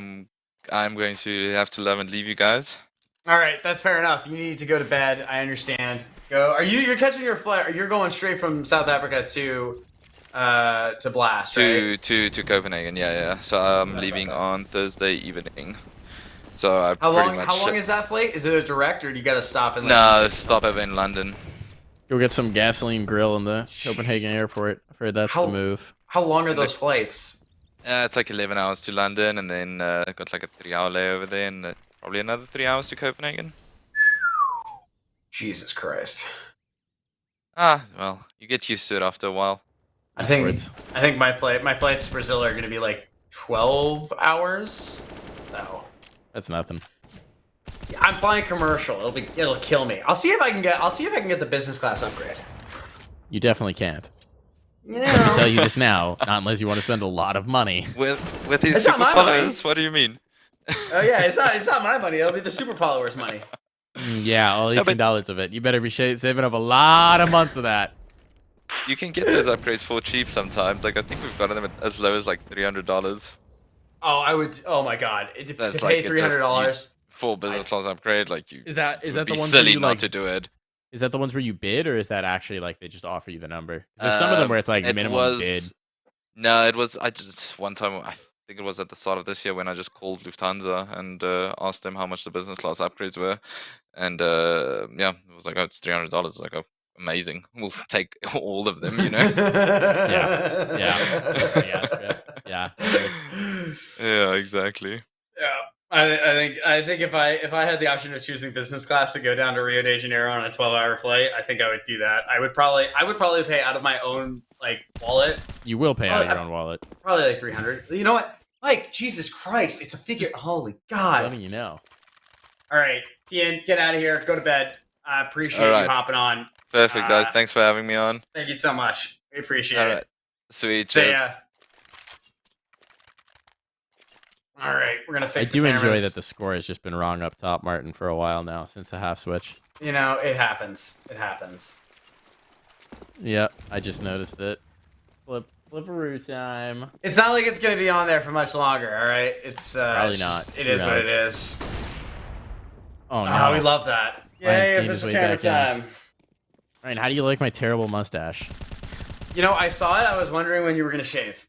It's actually not that bad right now. Bad. I went unshaved for 2 weeks on the boat, and I was fair. Like, fully grown up, and I was looking at it. I was like, you know, the mustache and the shitty little goatee thing aren't terrible right now, and I don't have broadcasts, like actual broadcasts, for a while. So I shaved everything else, and I'm just kind of rolling with this for a minute. You know, don't. Wow. You know. Rude. I wish you.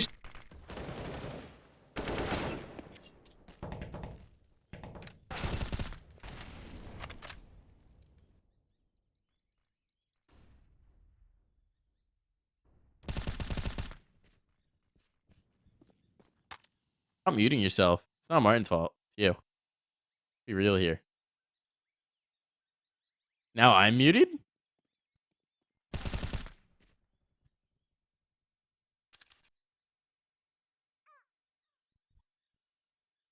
Martin's just breaking it all. I hate this. All right, I top tier production here. Top tier production.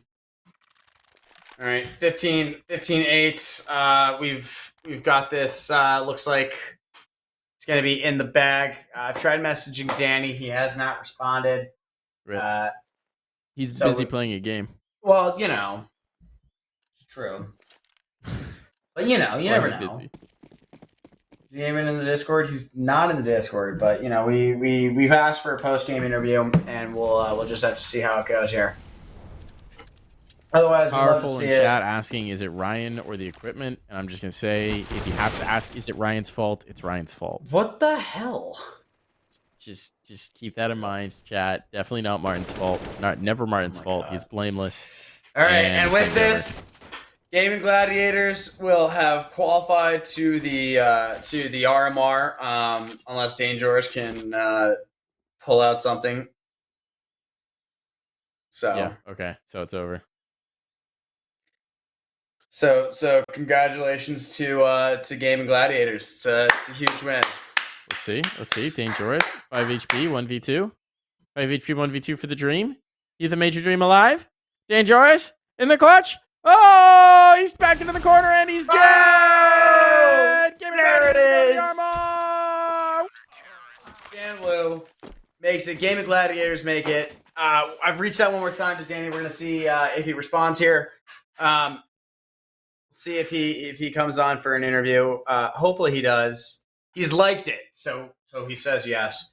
We'll check that out. I'm assuming it's a yes if he's liked it.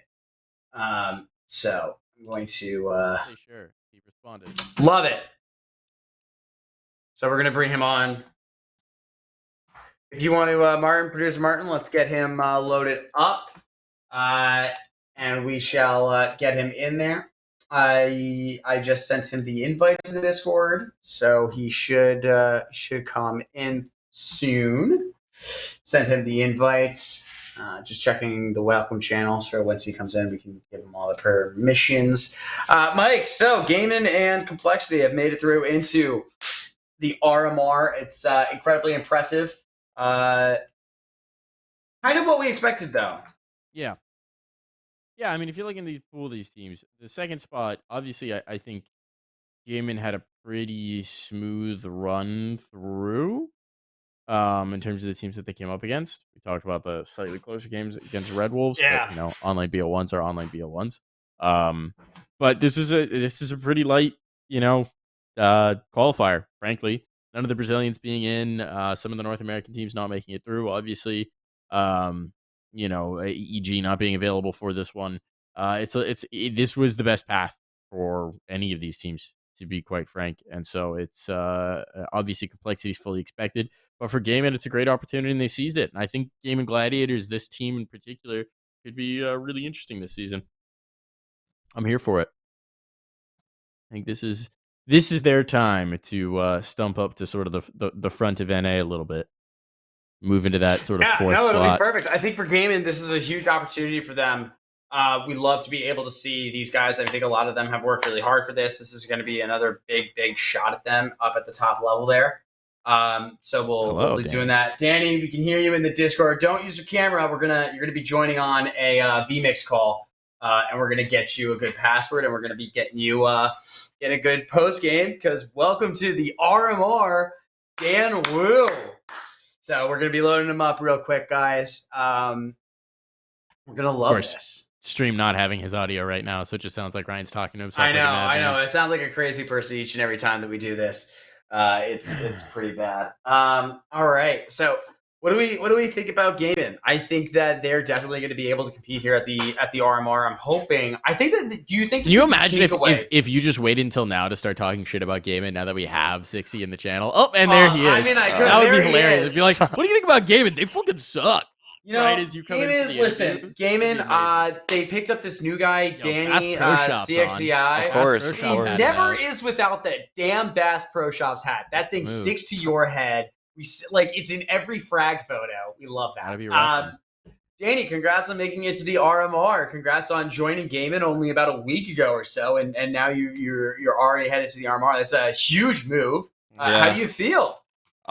Very excited. I mean, it was kind of expected for us, I feel like.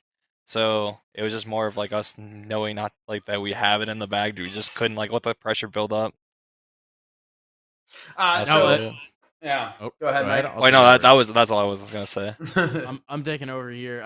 Obviously, you've played with this core before, like a long time ago. I don't even know if it qualifies as the same core at this point, but this is a sort of a new look, right? Obviously, Cynic came in recently. He took over the IGLing reins for a while.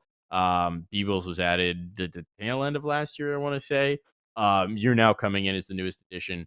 How are things in the team, man? How are things in the team? Because it does seem like you guys are really well positioned to sort of bump into that top 4 NA type of scenario. I think they had a lot of like set things, so I'm kind of just filling like the spots right now and like filling like roles. But honestly, like we most of us already had like come together because we played for so long, so it Mhm. wasn't like, I mean, when we first started scrimming, like everything was kind of flowing well, and like I don't know, we haven't like scrims have been going pretty well, and I mean obviously like, matches have been fine. We struggle sometimes, but it's only been a week, so it's gonna just take some time.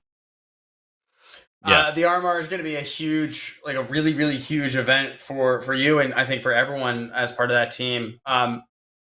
Just apart from this being a major event, how emotionally and towards the rest of your career is this as a stepping stone? I mean, I'm very excited. I know everybody is. Everybody's been wanting this. I know David's been, or Sinek, this is all he's been wanting for a while, and like all of our goals are aligned right now, and that's what we've been working for what, probably the last, as soon as we started playing the game and like wanting to pursue it professionally, like making the RMR, making the minor, or whatever it was back then.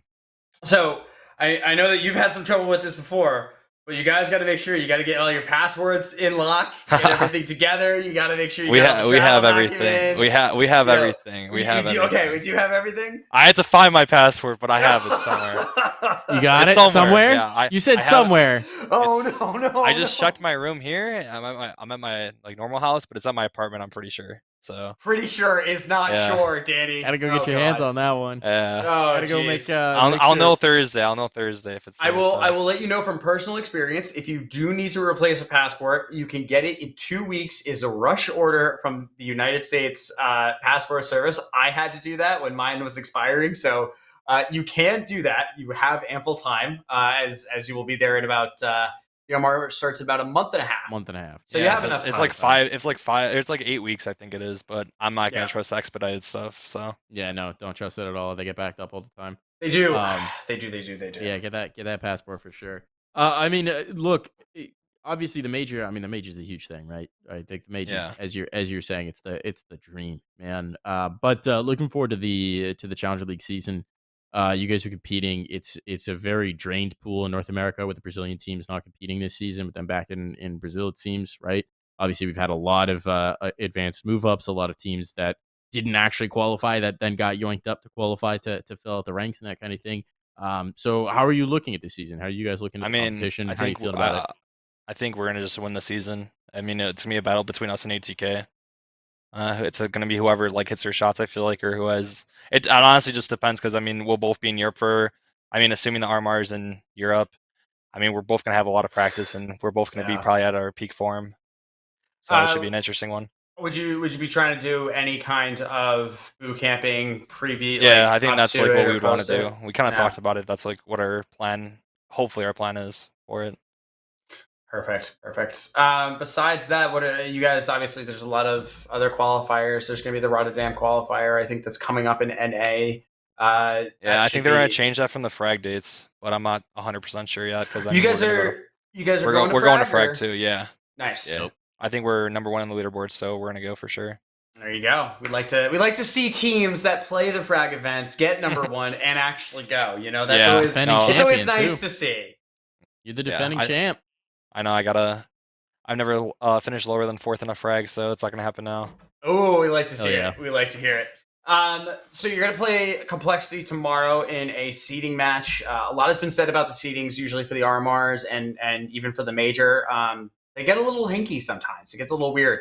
Are you guys thinking? Are you guys thinking about that at any point? Or are you just saying we want to maybe go take Um, this seriously, make a statement against Complexity, and solidify yourselves as like a serious contender I've to more of been the international audience? I've been thinking about it, and like I know we talked about it. Like we were like kind of taking matches at a time because I was kind of talking about it way before we even played the first match today. Almost Oh jinxing my us, but god.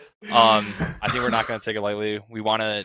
I've been saying let's try to avoid like Liquid Fury, Imperial. Let's try to like play someone on the lower side of the bracket and see what happens from there. Because I mean, you can kind of control your first match there. Yeah. I mean, it's gonna be a random like four out of like you can get down to 4 teams or 5 teams that you might play. But I mean, if we can avoid the top three, obviously that'd be great. So the seeding matches are very important. All right, well, perfect. All right, well, Danny, we're gonna let you go as we're gonna be wrapping up the stream tonight. So I super appreciate you hopping on for a quick minute to do a good post game. Congratulations are in order once again to you and to the rest Thank of the you. crew for qualifying for the RMR. It's a huge achievement. I know that Yeah. you guys have been wanting this for a long time, so congratulations to you guys. Thank and you. excited for you. All right, I'll see you guys. All right, see ya. Peace out, man. All right, Mikey. Well, that is going to conclude most of our coverage here today for the RMRs. It looks like for the South American qualifiers, they're going to be continuing them tomorrow with the semifinals. So we're gonna put a pause on that, and we might be trying to do some coverage of that tomorrow as those matches happen. We've got a bunch of other stuff, but I think from all of us here at Dust 2. I want to say thank you for tuning in once again. Super appreciate everyone that always comes out to watch it. Mike, thank you for coming on. Thanks to all the guests that we had on today. I really appreciate everyone that's been doing this with us, and I look forward to seeing everyone tomorrow. And then we jump into blast coverage, and the time just keeps going and going and going. So, Mike, any last thoughts for the stream? Hey man, time to get NACS back up. Coming off the player break, shaking the rust off, seeing where our teams are at. Very excited about new complexity. Very excited to see what they're going to be able to do with their change, and we'll see how everyone's looking. And very excited for Liquid Yekindar because it seems like that's continuing to happen, which is dope. God, please. So the sun is shining in North America. Our EU imports are looking nice and shiny. Still don't really know how to feel about Nealon. But that'll be really interesting to see how that works out. That was the move where I was like, really? Nealon? Really? Out of everyone. Why? No offense, Nealon. Just not what I would have expected. So, yeah, we'll see how that one works out. I'm kind of curious to see. All right. Well, thank you once again to everyone that's been involved in the stream. Thank you to producer Martin, who once again has been doing this while he's still recovering from a vicious virus, and it's 5 a.m. over in the UK. So shout out to him for continuing to produce. We all thank you, producer Martin. And with that, I want to say thank you and good night.